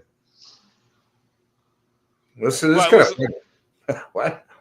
Him and Muhammad Ali had great ones, right? Whatever was it? Fuck was yeah. that? No, Thrilla in Manila was him and Ali. Yeah. And we just watched a clip earlier about Rumble in the Jungle. I think that was Ali and Foreman. Nice. I've been listening to Q107, and it's like between songs and then the DJ talking nonsense. It's a Carney commercial and then an anti-Carney commercial and then a couple songs and a Carney commercial and then PC commercial. Just incredible, man. Yeah, because they're bought and paid for. Huh? There's just, but all of them, right? Like it's one or the other, right? It's both of them. He's good. No, he's bad. He's good. No, he's bad. He's bad. He's good. He's good. Right. It's insane. That's how I can't fucking listen to the radio. I can't stand the fucking radio, man. I hate it. Yeah. Like it's bad enough. I'm stuck working all day. Okay, I just want to hear some tunes, right? Yeah. And some like the DJs and the radio back in the day, man. Like way back. Like they played all the songs, the good songs. There wasn't this government fucking up your ass fucking messaging bullshit. It was just, besides swearing, they didn't swear, but the DJs were actually kind of funny. Now they're just annoying. They've been annoying since the 90s, really, DJs. It's like, shut the fuck up, man. Like, really. But they talk about nonsense. There's nothing like... Yeah. Yeah, they're laughing and joking at their own jokes that aren't even funny. They're like, yeah, there could be like Russian paratroopers landing around the studio and they'd still be talking about their cat puking on the weekend. Right. It's just insane. That's a good way of putting it. I can picture that too. Just like, Red Dawn would happen and they wouldn't even notice. No. Get all mad when you interrupt. Didn't you see the red light outside? On stage over here. Like, don't you know who we are? No, you're a DJ. They think they're celebrities. They honestly think they're celebrities, right? They have that ego, celebrity ego. Like, oh, I'm so-and-so from Q107. Don't you know who I am? And do the voice like, oh, now I remember you. Yeah, okay, I heard your voice before. I think. Dale. Radio personalities, they're not fucking celebrities. Same with our local news people, CHCH and all the other people, man. They think they're fucking celebrities. You're not. Settle the fuck down. Bubba's the biggest celebrity. Bubba O'Neill, I think, the sportscaster guy. Yeah. Yeah. Yeah, that's it. There was one guy we had on CHH. He might still be on there. I don't know if he's. I don't know. He used to do bumper stumpers. He was a game show host or something for a while. They used to put out Hilarious House of Frightenstein with Vincent Price and Billy Van. Like, fuck, man. It used to be a cool station back when they had a little more freedom instead of being under the thumb, right? But once you start sucking the government's dick in the tit, they can tell you exactly what to do and bitch slap you and say, no, you're going to do this. Well, they don't even really cover too much. They cover just as many Hamilton stories as they do what's happening in like Pennsylvania or Alabama, but it's not even like, oh, there's a hurricane. Not even shit like that. It's just stupid stories. No, I've walked past. It's insane. This was what, early 2000s. We went down to Eastgate Mall We got off the bus, and this whole high rise was all taped off all the way around, like fucking from across the street and everything. And and there's a big forensic van out there, a whole bunch of fucking cops out there and shit, man. Yeah. Not even didn't hear it on the radio, didn't hear it in the news. Yeah. But they're not telling you a lot. There's a lot of shit they're not telling you, man. A lot of shit. So Stay comfortable. Stay in your bubble. Yeah, people have police scanners and shit, and they know there's lots of shit going on that we're not hearing. Used to hear a lot more on the police scanners, but now they've cracked down that you don't get to hear as much. No. What Hamilton did, and Hamilton was one of the first ones, I think, before Toronto, they changed your scanners to like a totally encrypted one. Yeah. They changed that. That's what Hamilton police did. That's a few years ago. Yeah. Well, because criminals were using it too, but I mean, a tow truck driver, but still, but they went encrypted. They went, yeah. So now we got tow truck wars. What's up with the tow truck wars? You hear about this shit? I did. There's some shootings or something. A couple of things were shooting at each other. Right. Well, I imagine the tow truck drivers that are already here that are Canadian aren't going to be putting up with this fucking, because again, the foreigners are taking over the cabbies, the limos, all the DMV positions, all the lower government positions. They're taking over all the shit, trucking industry. So why not the tow truck industry? So I can totally see some fucking mafioso fucking shit going on. Like, I'll burn your fucking shit down, motherfucker. Oh, I'll burn your shit down. Okay, well, I'll burn your shit down. Well, they were probably fighting over the same Land Rover that they were trying to steal. No, that's my Land Rover. No, it's mine. Yeah. You know what I mean? Like, I want to steal that Lexus. Fuck. No, it was my cousin that gave me the address at the DMV. It's my Land Rover. No, I saw it first. That's my turn to steal that. Fuck. Just fuck. I know. Fucking brutal. You want to watch? You can't watch this because you're driving, so we can. Yeah. No, whatever. You play it for the audience. I'm just a sideshow Bob. I'm just I just took it down. It's gone now. It's gone. I took it down. But yeah, I should probably go to Princess Auto and. What's that, Princess Auto? She gave me a list. Like, whose wife does that? Gives you a list to go to Princess Auto. I insist you go to Princess Auto. A good one. A good one. I know, right? Like, a good one. She's got fire pit, barbecue brush. I do need a new hose tap, which I got to plumb. I can't find my. Oh, that reminds me. I need a fucking propane tank and shit for plumbing because I don't know where it is. I can't find it. A hose, some cushions for the chairs. Yeah, I need a new garden hose. I need a new garden hose, and I need because my outdoor tap fucking leaks and it won't stop leaking now. Okay. So I have to shut it off from inside to turn it off. The indoor shut off part where it's right there. You're supposed to shut it off in the wintertime from this one, but I just use that now in the basement for the off and on. Yeah. But I need it better. It's inconvenient. Actually, I changed that yesterday at my place. Mine was it was like 20 years old. My outdoor bib. I pulled out the cartridge. Oh, I'm just gonna change the cart. No, we don't have this cartridge. I have to buy the whole thing. Well, I'll buy a case of beer. Hey, come do mine. I'll buy a case of beer. I'll go get the shit that we need. Dude, you don't have to buy. Yeah, if you want me, yeah, okay. So I'm on my way home. I'm at the Ford assembly plant. I can do it, but I just don't want to do it. Oh, I won't burn my fucking house down either. Dude. I'll end up burning down the fucking side of my. I can build a shield so I don't melt my siding to fucking do it or whatever, right? Yeah. Is it brazed or is it a screw-in thing? I'd have to have a look at it. It could be brazed or it could be screwed in, eh? Oh, it's old. It's old. I think it's soldered on. So mine was old. Okay. I'll have a look at it. There's not much fucking right there either. I'll be the judge. Yeah, well, you have to see it, obviously. But it's old, man. It's an old house. So it's the smaller fucking copper tube. Yeah. Half inch. Half inch, yeah. Yeah. Or a little better, but whatever. It's old and I'm pretty sure it's soldered on. Because I know it's not leaking from the solder, it's leaking from the actual fucking tap itself. Maybe I can unscrew that tap and put a new one on. I didn't even thought to look at that. Yeah. But I'm pretty sure it's soldered right the fuck to it, though. So often how it is, the pipes comes out, and then they put a female fitting. Yeah. That's brazed on there, and then the actual head where the cartridge is, the actual valve. That's another screw-on part. Yeah. So you can buy like cheap ones at China for like $10, or you can spend like a Canadian-made one, which is like they're like 30 there. That's what I picked up yesterday. One that's gonna last you. I hope. Yeah. It's a much better product. Yeah, it's not worth save some money and then you got to change it every year. That's a false economy. And my sink drain's leaking too. Okay. So I might owe you 2 cases of beer. The sink drain is leaking? It just came detached from underneath. Okay. The pipe underneath. I don't have any fucking glue. If I do, again, I can't find it. This is why I have 3 of everything. Because when I go to fucking look for shit, I can't find shit.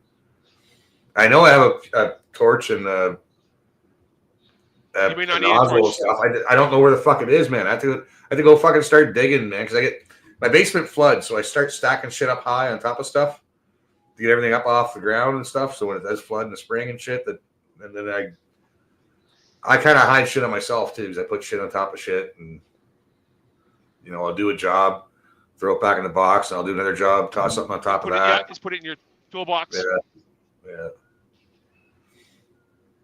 Yeah, and the lighting downstairs sucks. I gotta get some. This house needs a fucking enema. Really? An enema? Well, yeah. I'm gonna demo it. I can't wait to fucking do it. I'm gonna do it. Hopefully in my lifetime here. Fuck's sakes. I want to take these fucking walls down. Rerun the electrical has to be done. I might even need a new fucking panel. I might even need a new fucking service entry, which would suck. Because that's not fucking cheap. Well, we know a few dags that can help us, right? Yeah, I know, but still, man, ask gas or grass. So you can probably figure something out there. Yeah, it's not cheap. You can probably run. Yeah, but what you do though is that, like, if you know where you can run all this, you run all the wires, and you bring them to the fuse box, and you let the professional hook that up. But if it's like a lot of the work is like drilling through all the joists, right, and run the wire, and there's a lot that you can do yourself. Yeah, well, it's that stuff, like running things and plugs and shit, it's pretty easy and basic. You can access it from the basement. But that saves a lot of time, right? Like if you do it yourself, that saves a lot. Like someone. Yeah. That's not the thing I'm worried about. I got to change my panel out. I think I need a bigger panel. And well, you got what? 100 amps, 60 amps. It might be 100, but it's an old 100. Yeah. I mean, it's a breaker, but it's not. It could be. I don't know. One of them's gone, so I'm missing my outdoor plug now. I think my buddy plugged his e-bike in out there. Fucking skinhead, fucking motherfucker. Pretty sure, because that thing never fucking gave me any trouble, but he plugged it from the outside. The outside plug's right over here, and there's one on the inside here too, right? And it fried those two, and one over here.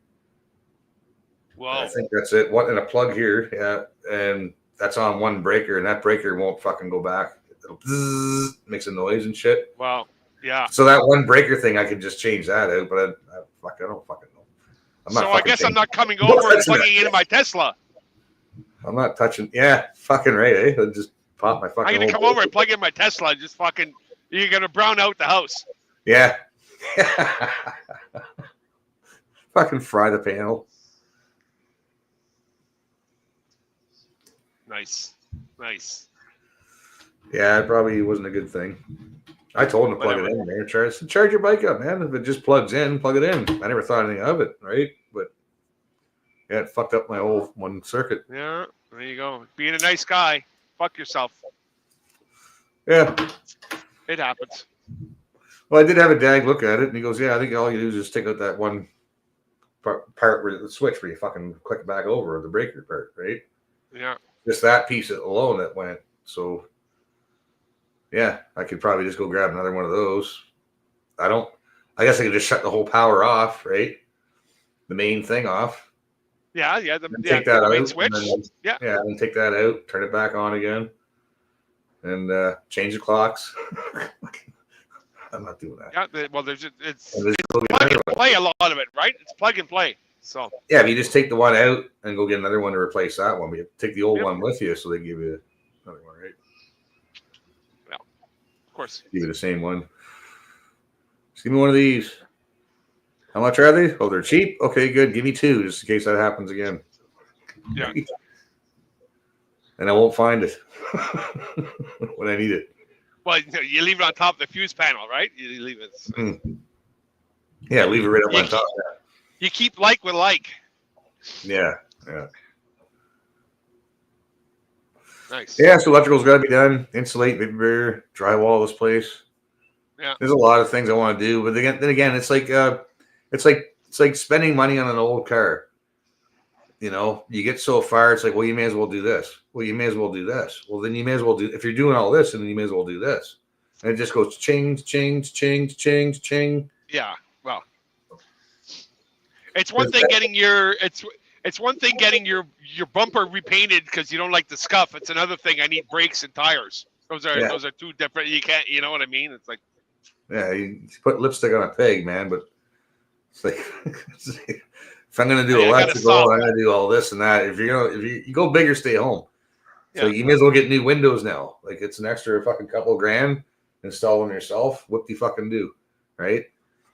But I mean, you may as well, because if you're gonna gut the fucking walls on the inside and re-drywall everything, you may as well get same size windows, bigger if you want. I guess you can't go smaller. Your house is big. Your house is brick, right? So you can't go to it. It's not like it's not brick. They have to be. It's not brick. No, it's wood. The walls are hollow. There's no fucking insulation in between my plaster and the outside of my house. There's some blown in shit in some spots I get rid of, but I'm pretty sure there's no blown in stuff in the walls here. These walls are hollow. Probably some old newspapers, I guarantee you that. Like, probably when you go to tear it off, you'll see newspapers like this, so you can read them. But as soon as you touch them, they'll disintegrate. Yeah, I could see that, but there's no insulation. What's on your shopping list again? Okay, review that again for me. New fire pit. New fire pit. That one never owed me a dime. Buddy of mine gave me that. I've had it for a few years now, and it's toast. But I never paid anything for it. So these are the one they have at Princess Auto is the exact same thing as that one. Okay. And I need a barbecue brush. Barbecue brush. Okay. Yeah. So fire pit, barbecue brush, hose tap. Like I need the new end for the hose. Yeah. And I need the hose. And I'm thinking get a reel so I can reel the fucker in, right? Might get one of those. Or a reel or like a hoop, like a something to fucking wrap it up. Yeah. Off the ground, yeah. Yeah. And cushions for our butts for all the chairs and shit. And then she had screening. The screening I'll have to get it at Hamilton Builder Supply. But yeah, other than that, they won't have screening. Why she wrote that on. That's why she had a question mark on the screening. Screening? Yeah, screening you won't get at Princess Auto. No. Home Depot you would. Home Depot, Kane Tire, Rona. Yeah. Well, that's my Princess Auto fucking thing, but there's going to be other things there that I can think of that I could use. I could, I gotta do, yeah. I'm on Walker's Line now. Walker's Line, Appleby Line. So. Oh, cool. I'm making my way. We're doing a solid 65K. Nice. Yeah, cruising along.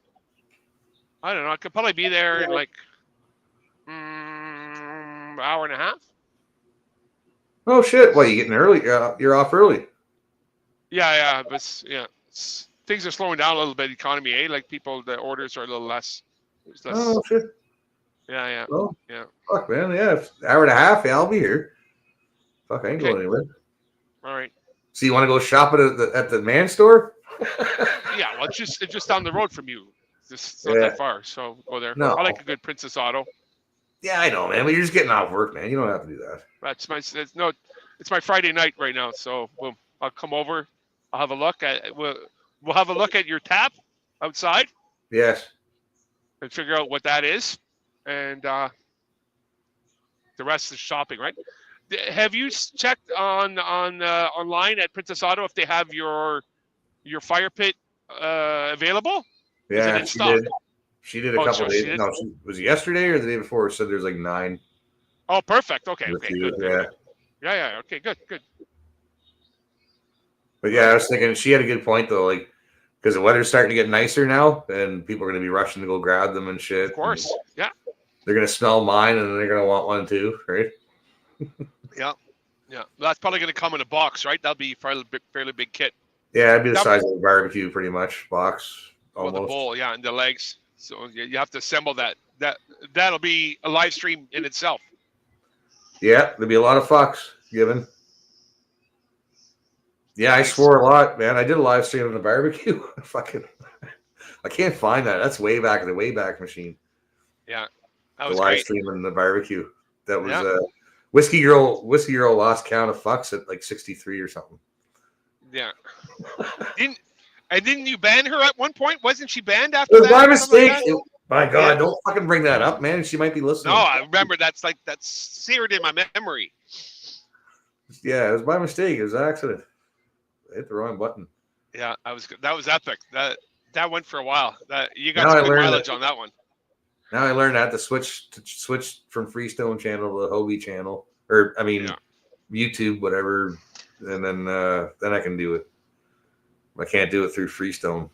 It won't recognize it. It's weird. So I fucked up and banned her by mistake. Jesus. That was hilarious. That was an oops. Oopsie. That was early days. Yeah. Now just think how far you've come on your channel. Like, never mind the channel, but just like your ability to like bring stuff on stream, like just knowing how it all works. Slowly, right? I'm slowly starting to learn. Yeah, like how to pull stuff up on the No, screen. buddy. Still haven't figured out Rumble yet, though, which is kind of embarrassing. Really. That's okay. It's coming. We'll get that going. I should have tried that today. But I still think I need a cell phone, even though because I think I can go through Rumble on Chris Freestone, but I can't go through on House of Bad Influence for some weird reason. Why is that? Because I think there's 2 of them. I fucked up. We had House of Bad Influence going, and then I think I fucking tried to get back in again, and I hit a different password, and I went Freestone or something like that, and now it recognizes a different password. I don't fucking know, man. You know what I mean? Like you gotta have patience. Like once I see it and I do it a couple times, then it's no problem. But show me once, and you're kind of like someone like Slip will be here, or somebody fucking or Tom or whatever will fuck around with it, and they'll sit like, oh, it's easy, just do this. And even they fuck up sometimes, and it's like that's not helping. It's like because I would have probably done it way worse. I would have yeeted myself or whatever, man. Like fucking, it's way too much clicking. Look over here, click over here, click over here, click down here. Now click over here. Go to this, click this, and then bring that over here and click over here. It's like, okay. It's Jesus. too fast. Yeah, it's too fast. No, but it's that. I'm not a computer guy. I never was. I was never into computers, man. And the whole clicking, and my eyes aren't getting any better either. That's not fucking helping. Not coming up with excuses. I'm just saying, fuck, my attention span and my eyesight. I'm getting to be that cranky old fucker who just sits on the porch. I just need a shotgun. That's all I need. You're getting there. What do you mean you're getting there? I thought you were there already. I need a rocking chair and I need a rocker, something that rocks. And They have those at Princess Auto. Something that swivels. I need a swivel chair and a rocker like this, so I can rock. Have my shotgun. Sit on my porch. Get off my lawn, motherfucker! Scare all the Jeets. It'll be a assault gun, not an assault gun, but a assault gun. Yeah. Shoot A salt. salt gun. Yeah. Yeah, it'll be all colorful. It'll be for like one of those spider ones, like little for shooting spiders. The one that Al had there, the fucking spider. Or those little,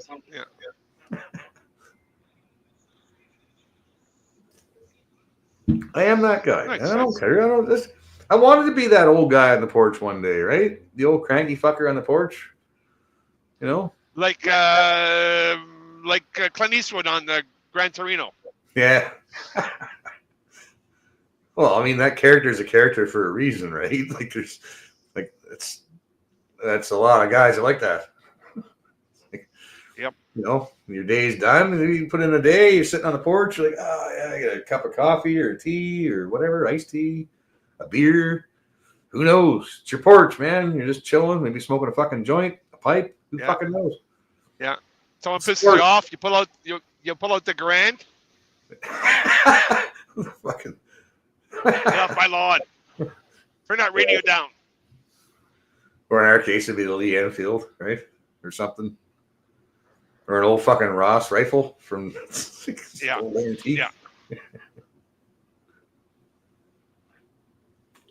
Yeah. I think they banned the Grant. Here in Canada? Probably. I think so. I think so. Mm. Yeah, I'm not allowed to own Lugers either, I don't think. Because I noticed that's because the barrel's too short.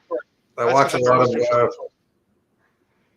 there's quite a few really, really nice guns that I saw on channels that I follow that were rescued from Canada, right? Like we're talking like war relics, like things that our grandfathers brought back from the Second World War, our great grandfathers brought back from the First World War.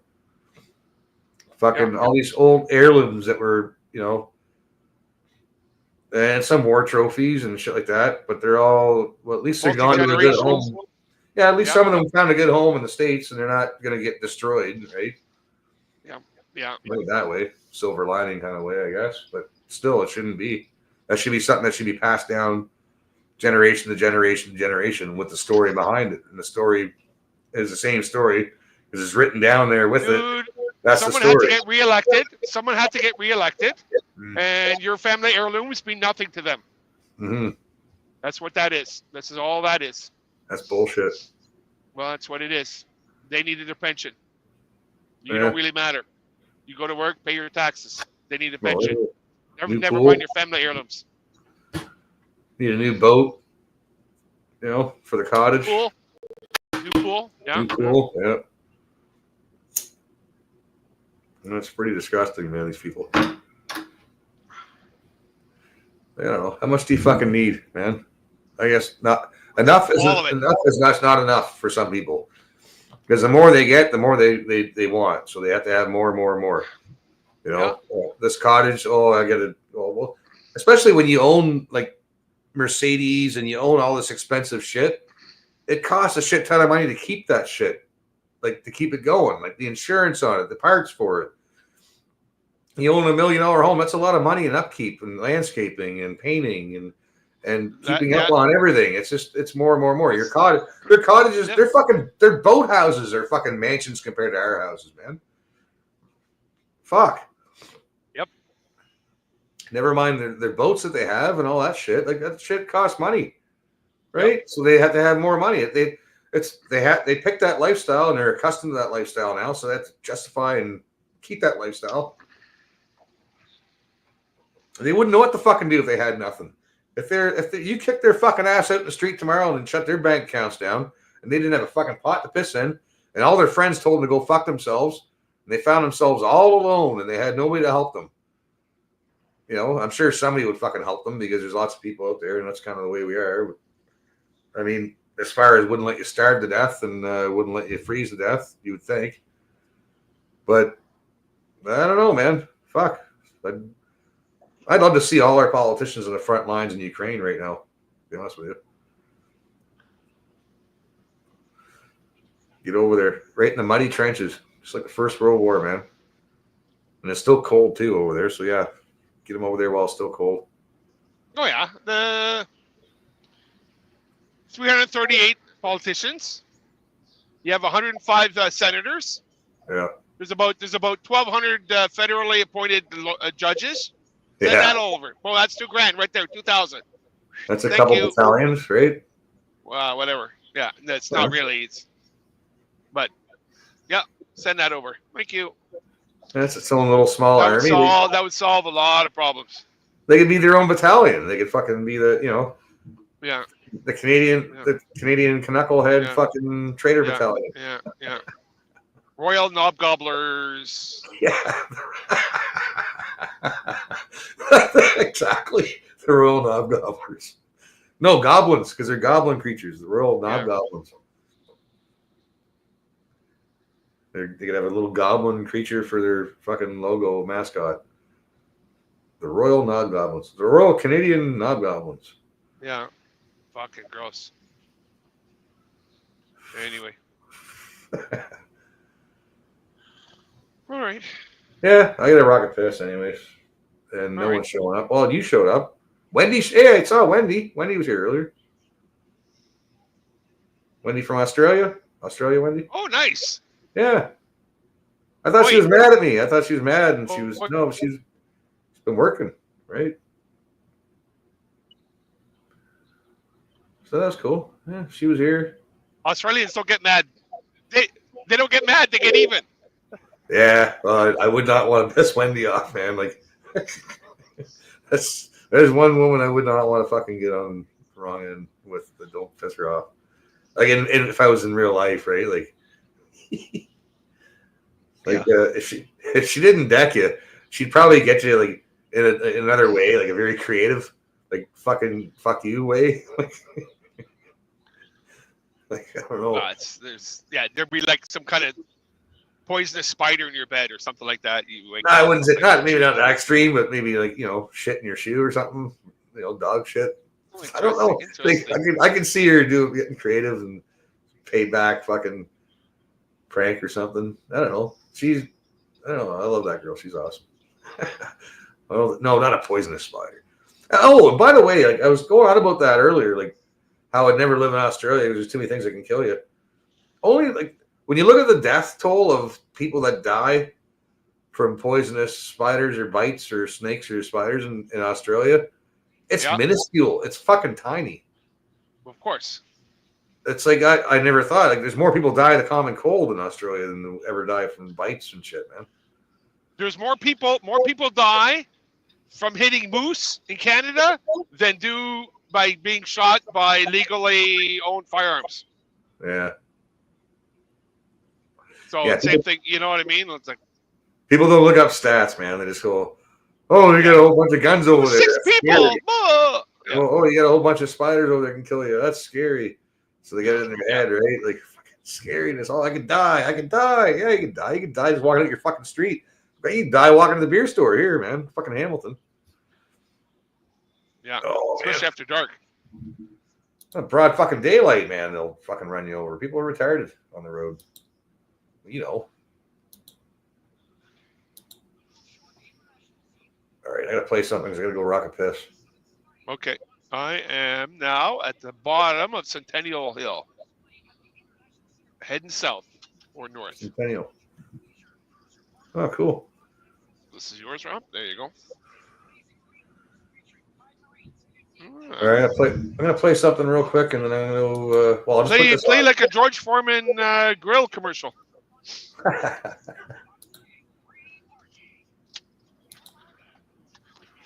already found something though. Okay. Well, I'm gonna play it because it's live, so I'm just gonna let this play. It's not going to work. The type of punch is going to work. Left hand by Tyson. The right hand is a little short. Tyson plays. See whether Tyson can sustain his fury. You notice the giveaway round, especially inside. You notice that Tyson throws a great deal of body shots.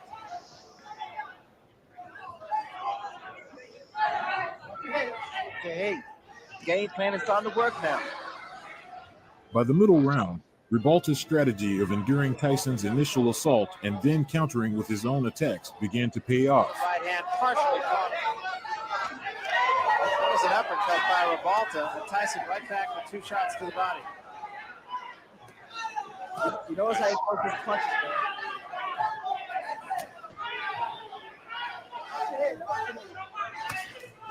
Either they want Tyson to punch himself out. I wonder if Trump is ringside. He drops the other hand. This is just me, Ray. I really want him to get careless.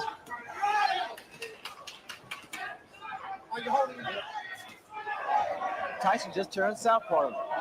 He pitched a virtual shutout against Green, and according to because unlike Tillis or Green, as you mentioned, Ribalta's looping uppercuts.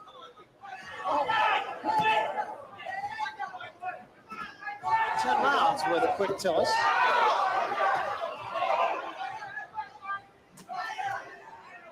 He's staying in the fight. Robaldo has stand power. What else you like Tyson? He still is not seen, as Larry mentioned, the bigger. Who is this, Chris? This is Tyson and who? 27 or the Withers. I don't know. It said. Here we go. Robaldo has been doing from the very first round. I mean, no one expected too much from Robaldo. It's a combination from the four punches. Marvin Tiles, I think. Oh shit! I just fucking needed it. Oh well, fuck it. Whatever. It's enough of that. It's gone. Yeah. No, I don't know. I thought that might have been Marvin Tiles. I wasn't watching it long enough. I really had to hit. Yeah, that's okay. That's fine. Doesn't matter. Yeah. Well, you gotta focus on priorities, right? So that's it, man. Fucking teeth are floating there, but yeah, you can't be. You have to figure out how to run a stream with a catheter on. Then you can just have uninterrupted. You just fucking relax and fill up the bag. Piss jugs. When the bag's full, that's when the stream's over. I hope nobody's seen my fly down, because when I went to get up and go use a washer, my fly was already down. Fuck's sakes. I never leave my fly down, man. Ever. Wow. Like, my fly was down, man. Like, fuck, that's not good. Yeah. It's like, I don't think anybody saw it. Nah, nobody saw it. You weren't playing with yourself on stream, were you, Chris? No, but I'm just saying, if I had piss jugs, you wouldn't even know. It would be easier to just whip it out. Yeah, totally, Well, absolutely, of course. Nobody would even know. Just mute myself so you don't hear psh. Yeah. Whatever. Well, maybe when you do the renovation, you can install like a urinal underneath your table there, underneath your desk. Right there, man. Done. This goes down into the drainage system. Boom, So right there, urinal. 24-hour stream and just fucking just And then go. Just hit the mute button whenever you flush, and you're good to go. Set a beer fridge right here. Little fucking hose like with a funnel on it, you know? Yeah. Jesus. Get it on tap.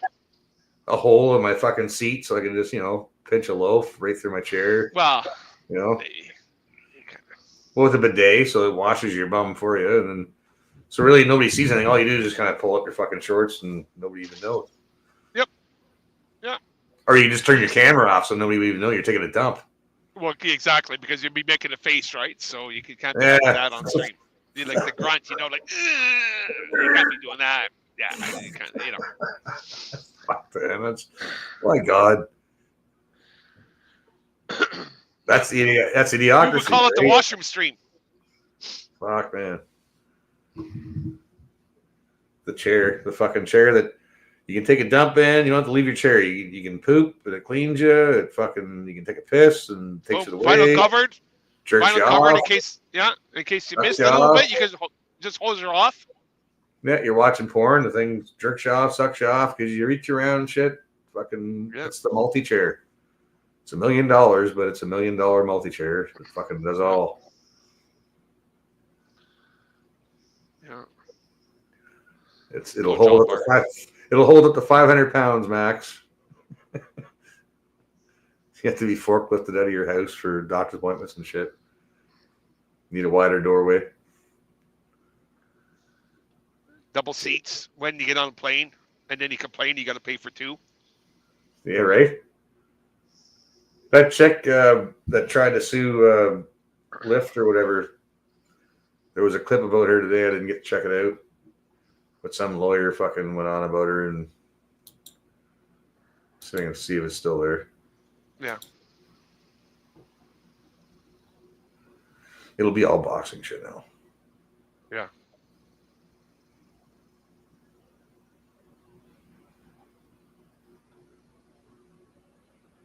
Oh, I don't care. Huh? Sorry, go ahead. I think my headset needs to be charged because it keeps on beeping at me. So I may go. Oh, that could be, yeah. Dark at a certain point. I think that's what's happening. Yeah. All right, man. Well, if you're to be showing up here, then yeah, I'll see you in a bit. Yeah. All right. I'm gonna let you go because I'm almost at work anyway. Cool, man. And I'll talk to you soon. All right, man. Goodbye, everyone. Cheers. Be good. Bye-bye.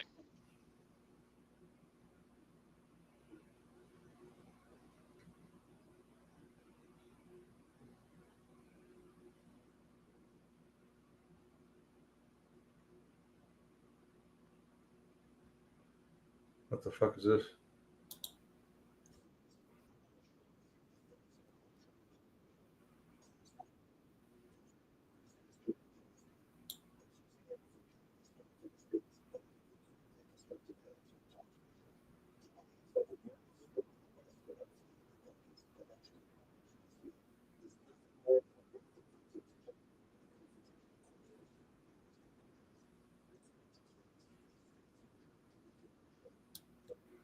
Yeah, I'm not out of time for that shit. Sorry, I'm just trying to find something to play here.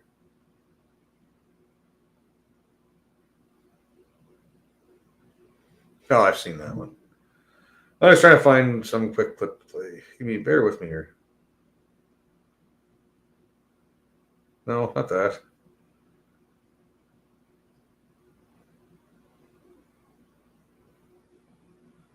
Well, yeah. Putin's definitely going to be locking down those regions that Russia took. All that ground that Russia took, they're not giving that back. That's not going to happen. It's not like the States where you just fucking, not only do you give territory back, but you give them a whole bunch of equipment and helicopters and shit too. Why not? Night vision goggles. Hey, there you go. We'll leave that behind too. Fucking embarrassment. Well, I'm not seeing that clip that I wanted to watch here. And I don't really give a fuck about that fat chick that sued fucking Lip. She'll probably win. That's what I thought, maybe that she lost, and I wanted to see what this guy had to say, but I'm not seeing him in here anymore. I can't remember what it was to type it in, so I was hoping it would just pop up like it did before. And it isn't.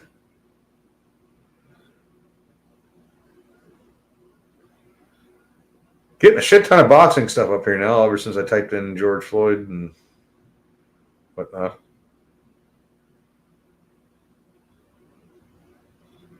Well, okay, I guess that's it. Michael Spinks versus Jerry Cooney. Spinks is a good fucking boxer.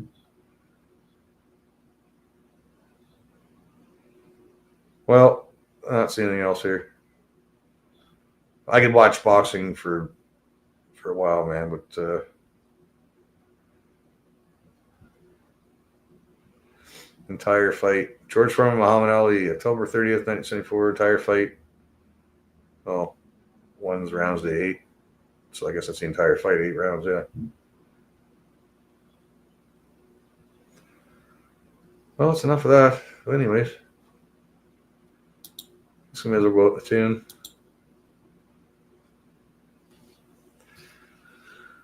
Oh, then one day you forget to mute. Yeah. Well, no one's popping in. What time is it? How long have we going? I've been going almost 5 hours. And James will be here in a bit, so I'll probably fucking end this shit up and get shit going. Oh, that hurt. I don't know if anybody heard that crack or not. It's like crack, crack. Yeah, let's go on a tune. What tune? Which tune? A good tune? Can't play a shitty tune.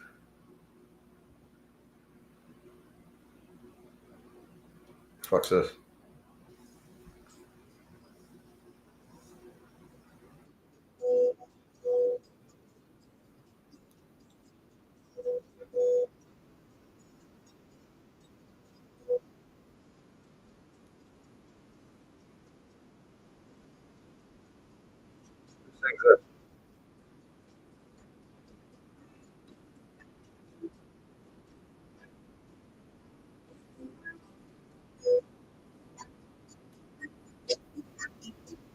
Why is it still playing? That's fucked. I'm not sure if I can play that or not.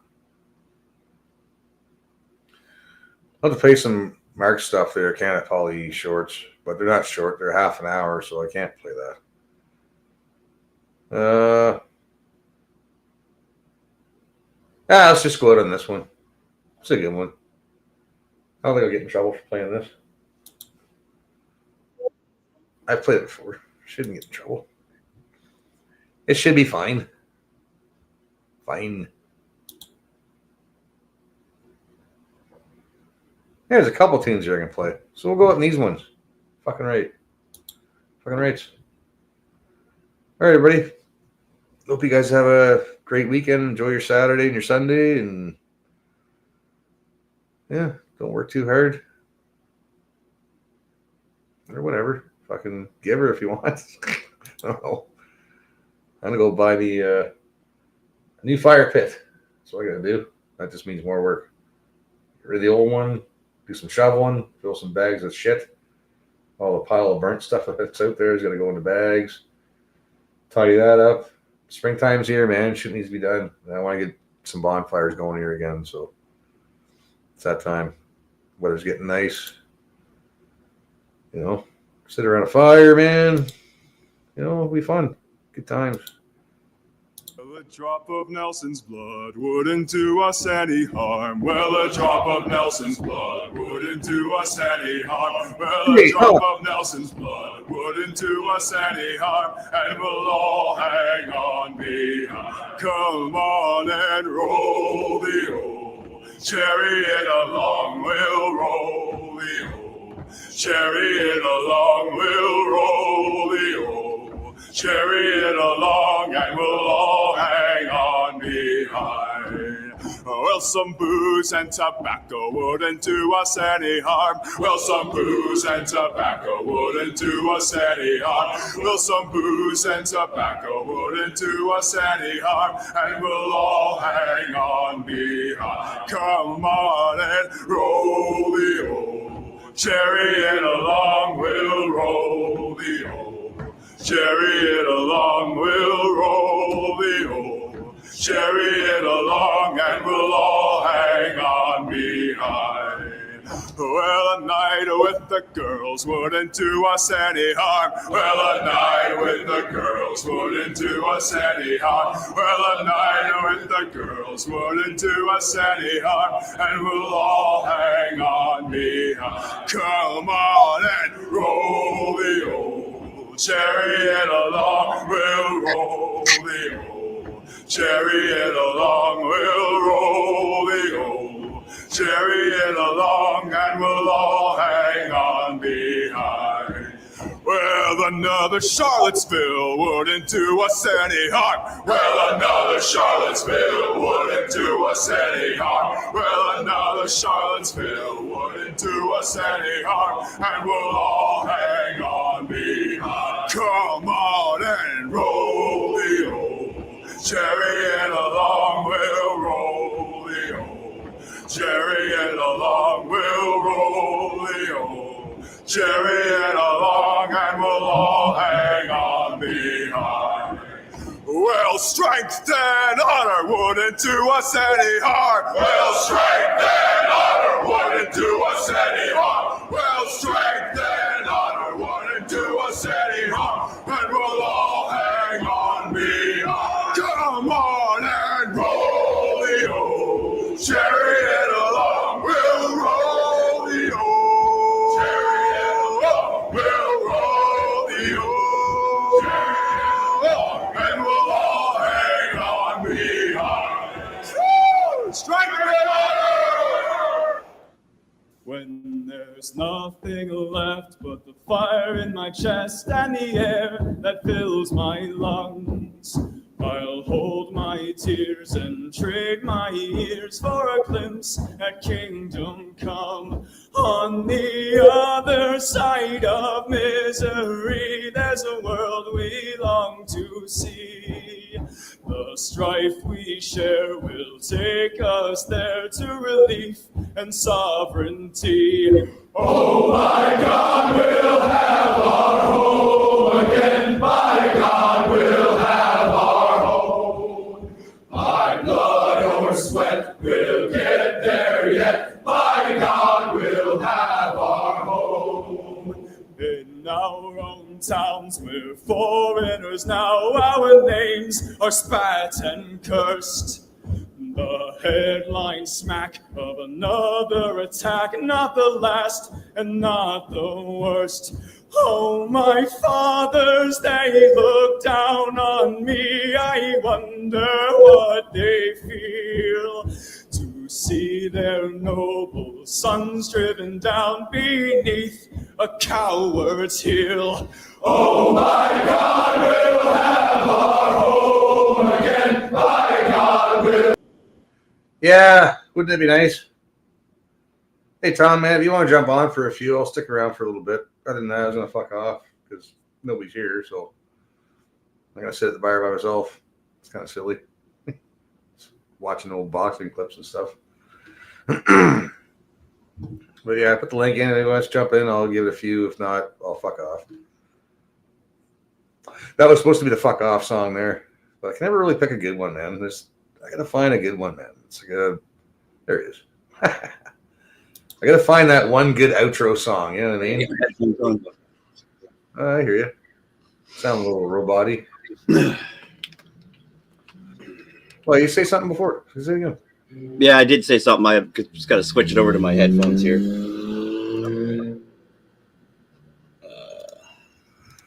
There we go. Can you hear me now? Yeah, I heard you before. Oh, okay. I'm still half asleep. I literally just fucking woke up, so. Okay. 2 o'clock in the afternoon, man. Yeah, man, I woke up going, holy shit, did I fucking sleep in today? I still haven't even started my fucking putting together my show tonight, for fuck's sakes. Oh, yeah, you're up tonight. Right. Yeah. Oh, fuck. I was up early. I got up early. The wife had to work, so I got up with her, had a cup of tea, and said, fuck it, I'll go do a live stream. Why not? I had to shave that annoying fucking beard off my face. Holy fuck, was that ever drive me insane? Hey, you still got your little beard there. You have that. Well, this I don't shave off because I hate the look of my own chin. Yeah, so do I, but fuck it, man. But yeah, what am I supposed to do? I can't even remember the last time I shaved off my fucking chin. Been a while. But the shit that was growing all over my face and my neck was driving me insane. Yeah, I can grow a beard again if I want. I don't really want to right now. It's just easier for me to just shave, you know? Well, the funny thing is the other day when I seen you streaming without a beard on, I'm thinking to myself, fuck, is this an old stream? Hell. Because I didn't know you shaved it, right? Yeah, I said I was gonna do it live, but no, man, it's like fuck. I just wanted to get in there, get in the washer, and shave the goddamn thing off, cut my hair, and jump in the shower, and get on with my day, right? Yeah. It took me like fuck all. Like within 15 minutes, probably less than 15 minutes, I had the beard gone and my hair cut, and then I got out of the shower and I shaved my face and fucking done. Yeah.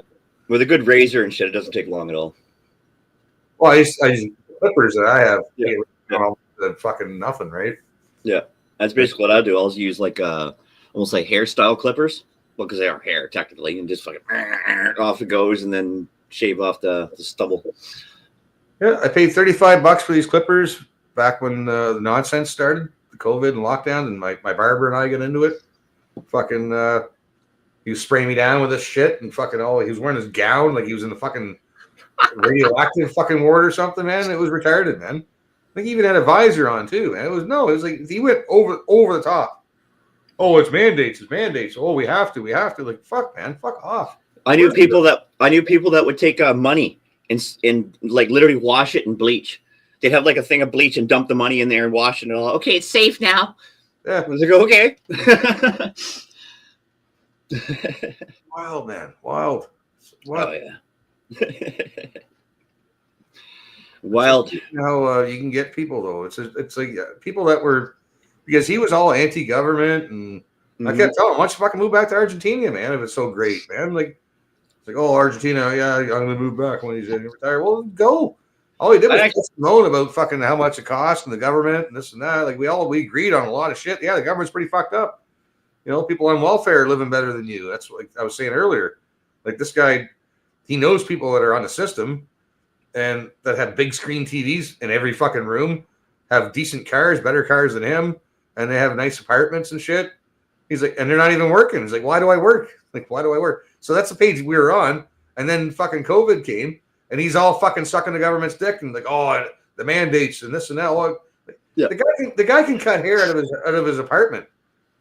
And for all the people that don't fucking follow the bullshit, he would have made enough money just cutting hair for people that didn't want to fucking wear masks and do all that. But no, he went the other way. Yeah. Yeah.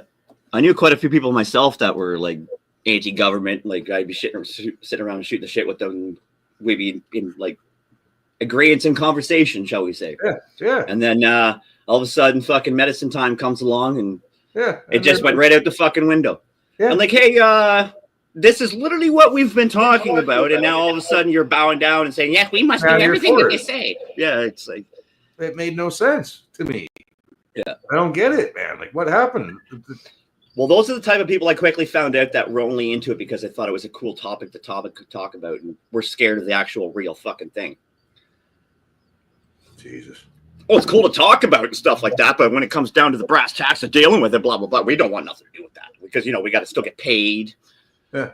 And they know more about hockey and hockey stats than they do about, the death statistics in Canada. Which it's like, pretty wild. Like, you look at them and say, how many people died in the fucking shot the past couple of years? Like, I don't know, but did you see the fucking GP, the goals that fucking Buddy did the other night? Well, I was like, yeah. And now, James was just saying about there's more people that die from moose accidents than guns in Canada and shit. Yeah. Now they're arming the moose.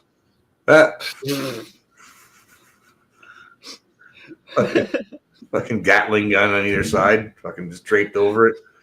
Howitzer fucking 155 strapped to the back of the moose. Some Uzis on the antlers and shit. You just fucking riding this moose like. Yeah, even the moose have had enough of the immigrants. Yeah, we got tank moose. Fuck, that'd be cool. It's got the old medieval armor style, but it's all Kevlar on the face and on the body and shit. It's got its own body armor. Fuck. Go through swamps, you can go right through the Canadian bush, man. Yeah, we'll have our own moose cavalry when the moose is, right? Oh shit, here comes the moose cavalry. Thump, thump, thump, thump, thump, thump. Fuck, you won't even hear them. Those moose, man, I'm telling you, they go through woods. Yeah. I don't understand how they do it. I mean, like yep. Oh, I know.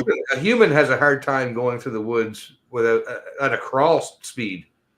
And they'll knock down small fucking trees too. They're just walking. When they're knocking their antlers off, they'll go like this through the bushes and knock down fucking trees. Yeah.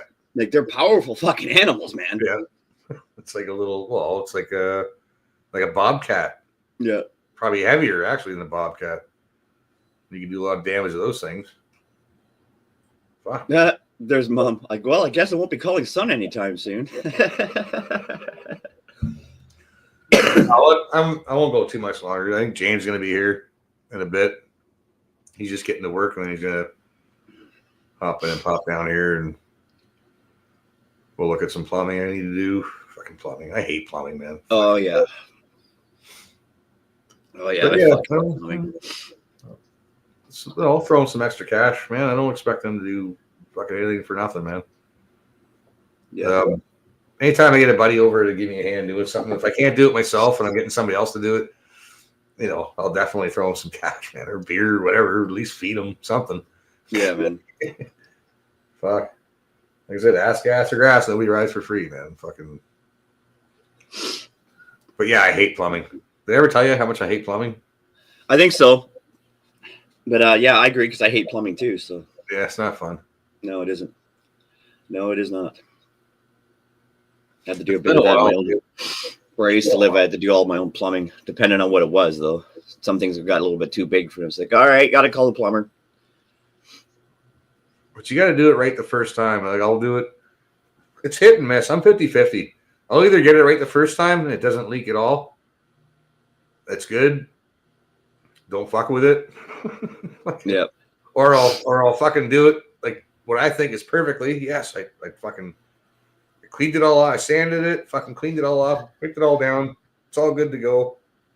Put just a little bit of flux on there, whatever, and fucking off you go. Put that fucking bead around it, just like beauty. Let it sit for a bit. Obviously, cools down. Fucking turn it on. Wait, sure enough, there's a fucking drip. It's like, oh, for fuck's sakes, now I got to do it all over again. It's like, yeah. And then it's worse. And then it's worse. And it's like, you know what? I'm just gonna get the sledgehammer out and fucking smash the fucking shit out of this. Fuck, man. I don't have the patience.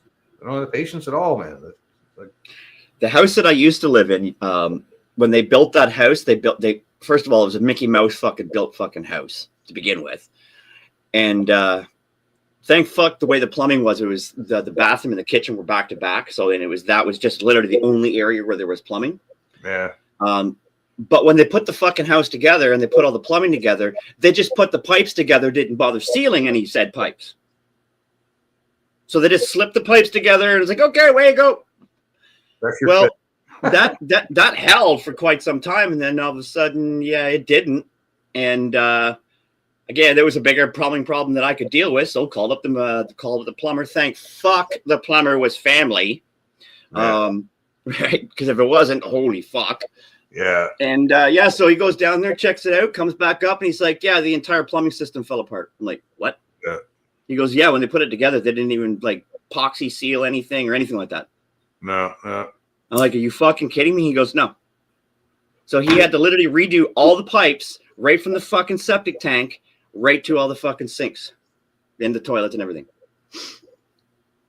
Yeah. If that plumber wasn't family, you know how much that would have cost? Oh yeah, that would have been. Yeah, you go buy a new car. Fuck. It still cost us well over $1,000, but it would have been considerably fucking more than that. If it probably close to 10 times more than that nowadays. Holy fuck! Fuck's sakes.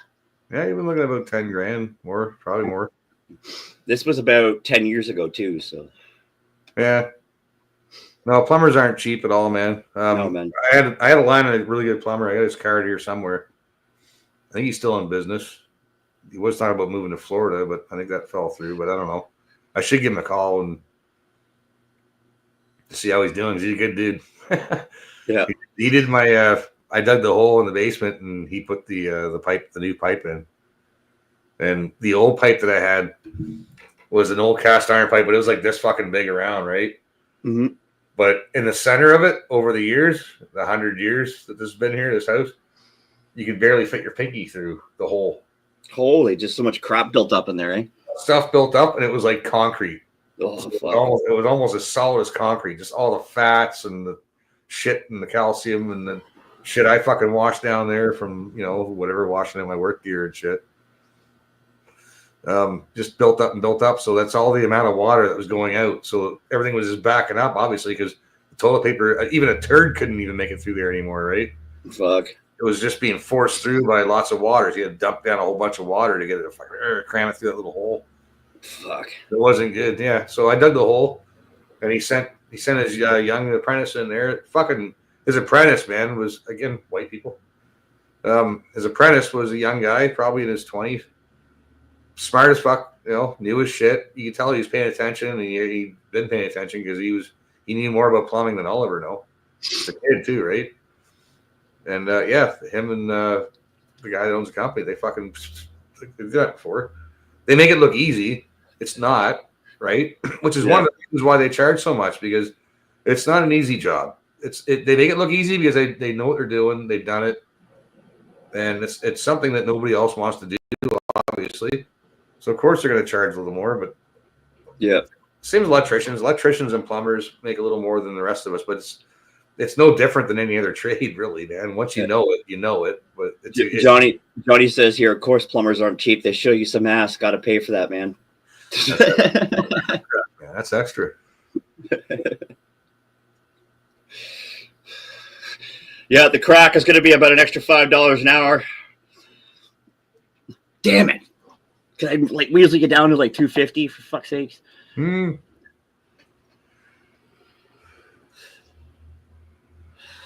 Yeah, I don't know. I was gonna pull a plug there, but whatever. You're here now, so we can shoot the poop a little longer. Yeah, I'll stay on until probably about 3 o'clock, and then I'm gonna hop off and start putting my show together. Yeah, you got. Holy fuck, man! You getting somebody special on there or what? No, I don't have a guest tonight. No, I reached out to one guy, but I don't know if he'll be able to join me tonight or not. So, did you watch Greg Wycliffe's thing last night? No, I didn't even know he was even on. No, he did a live stream about the debate. The audio was hit and miss, but it was pretty good, man. It was some pretty good conversations had. Is that one about 51st State stuff? Yeah. Oh, okay. Yeah. I think I did see it, but I didn't end up watching it though. Well, the parts that I watched, because I bounced in and out of it, but every time I jumped back on, they were going on about Alberta separating and fuck, here we go. You know, we're solid as a soup sandwich as it is. I know that because Canada hasn't had anything to unify us, man, since the convoy, really.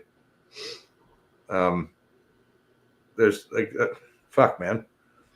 Alberta hates fucking Quebec. Quebec hates Alberta. Yeah, okay, get over it, man. Fucking, I'm a Maritimer who lives in Ontario. I hate all of you equally, even the Maritimes. I'm from there.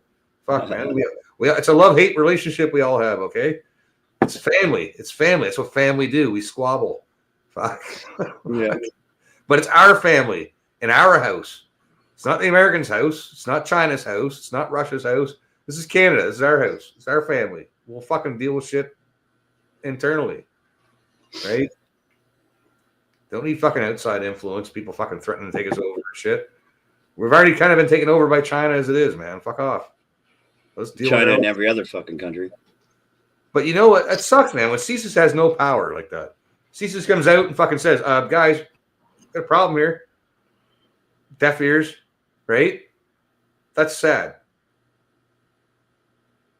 Like, CSIS should be able to fucking go in there with armed guards and fucking arrest who's ever being the traitor, right? Isn't it? Yeah. What's their job? What's their job description?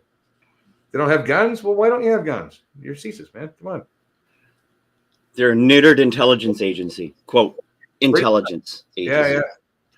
But they're basically neutered. Yeah, I kind of noticed that. It's sad, really. Yep. To be honest, I am not for being enveloped by the United States, literally whatsoever, for multiple reasons. Why? I like the United States, but that doesn't mean I want to be part of the United States. There's multiple reasons why I'm very much against that. For the main reasons why I'm against that is I do not like their motherfucking three-letter agencies. We have them here, yes, but they're a bunch of fucking scumbags. All these idiots up in here in Canada have this very ill-conceived notion that if we do become the 51st state, that we are going to get the Second Amendment. That is not going to happen. That is not going to happen. We won't get a first or a second. No. Like all these fucking idiots are like, let's do it, have no fucking clue. Once that happens, the boot's going to come down on us all. The United States and Canada. But all these fucking morons don't understand that because they're too stupid and thinking that, oh, the American system's much better, blah, blah, blah, blah, blah. Okay, fine. It might be better in some aspects. Yeah. But it's not any better than what we have here. And not to mention, I don't want fucking CIA breathing down my neck. I don't want ATF breathing down my fucking neck. I don't want the fucking NSA breathing down my motherfucking neck. I don't want their fucking APAC Jew-loving motherfuckers breathing down my motherfucking neck. And I definitely don't want IRS breathing down my neck because those fucking faggots will send you to jail for telling you to go fuck them. Yeah. Fuck that. Yeah. So all these idiots that are for, let's do this. Fuck you, you're traitors. Right, because you're going to have even more people with guns have. And not to mention the United States has more niggers than we do population. True that. And people say, oh, is that what it's all about for you? I'm like, part of it, yeah. I don't want them in my fucking countries, but I never got enough of them here. Yeah, good point. So, sorry, I don't mean to get all fucking riled up there, but all these people that want to do this 51st state stuff, I just want to grab and slap the living shit out of them and then throw them in the fucking ocean. There's a lot of cool black people in the States that I wouldn't mind if they lived in Canada. There's lots of them I could live with, and there's some that they can't live with. Even the black people in the States don't want to live with some black people. You know what I mean? But see, that's just a minor. That's just a minor thing. There's a lot of white people I don't want to live with either, man. Like fucking, I can't live in the same neighborhood if there's like a bunch of crack houses. I'm not fucking dealing with that shit. I'll deal with those crack houses. If somebody wants to fucking open up a fucking crack house in my neighborhood, in my street, Bigot Street. That ain't gonna happen. It ain't gonna fly, right? Yeah, Johnny. If anybody has learned anything from JFK files, intelligence agencies work on their own. That is 100% correct. Yeah, they have no oversight. They do what they want. No. And that's another reason why I'm not big on the fucking 51st state crap, is because how much the IDF is involved in the United States, and they're just itching to get into here if they haven't already. And the last thing I fucking need is some Jew fucking prick coming after me because of the shit that I say. Fuck you, asshole. First of all, this is Canada, not Jewland. Fuck off. Yeah, pretty much. Yeah.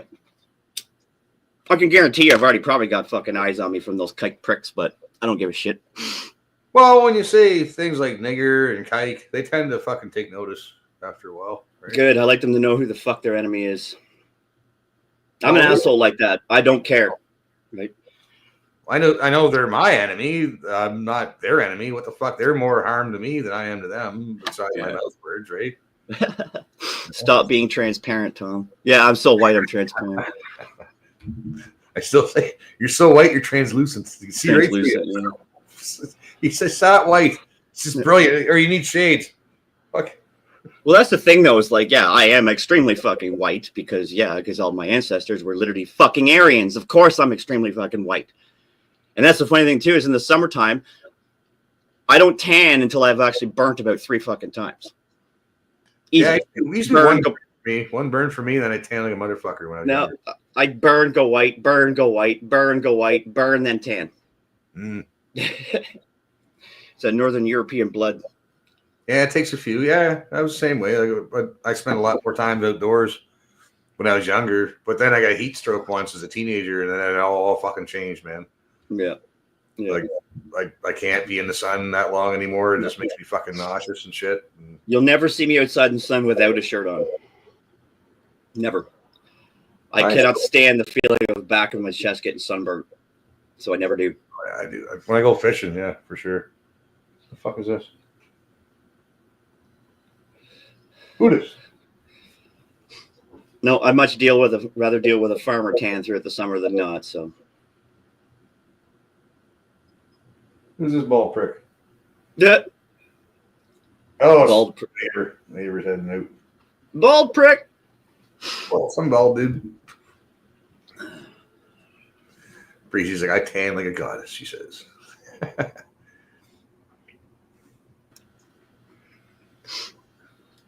Do you tan your asshole there, Madam Breezy? Get some vitamin D on the old cornhole. Trevor Benson says, I'm a roofer. I get the crazy farmer tan every summer. Oh yeah, roofers definitely would. Yep. Fuck that, man. I seen white guys fucking who I thought were like Portuguese or fucking foreigners, man. They get so fucking dark in the summer, man. Like roofers like turning black, man. Like they got that bad of a tan. You're fucking tan, motherfucker. That's not a tan, dude. You're brown now. Yeah.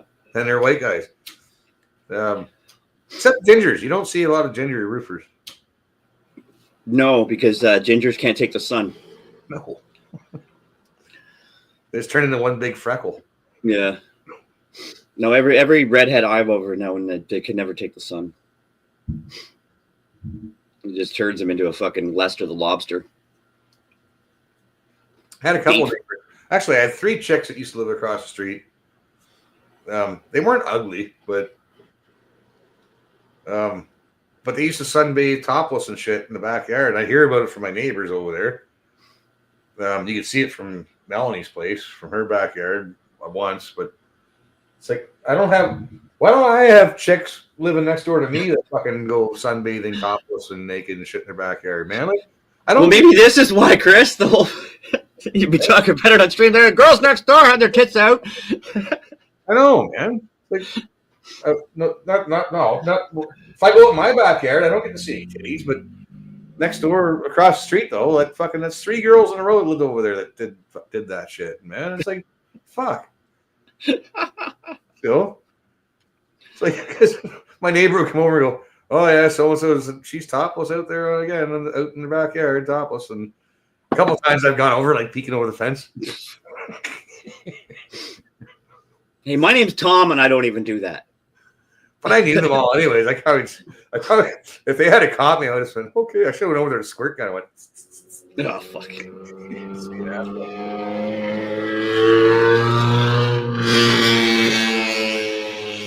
You fucking hear that? There's a crackhead on a bike. That wasn't a bike. That was a piece of shit Honda. I was gonna say dirt bike. Yeah. No, it wasn't even a bike. It was a fucking car. Oh, the car? That was a car. Sounded like a fucking Honda 80. It sounded like a piece of shit. Yeah, Trevor says, Chris, with your luck, you get the 300-pound heifer. Big old bull bike. Fuck. Oh, fuck. No, that lived across the street there. She was pretty hot. Little Italian girl. She moved away. But yeah, I don't know, man. Yeah, I heard about him joining Rogan. He was on Alex Jones and yesterday or something like that. Who's that? The PBR? What the fuck? Who's that other guy? He's the PPC guy. Fucking Patrick David, whatever PVD podcast, where the fuck it is. My question is why is a Canadian parent politician down in the States going through all the fucking alternative mainstream media channels? Conservative channels, though, he's on. Yeah, well, that's what I mean. Conservative mainstream media, like Jones, Rogan, because they're conservative mainstream media now. As much as they don't want to say it, they are. Yeah, they are the media now. David Icke is 100% right on that. Yeah, and they're all controlled opposition, I guess. And then you got Jones yesterday saying the actual real conservative, blah blah blah blah blah. Fucking yeah. A lot of Canadians do watch Jones too. I know that because I was one of them. I never watched a whole lot of them. I watched them when he had Rage on and shit like that. I don't really. Every once in a while, he'd have somebody on there that was interesting to watch, or Rogan would have Alex Jones on. That was kind of interesting to watch. Like as far as like just watching funny shit, talking about shit talk, right? It's all shit talking, really. In the end, I had to stop watching Jones because he was just so full of shit. Well, he is now. He is now. I stopped watching him probably a good 2-3 years before the October 7th crap happened. And one of the big reasons why I stopped watching him because he was full of shit. He'd have to be people calling in all the fucking time talking about the Zog and how they actually run everything. And he'd shut them down. And I'd be like, dude, they're fucking right. Yeah, yeah. And why you keep shutting them down? Oh, I don't want to. I got so fucking sick and tired of listening to his fucking crap that I actually stopped watching on InfoWars altogether. Yeah, Brian on Here's the Deal. He's pointing that out to people too, for all the people in the back in case they haven't fucking figured it out yet. Yeah, he's been pointing that out too. It's like this guy's he's you can tell he's been bought, right? He's been bought and paid for now. He's going, and even some of his and one of his most prolific reporters left, and now calls him out daily. Greg Reese was on with fucking Henrik and Lana yesterday. That I didn't get a chance to check that out. I'd actually like to check that out. That'd be one hell of a show. Red Ice with Greg Reese. That'd be awesome. Yeah, he'd be a guy. I'd fucking love to get Greg Reese on. Yeah, I don't know if I'd probably know him to see him. I don't know.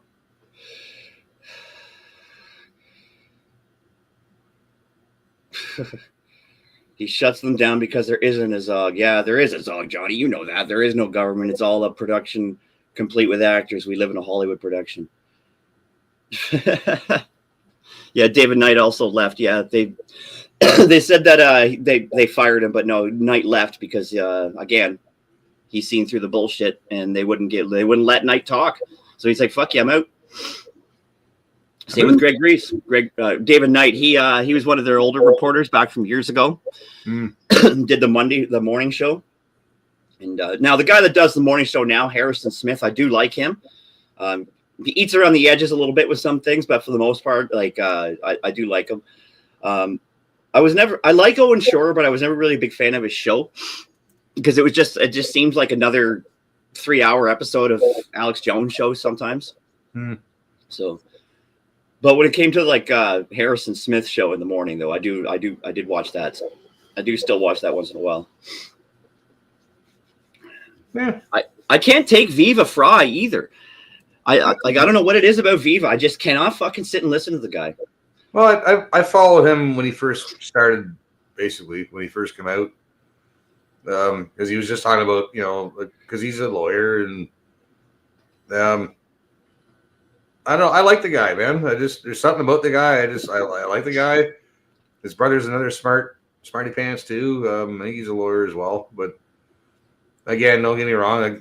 I'm not a big fan of lawyers and all that shit. But I think his heart's in the right place, though. Is he a Canadian or American by birth? No, Viva's Canadian. Then what the fuck is he doing living in the United States? Because the Quebec government said that they owned his kids. That'll do it. Mm-hmm. Yeah, that was during COVID and stuff. That was COVID, and once he realized that, wait a minute, I don't know my kids aren't. You have jurisdiction over my children. What? Yeah, people don't think about that. Yeah, it's the same in the States too. They can come take your kids away. Well, not so much in Florida. Well, some states, yeah, you're right. Yeah, but I remember when fucking Obama was president. They had that. I can't remember what the fuck her name was now. And she's on TV going, people's children are not people's children. They're community's children. Blah, blah, blah, blah. I was like, holy fuck. And you got, what's his name? Cardi in New Brunswick. Who was it that questioned him in St. John? It was right downtown St. John and King Street, man. It was right around the same spot where my buddy fucking tried to pet a rat. It's like, it's my hometown, man. And they fucking, I can't remember who it was. Fuck, it was one of the independent reporters, I think. And they cornered Cardi about fucking, it was a distancing and shit. And it was about injections and shit. And anyways, to make a long story short, Cardi came right out and said it right out. He said, no, your children are the state, or, yeah, belong to the state. Belong to the state. Yeah, he came right out and said it, man. Or no, geez, that sounds bullshit. Property of the state. Like, they belong to the state. Like, it's up to the state, basically. Yeah. Not you, what goes on and what goes in and what goes on with your kids. Mm-hmm. It's their job.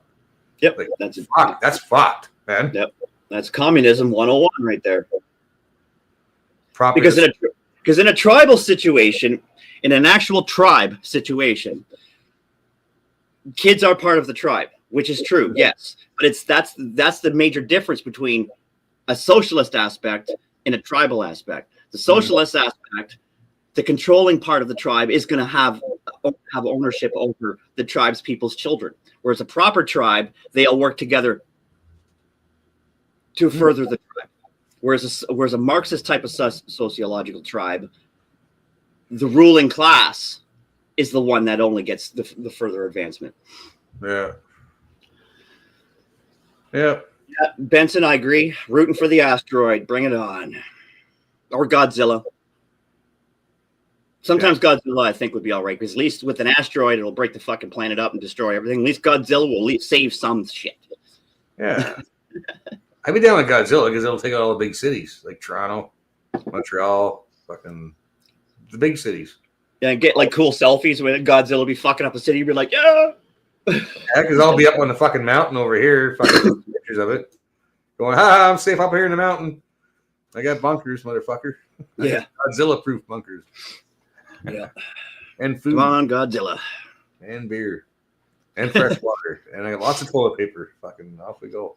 Yeah, an EMP would do it. All they'd have to do is detonate a nuke in the atmosphere, and that would be your EMP. Or solar flare.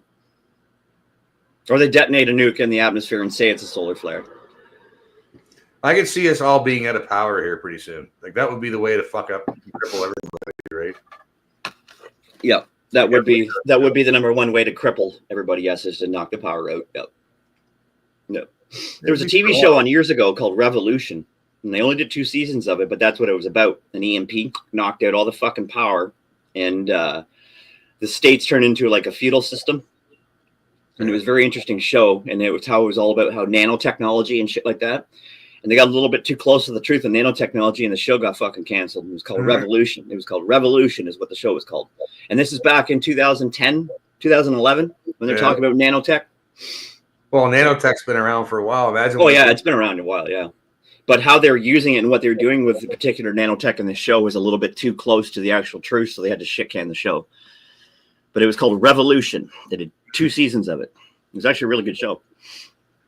If you need surgery, it reminds me of that movie with Martin Short, Inner Space. Oh fuck, that was a great movie. Like the nanotech. Just Yeah. Put yourself down, inject yourself in there, and you can go. You can just remove a tumor. You know, get rid of all the cancer, suck up into a vacuum, and then burn it or something, incinerate. You just go in there and fucking tools like. That movie was a fucking classic, man. Yeah, I haven't seen that in a long time. Gets Martin Short to get all drunk. So he's like, I haven't had whiskey in forever. You drink this whiskey. He's like, what? Just drink it. And he drinks it. He's got the little fucking cup outside the fucking little spaceship in the body. Yeah, I haven't seen it in a while. But I love those old movies. I was talking about those earlier too, man. Like how the old movies. I can't get into new movies anymore, man. I just can't do it. The new movies are they just fucking. It's just gay. Everything gay. Like the Deadpool and fucking Wolverine there, man. Like I've seen the new one. Deadpool easily has those jokes. So he runs off and runs his mouth and he says smart ass things. Everything smart ass coming out of his mouth was gay. Fuck. It was all gay innuendos. It was all little gay innuendos. Okay, that's kind of funny on a job site. Even a couple times, like gay, but not through the whole fucking movie. Through the whole movie, all those little innuendos, all that little, how smart aleck fucking remarks he makes, was all gay. All of it. Fuck, man. Jesus. Oh, the movie Elysium, Trevor. That was an awesome movie. That was a very good movie. And yeah, that is actually quite a very real scenario when it comes to that. I don't know if you've ever seen the movie Elysium, Chris. It was about basically what it was. The elite leave the planet, and they live on like a space station off planet, and they control the planet from this particular space station. Tom Cruise is in that? No, it was fucking what's his name? Oh shit, I can't remember what his name is now. Matt Damon. That's who was in that. Oh, okay, yeah. Yeah. And that was actually a really well done movie. I think it was the same people that did District 9. Yeah, but it was a very well done movie. I like watching the apocalyptic movies like that. I don't know why. It's because they're all what ifs. Yep. They're all very possible. So it's almost like you might be watching a documentary, but because if this shit ever does go down, you're not gonna be sitting around watching movies about it. No. Too busy trying to survive. Well, see, that's why I liked the Walking Dead series. Because when it came down to it, if you just took out the variable of the walking fucking zombies everywhere, and just kind of look at it as like a societal collapse, it's actually a really good psychological aspect on how they actually had to live, building communities, just shit like that, defending said communities, working with other communities, human behavior.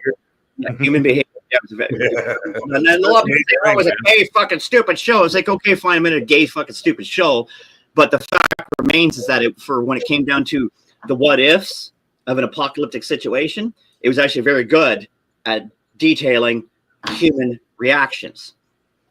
And that's one thing. In a way, it was, but I think that stuff was pretty stupidly fucking far-fetched. Yes, I like to think that because I've seen the blackout shit. Oh, there's James. I've seen the blackout shit. I've seen how people get together during storms and when there's like community disasters. I've seen communities come together. They still do it in the States and in Canada. People come out, and they all come out and they help out. They volunteer. Like, I see that shit. But if it goes on for a long, long, long time, then that community spirit and everybody helping out, it turns into everyone for themselves. Then you'll see the nastiness, right? Yeah. Well, it's like, look at the Diagolon community and stuff. Look how many people come and go. Look how many people are in Dumpster Island. You know what I mean? Like, put that into a end of times scenario. Like the people on Dumpster Island would be like they'd be starting their own community over there, and now you're fucking rivals and competing for hunting grounds and shit. Like fucking yeah. Dude! Hello, everybody. How we doing? Tom just fucked off. Oh, that's okay. I showed up. Yeah. Is there anything in the fridge with my name on it? Yes, I'll take one. I'll take one. Well, I'll get one in it. You want one? I'll get you one. Yeah, I'll take two. How's it going, James? What's that? Need Michelle. No, it's tax time, man. She's working. Oh, fuck. God bless her. I know. Here, take over. How we doing? Oh, how many people are on the stream? Nobody. No one? How's it going, James? Good, buddy. Just finished work? No, I just woke up about an hour ago.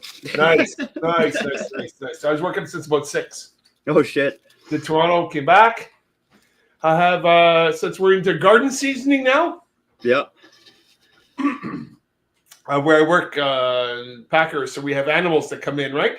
Yep. So animals go to the washroom. So we have like an area where, they corral and they clean out after. So I got 2 great big buckets of that, like big totes with poo for the garden. Right on, right on. So I had that in the Fertilizer. car. A little bit of odoriferous in the car, so I had the windows open, gagging a little bit till I got used to it. But seriously, so now it's anyway. They're out of the car, so I'll let the car air out before I throw Chris in it, and then we go. Oh man, the Princess Auto. Oh, it stinks in here. Pretty well, yeah.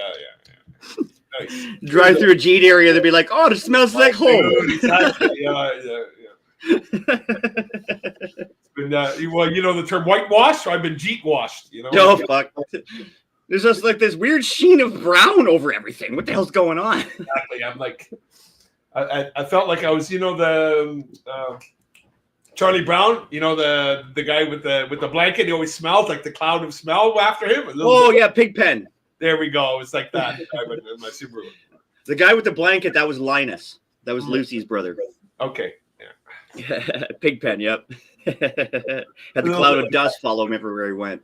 Yeah. Nice. Well, good morning. How are you? You good? Yeah. Nice. Yep, not too bad. Worked my extremely long work week of 24 hours. Fuck. 24 hours a week they put us on work share programs. Yeah. Great. So that means that you're sharing work with other people who are getting its government subsidy? Jeez. Purposely starve out the fucking construction work in this country. That was weird. I don't know if my internet janked out or Chris's internet janked out for a second, but it went strange for a minute. Yeah, he froze out there for a minute. That's okay. Whatever. It might have been my internet. Little shoddy. Nice. Normally, I got a pretty damn good connection. So, are you on Starlink? No, I don't have Starlink. No, we have fucking Bell. I think it is, or Rogers, or something like that. Yeah. My parents, they got Starlink though. When I'm not sure. Do you remember when William Riddell was on? Wild Bill was on that stream? Yeah. I watched a little bit of it. He's on Starlink, and that was from New Brunswick. So I'm not sure how his feed was, but it was pretty good. It was pretty good. Yeah, it was pretty good. Yeah. The only time it would chop out on him is like when he went from his garage into his house and stuff like that. Other than that, it was pretty good. Yeah, that's his rotor. Yeah, it's his modem. Yeah. Nice. So Chris, Wild Bill, he's a fucking legend. Yeah. Oh, sorry, I didn't mean to interrupt you. What were you gonna say? No, I was gonna say. So Chris has the Canadian flag up front. The old one, the original one with all the provinces. Yeah. Underneath that, Chris, right now is there's I got 2 big buckets of manure and a shovel there. I thought that's rather fitting. Like, going like that's why you park. I was wondering why you park like that. Give me a second. What's it? I grabbed that from work. That's for my garden, buddy. Who's letting him air out? Well, I don't want it in the car, buddy. First of all, we need room in the car, right? Oh, that makes sense. We need room in the car, and that's minimal. Like extract from the vehicle as quickly as possible. Yeah, we'll pull them to the side. I don't want them sitting right out. Oh, it's good. They don't do it. You think someone's gonna steal shit off? Fuck, man, you never know. It's gonna smell like a Jeet house. That's Hamilton. They might just steal them for the buckets. Oh yeah, cheers. Saute. Slancha, up your kilt. Nice. Okay. Well, that's that. Nice. So Michelle's working overtime. Yeah, I don't know when she gets off. I think she gets off at 5. Well, she probably has a. I have to get these 30 files under control, and she's going to go until the 30 files are under control, as opposed to it's 5 o'clock and I got to come home. she's got 5 more weeks left, and she's going to be working fucking steady. And then during the summer hours, she gets Fridays off. So nice. Yeah. Nice. Are we going to see you next month there, Tom? Oh, yeah, we'll be here. Oh, there. Here. Yeah. No, I hear you. Yeah, Good. we'll be, yeah, we're coming down for sure. Nice. Yep. April 20th or the 19th, right? 19th, yeah. Yeah, okay. Yeah, we'll be there.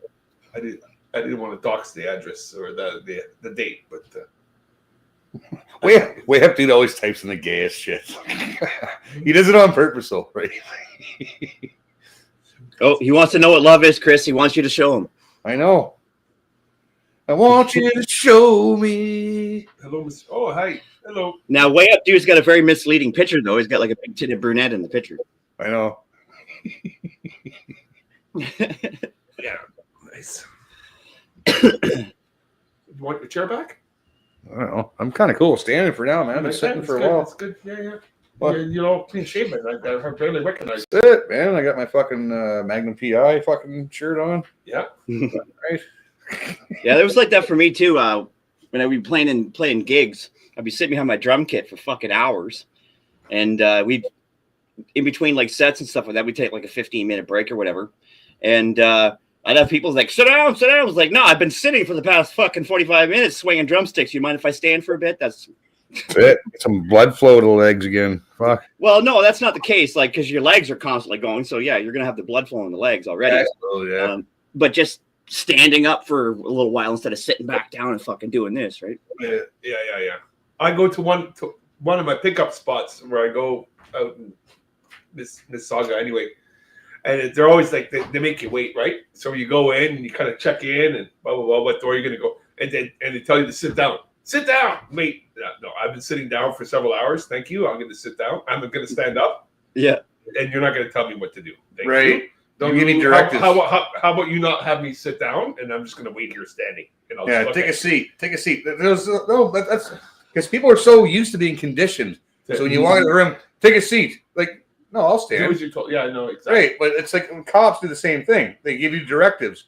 When you start giving them directives back, they don't like that. No. And plus, another thing too is like, say you're in a position where you have to deal with somebody of quote authority, and they're sitting at a desk to like sit down, kind of deal, right? I'm the kind of person that says no. I'll stand and tower over them and just glare at them. Yeah, that makes them feel. And that they don't like that. No, because that's why they tell you to sit down. Is because they don't want somebody that they're giving shit to standing over them and glaring down at them.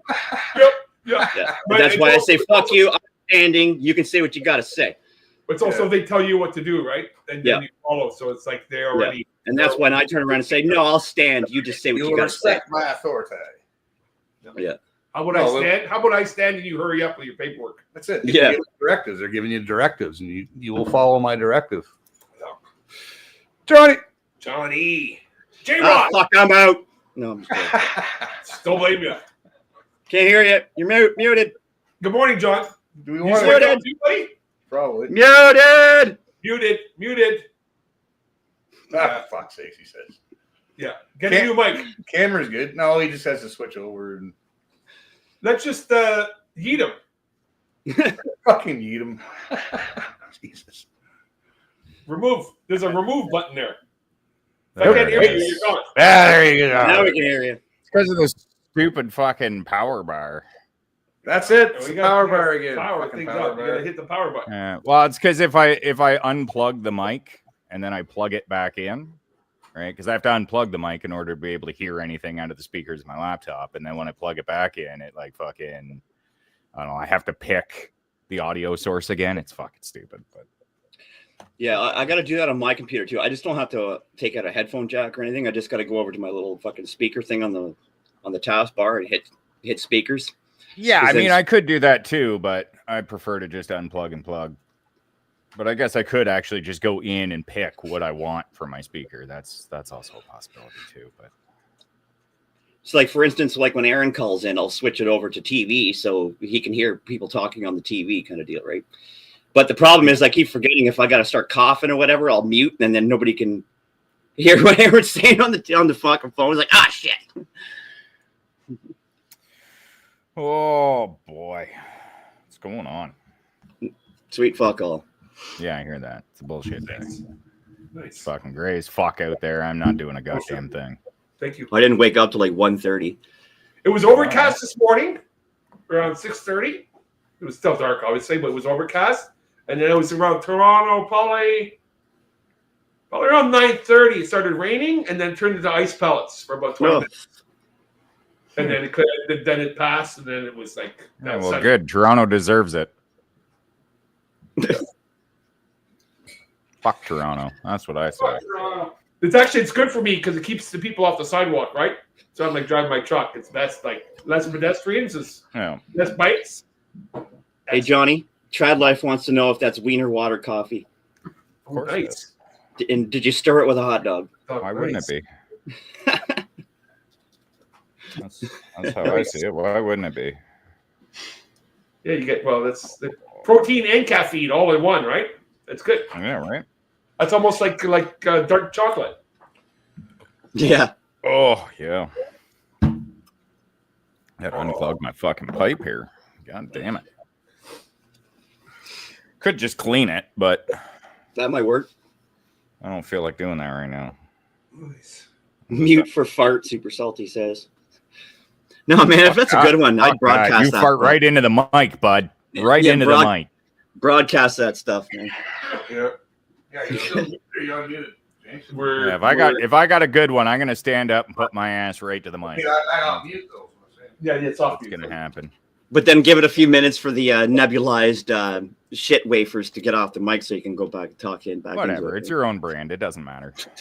All right, it's only bad if it's somebody else. Okay, if it's your own, who cares?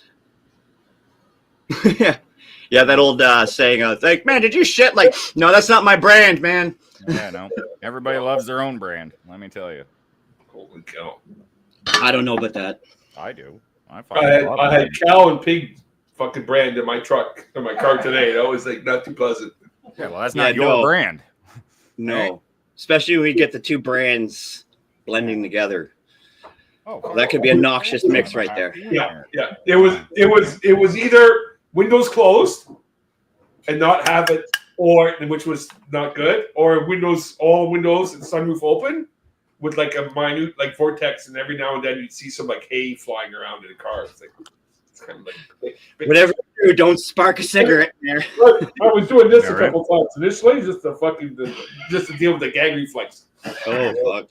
Yeah, it's pretty special, pretty fresh. Should be good for the garden. Yeah. Fucking trad, that's hilarious. Everybody loves their own brand. We like the smell of our asshole working. Yeah, absolutely. Yeah. Especially in the bathtub. Come on. There is not a single fucking person that doesn't fart and then go and try and see what it smells like. Not a single fucking one. Yeah, it's just like you're like, okay, that doesn't smell like the lasagna last night. Yeah, you always smell your own, so don't even fucking try. Okay, there are two types of people in this world. Okay, people that smell their own farts and liars. Okay. I can't smell my own farts, man. Telling you right now. Really? Chris gross me out. Do you ever do it in the bathtub? It smells different, eh? So Chris is in the liar category. Anywhere you're stuck in the fucking tub, man. You're right? He's in the liar category because goddamn well when he lets one rip, he takes a whiff just to see how bad it is. You know it. You know. Hell in a handbasket's asking, "What did I walk into?" Farts. You walked into farts. Yeah. Right. Johnny shows up and it just goes right to farts. Let's go. I'm in. It goes right to butt stuff. Yeah, let's do it. Nice. Trad Life says farts smell fresher in the tub. Well, probably because the water does a bit of a filter job. Maybe. It's a possibility. Oh, fuck. How did we get onto this? I don't know. Nice. I can give you a chair back. I can use the Blue Flame live stream would be pretty awesome. Oh, fuck. Yeah, through underwear. It could be done. Popcorn or India? Yeah, because popcorn sometimes can fucking stink. There's this popcorn years ago. Guys at work were bringing in this. I don't know what company this popcorn came from, but I called it ass corn because like every time they'd nuke a bag of it, it just stunk the whole shop up with shit. And I literally call it ass corn. Like, what the fuck are you guys eating? I don't know what kind of popcorn it was, but holy crap, did it ever smell like crap.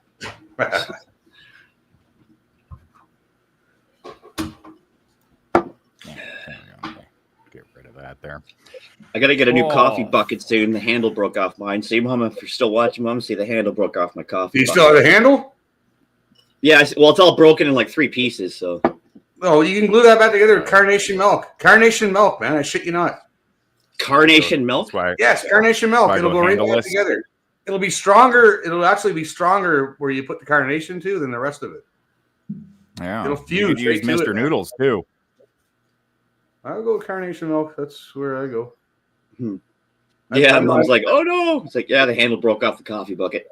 That's what you called it. He goes, that's not a cup, that's a bucket. This is why I don't have handles.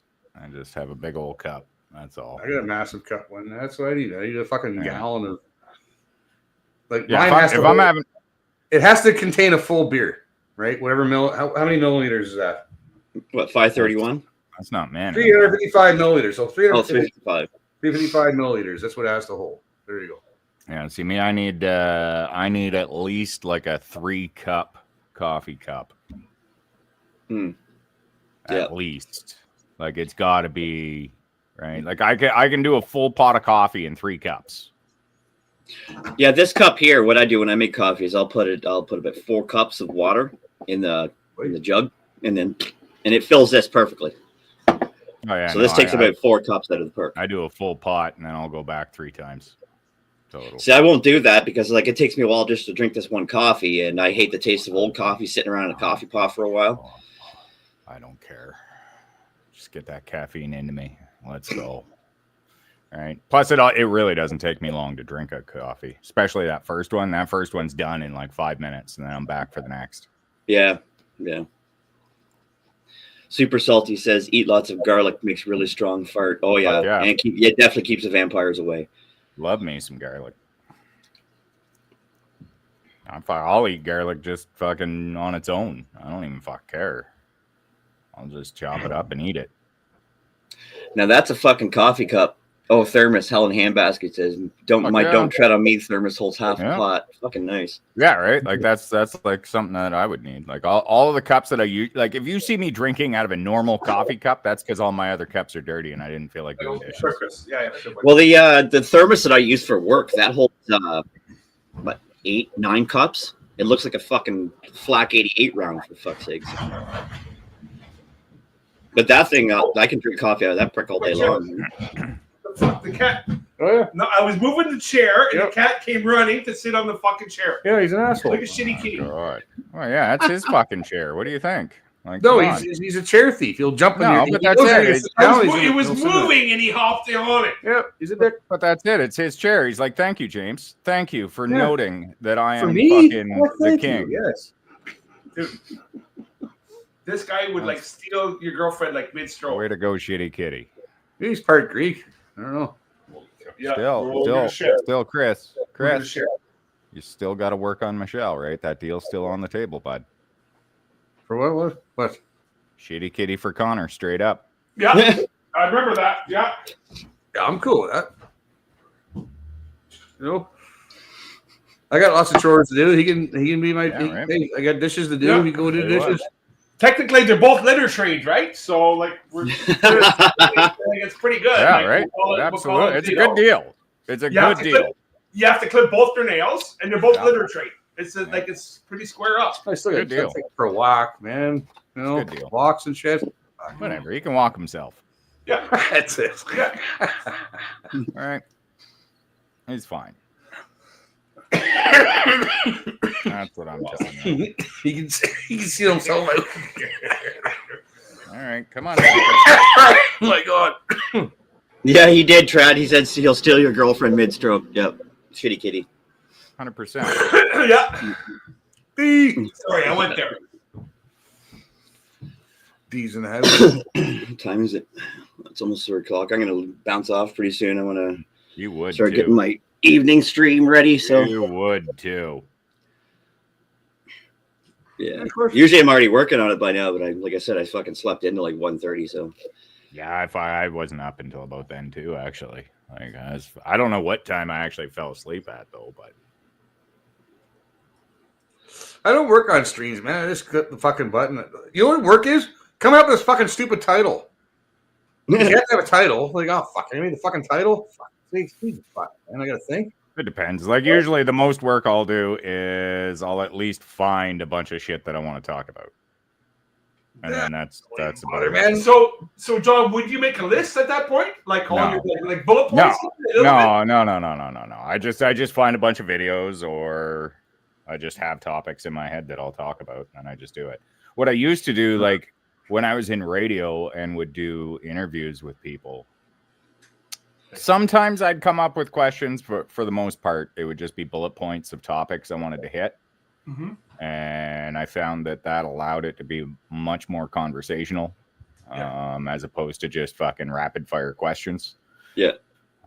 I always found that the best interviews, ironically, were the ones that I didn't get through all my bullet points. Yeah. So these were like sports type interviews, right? For the most part, but there were also a lot that were like country artists and shit like that. What since Canada's foremost hockey player, Carney, is obviously on the rink now, what kind of questions would you ask him?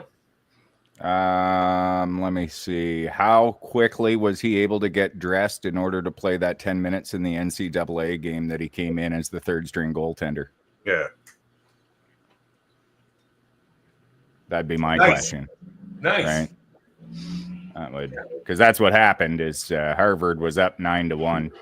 Their goalie got hurt. They sent in the backup, and then he got hurt, and then Carney came in and played the last 10 minutes.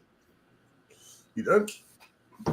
So when I do interviews, depending on who it is, you should write a little story on that one. I do well in my research, I guess. Yeah. Well, this is important, right? The details matter, right? Yeah, like it depends on who I'm getting. Like I always look into somebody if I don't know who they are or whatever. But I have had some pretty fun ones though. The wrestlers were fun. Like I've done like Kofi Kingston, R-Truth. Ted DiBiase Jr. was a pretty good one actually, because we were talking about when he was a kid and he had show and tell and he stole the $1 million belt from it. Yeah, well, because his dad's the $1 million man, right? Yeah. So I guess he left the briefcase at home and Ted Jr. knew the code. So he fucking stole the briefcase and brought it for show and tell. And had the $1 million belt with him. I was like, fucking A, that'd be cool. I do kill him. When I do interview stuff, if I already know quite a bit about the person or whatever the case may be, I usually don't really bother with bullet points and stuff like that. I just kind of like let it kind of go organically. But if I don't know much about the person themselves, but like for instance, like last week when we had Justin Barrett from Clan Aaron on, like I already know who he is and stuff like that, but I still had some questions of the specific ones that I wanted to ask, right? Yeah. So yeah, see, like I've always got a direction I want to go with it, so that's why I'll usually come up with some form of bullet points just to keep myself kind of on task. But sometimes it does go, like I remember actually one of my very first interviews, there was a country guy, fucking what's his name again? Why can't I think of it? That's fucking stupid. You haven't seen his name. He's a Canadian country guy. Kicking Stones was the album. Johnny Reed. There it is. That guy actually was funny because I ended up getting super nervous for that one. Because I had never really done an interview yet. And then I find out that, you know, this is the day his album drops. It's already gone platinum. And that's so when you're one of the first guys to interview him after all this shit just went down. Not quite the first guys, but he is my first interview. Like I have never interviewed anybody on air before. Right? So I've got a guy whose album just went platinum, right? Like I don't know who he is necessarily because I wasn't big into country, but understanding that his album went platinum the day that it came out was like, okay, so I'm not fucking around with some low level fucking country guy here. Right? The fact Like, that he was even open to you interviewing, like this person, he didn't even do research. He was actually a fucking wicked dude, actually. Because like I'm heading into this fucking nervous as fuck. I think I had about 10 questions written out. I think I got to about 3 of them. And the rest of it just turned into a giant conversation.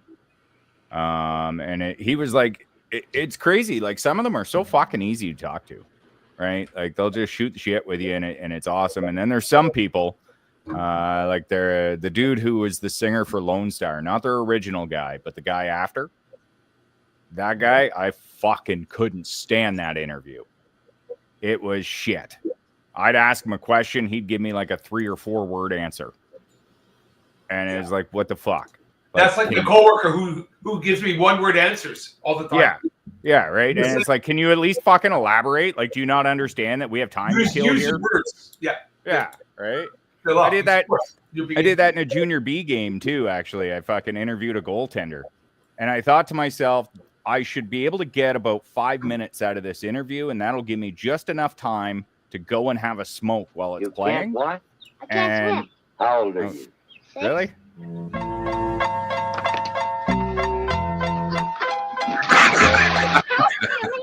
swim. Well, then you go get it. No, I can't swim. What's the point of that? Your first interview you're talking about. It's my first interview. And then you got thrown in the water. That's it. Get in there. Fucking do it. Well, yeah, but that's how my entire radio career started that way. I was just thrown in, and it was sink or swim. Like, just straight up sink or swim. No, I remember going from, I was painting houses, and then I was painting commercial. And my first time on a union job site was the parking garage at Pierce International, for fuck's sake. I'm going up this fucking scary ass motherfucking lift. I got thrown in head first, man. Yeah. Like, well, I know how to fucking paint. That's why I'm here. But I guess I'm doing this, and I'm spraying. I'm doing all kinds of shit I never did before. It's fucking cool. One of my first shifts was they were switching from oldies to country. And what I learned about radio is that when you switch your entire fucking branding, a lot of shit goes wrong, right? A lot of shit goes wrong. And the very first time it fucking freaked me out a little. I was able to handle it, but it was like just everything was going wrong. Like the things that were supposed to be scheduled weren't there. And it's like, now I have to find them and I have to get them in time. And they pay extra for that? No, probably not. Definitely not. Definitely not. But the one thing that it did do for me, though, is it at least fucking showed everybody in that building that I can do this, right? Yeah, like, because I was fairly new. I was just thrown into the fire, and like, well, and the one thing my boss had told me that she noted immediately was the fact that I didn't panic, right? I just did what I had to do to get shit done. And the panic didn't set in until after everything was done, right? That's when I was like, holy fuck. All right. But it's like in that moment, you just got to do this. You have no choice. You got to get it done and do it as best you can. So go. It's not so much the fake it till you make it kind of thing. It's like, because you already have some skills, but and this is new. I know, but it's kind of like being put on the spot. It's like, fuck, like this is different. I've experienced that a couple times, man, on jobs and shit. Like, it's like, fuck, man, I haven't done this before. I know it's pretty basic and I can get this.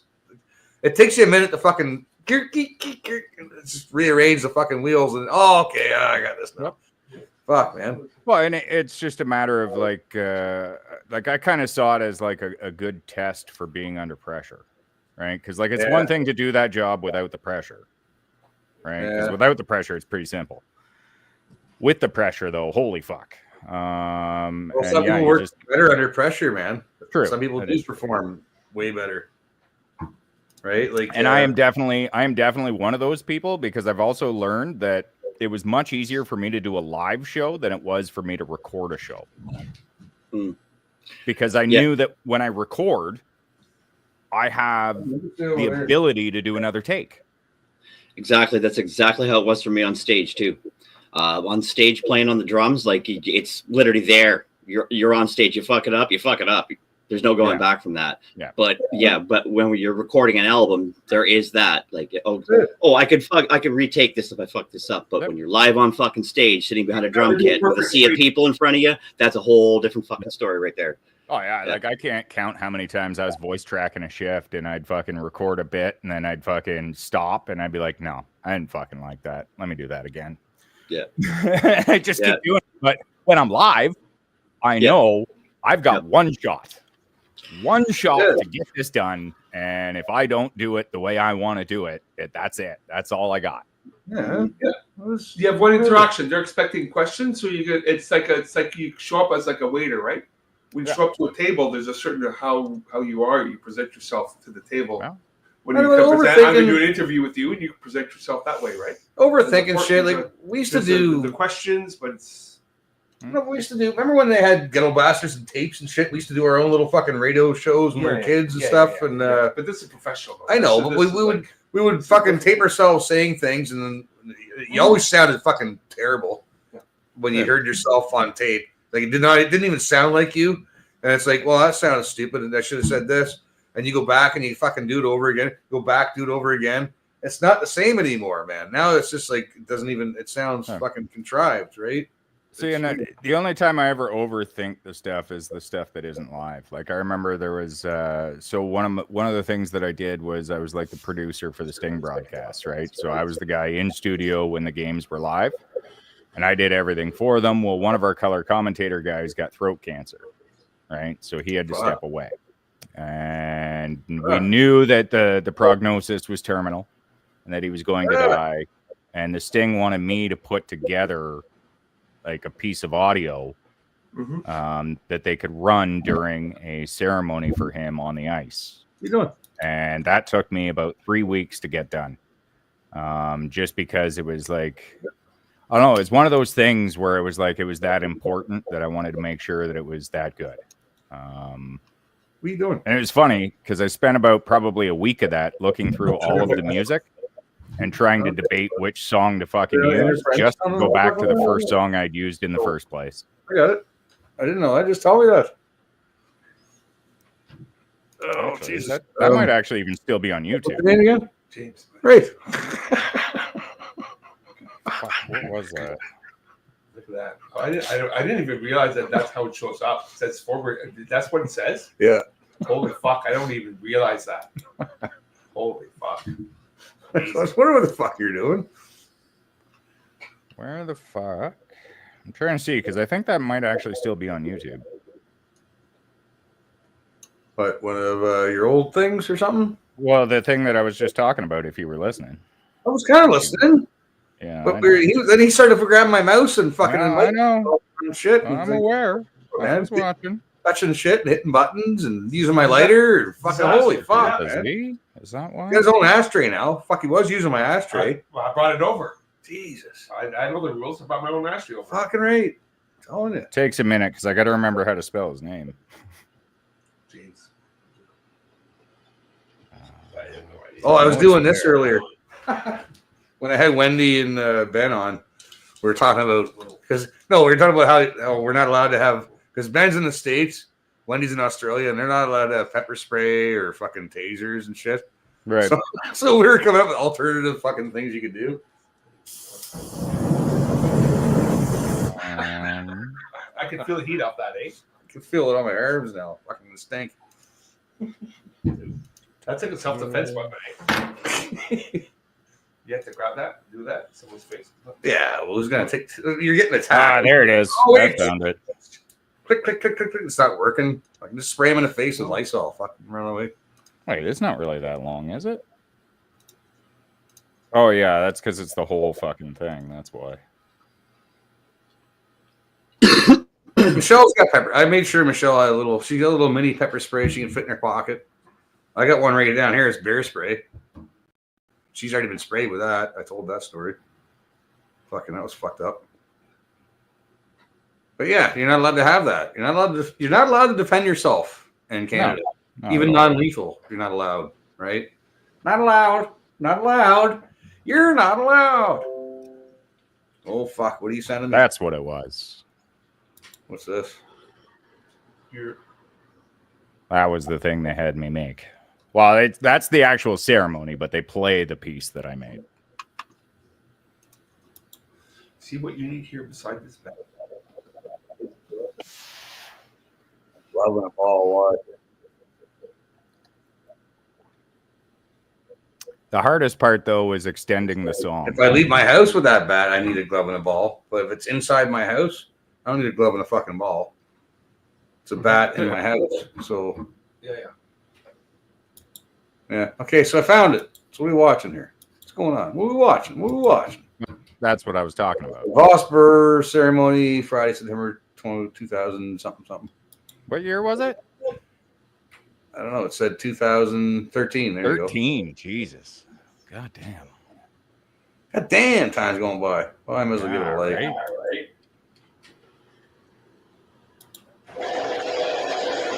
Ladies and gentlemen, tonight we celebrate the career of a man who has been the voice of Sarnia State hockey since the team's inception. Yeah, I'm pretty sure they play it before the ceremony, but For your listening pleasure, we would like to play an audio clip with some of our favorite calls from the I think he died like 6 months after that. What? That's terrible. So who is this guy that's talking right now? Yeah. A hockey player? Well, that guy right there is Tom. No, shut up and I'll fucking tell you. Jesus I Christ. just asked. I'm not saying anything. So that's Tom Gibson. Yeah, that's Tom Gibson. He was the play-by-play guy. And the guy he's talking about is Murray Vosberg, who was his broadcast partner. And that's the guy who got throat cancer. And at this point, he had stepped away from the broadcast. They wanted to do a ceremony for him. And then I think he died in January of 2014. Shitty, man. Something like January or February. Fuck, that's a long time ago. God damn it. Since 1994, I've had the pleasure of being the voice of the Sarnia Sting on CHOK. I've enjoyed every single game, every time we laughed and screamed and criticized referees and all those good things. But this is it for me. I want to thank you for everything you've done in contributing to our success. You know, some people like us, some people don't. That's okay. I can live with that. We had some fun. We entertained people. And bottom line is that's what our job is, and that's what we did. For the final time, for John Millette in the studio, Tom Gibson at the RBC Center, this is Murray Vosberg. And as always, we thank you for listening. To Park Lane Optimum Used Vehicles, Sarnia Sting Hockey on Country 103.9 CHOK. Another turning point, a fork stuck in the road. This guy was hilarious. Time grabs you by the wrist, directs you where to go. So make the best of this test and don't ask why. It's not a question, but a lesson learned in time. It's something unpredictable, but in the end is right. Country, and then you play this fucking you at the time of your country. Now sending the message, don't touch Taylor Hall. And Brett Sullivan says, okay, then I'll touch you in the face about 5 times with my fist. Oh, what a play! Neil Yakupov has just set the new record for scoring by a rookie. He's in over and Yakupov shot. Scored! Oh, my, can you believe it? A little bit of polka music. Walter Austin. I don't want her, you can have her. Are you kidding me? So take the photographs and still frames in your mind. Hanging on a shelf in good health and good time. Tattoos of memories and dead skin on trial. For what it's worth, it was worth all the while. It's something unpredictable, but in the end that's right. I hope you had the time of your life. You're right here. Why do I have to add this? Why do I have to add this? And the Sarnia Sting have a new single season record holder. Oh, my! Throws it down, he picks him back up again. I'm not done with you, son. Neil Yakupov has his 49th and his 100th point of the season. Boy, did Yakupov let that baby go. Put his head down, let a ripper go from 25 feet. Matt Martin went to the net, plain and simple. Took the goalie, took the net, took the defenseman, took everything. Yeah, this is only going to go for like another minute, and then they do the actual ceremony. Oh, you didn't need to do that. What? We weren't watching for the ceremony. Anyway. Well, fuck, I don't fucking know what's going on. Baby. It's something unpredictable, but in the end it's right. I hope you had the time of your life. Scores! There it is! Alex Galchenyuk has his first career OHL goal. I miss listening to these guys when we weren't on air. But in the end it's right. I hope you had the time of your life. Fucking hope he goes. Villain with the uppercuts. I love this. Giving him the noogies in the back of the head. I love this. They're letting him go. Look at the Sting bench. Look at both the benches. Everybody's standing. Oh my! Oh my! Oh my! Oh my! That's back when you were allowed to fight still, the though. stick boy for the Sting. Yeah, fights are good. Ladies Yeah, and well, gentlemen, they're fucking please join great me is in what they welcoming to are. the ice, Yeah, this accompanied part by doesn't his matter. wife, Mary Ann Raymakers, the man whose career we celebrate tonight, Murray Vosberg. Yeah, this part doesn't matter.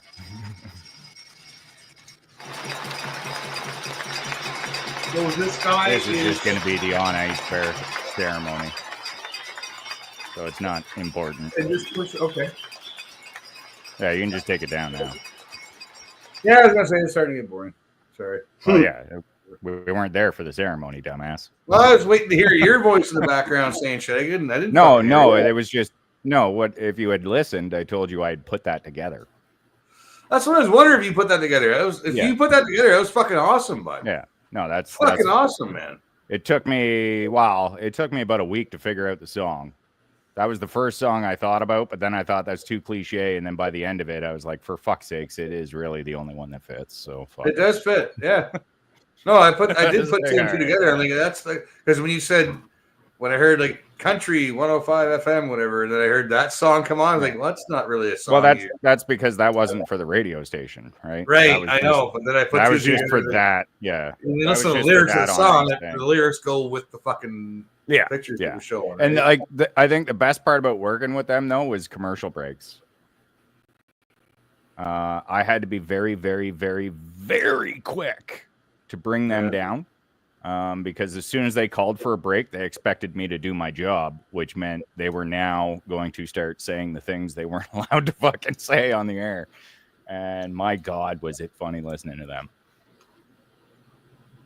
Talking about chicks in the stands and fucking, oh, it was hilarious. You could always tell when Murray found an ugly one because he'd be like, oh, Tom, I don't like the one you're going to get.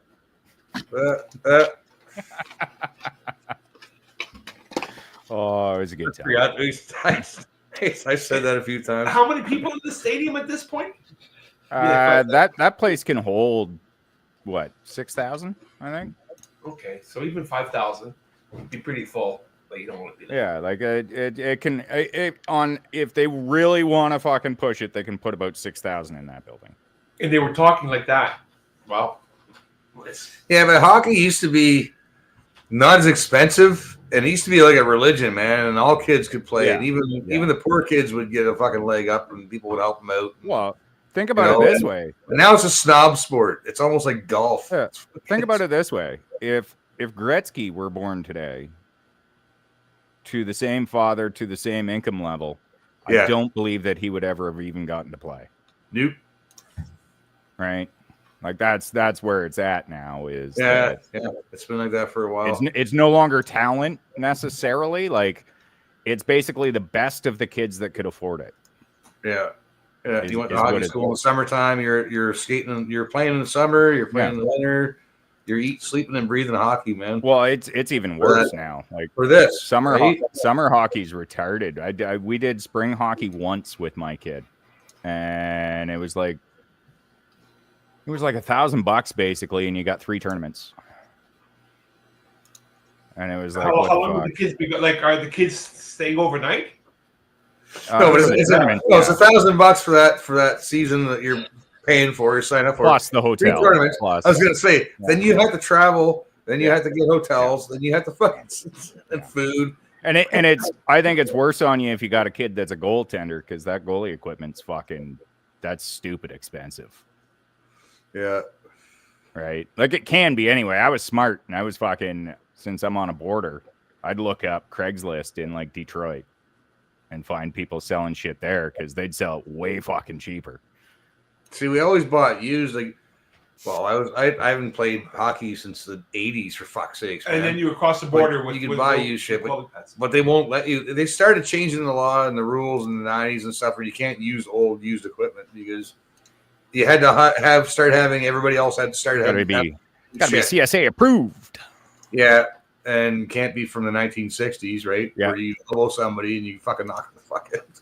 Yeah, actually, I had a buddy of mine paint my kid's helmet, like his mask, and we had to do it where he didn't touch the back plate because you can't take that sticker off, right? Like technically speaking, that helmet was a piece of illegal equipment because I got my friend to paint it.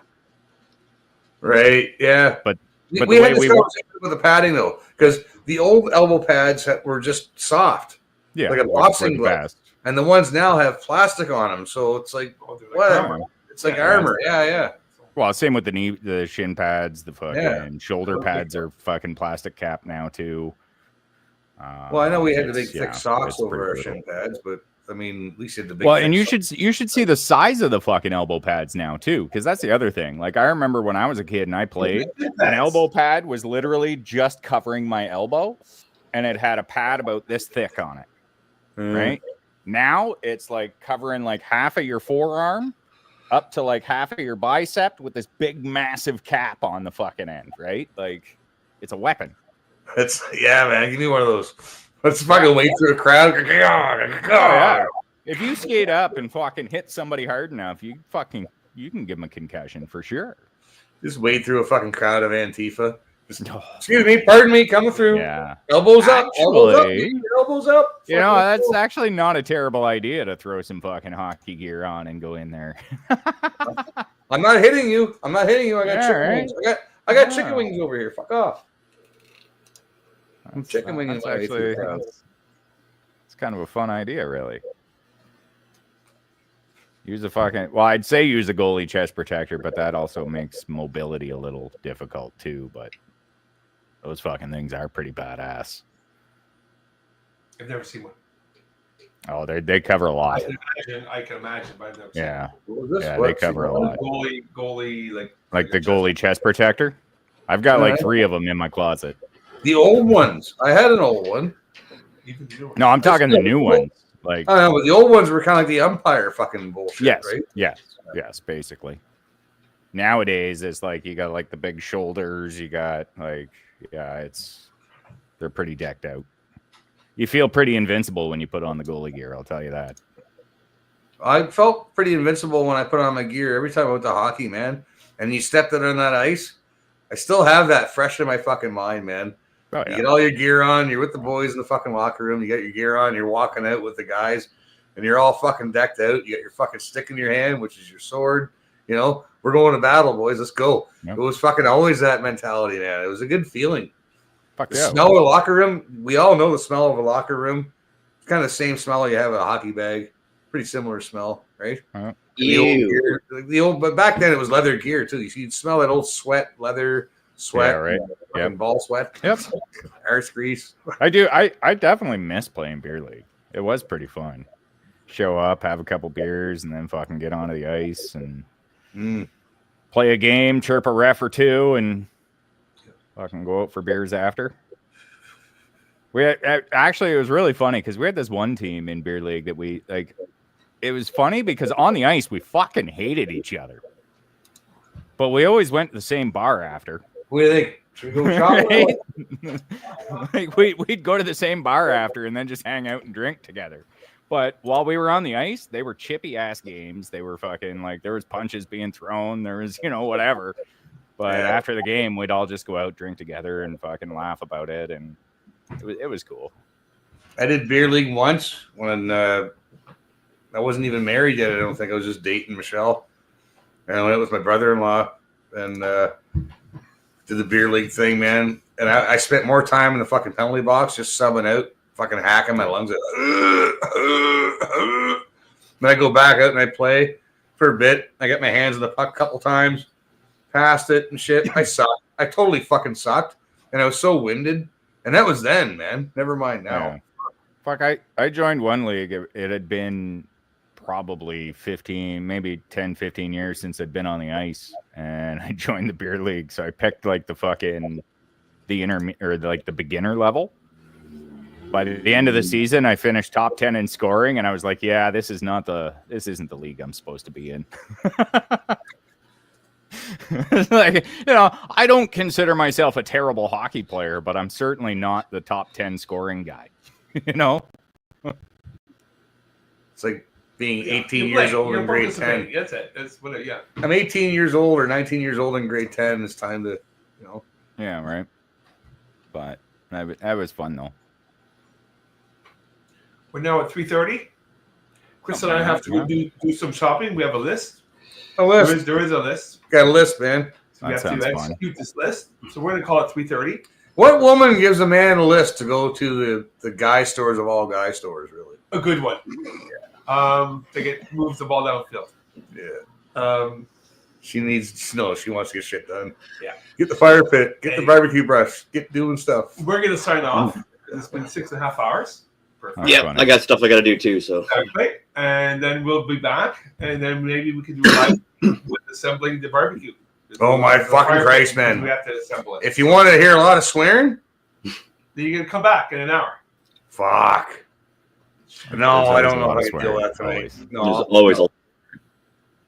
No, she's gone all day tomorrow, man. I'll do a live stream tomorrow. I'll put the fucking thing together tomorrow. And we can just watch me fucking cut myself and fucking beat shit and throw stuff and fucking swear. Fuck. Like, that's gonna be great. That's funny. Fuck, man.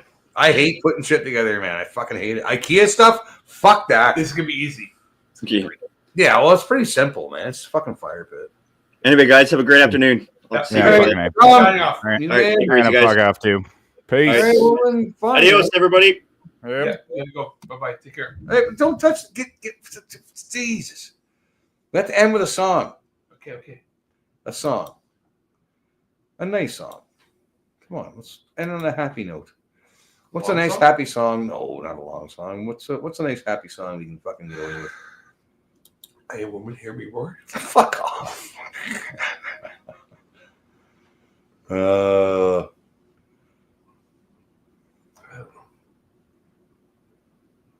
we go. Yeah, that's a good one. Let's do that. South African version. Yeah, so the African version is pretty cool. Yeah, let's play this one. We'll end on this one and then we'll skedaddle. Nice, Chris. Look at that. It's a fine song.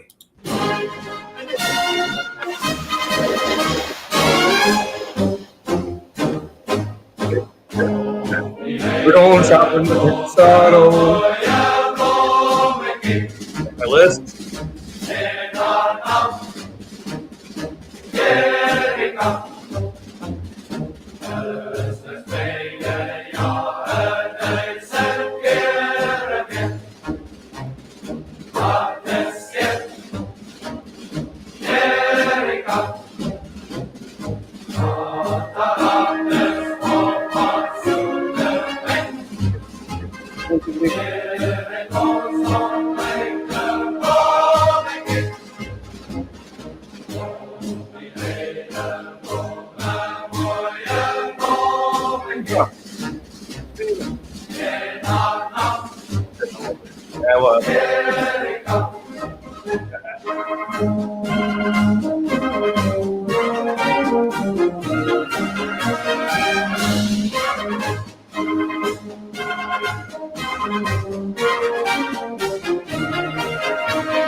And meeting studio. Fuck, that pissed up one. Hey, I got it. What'd you do?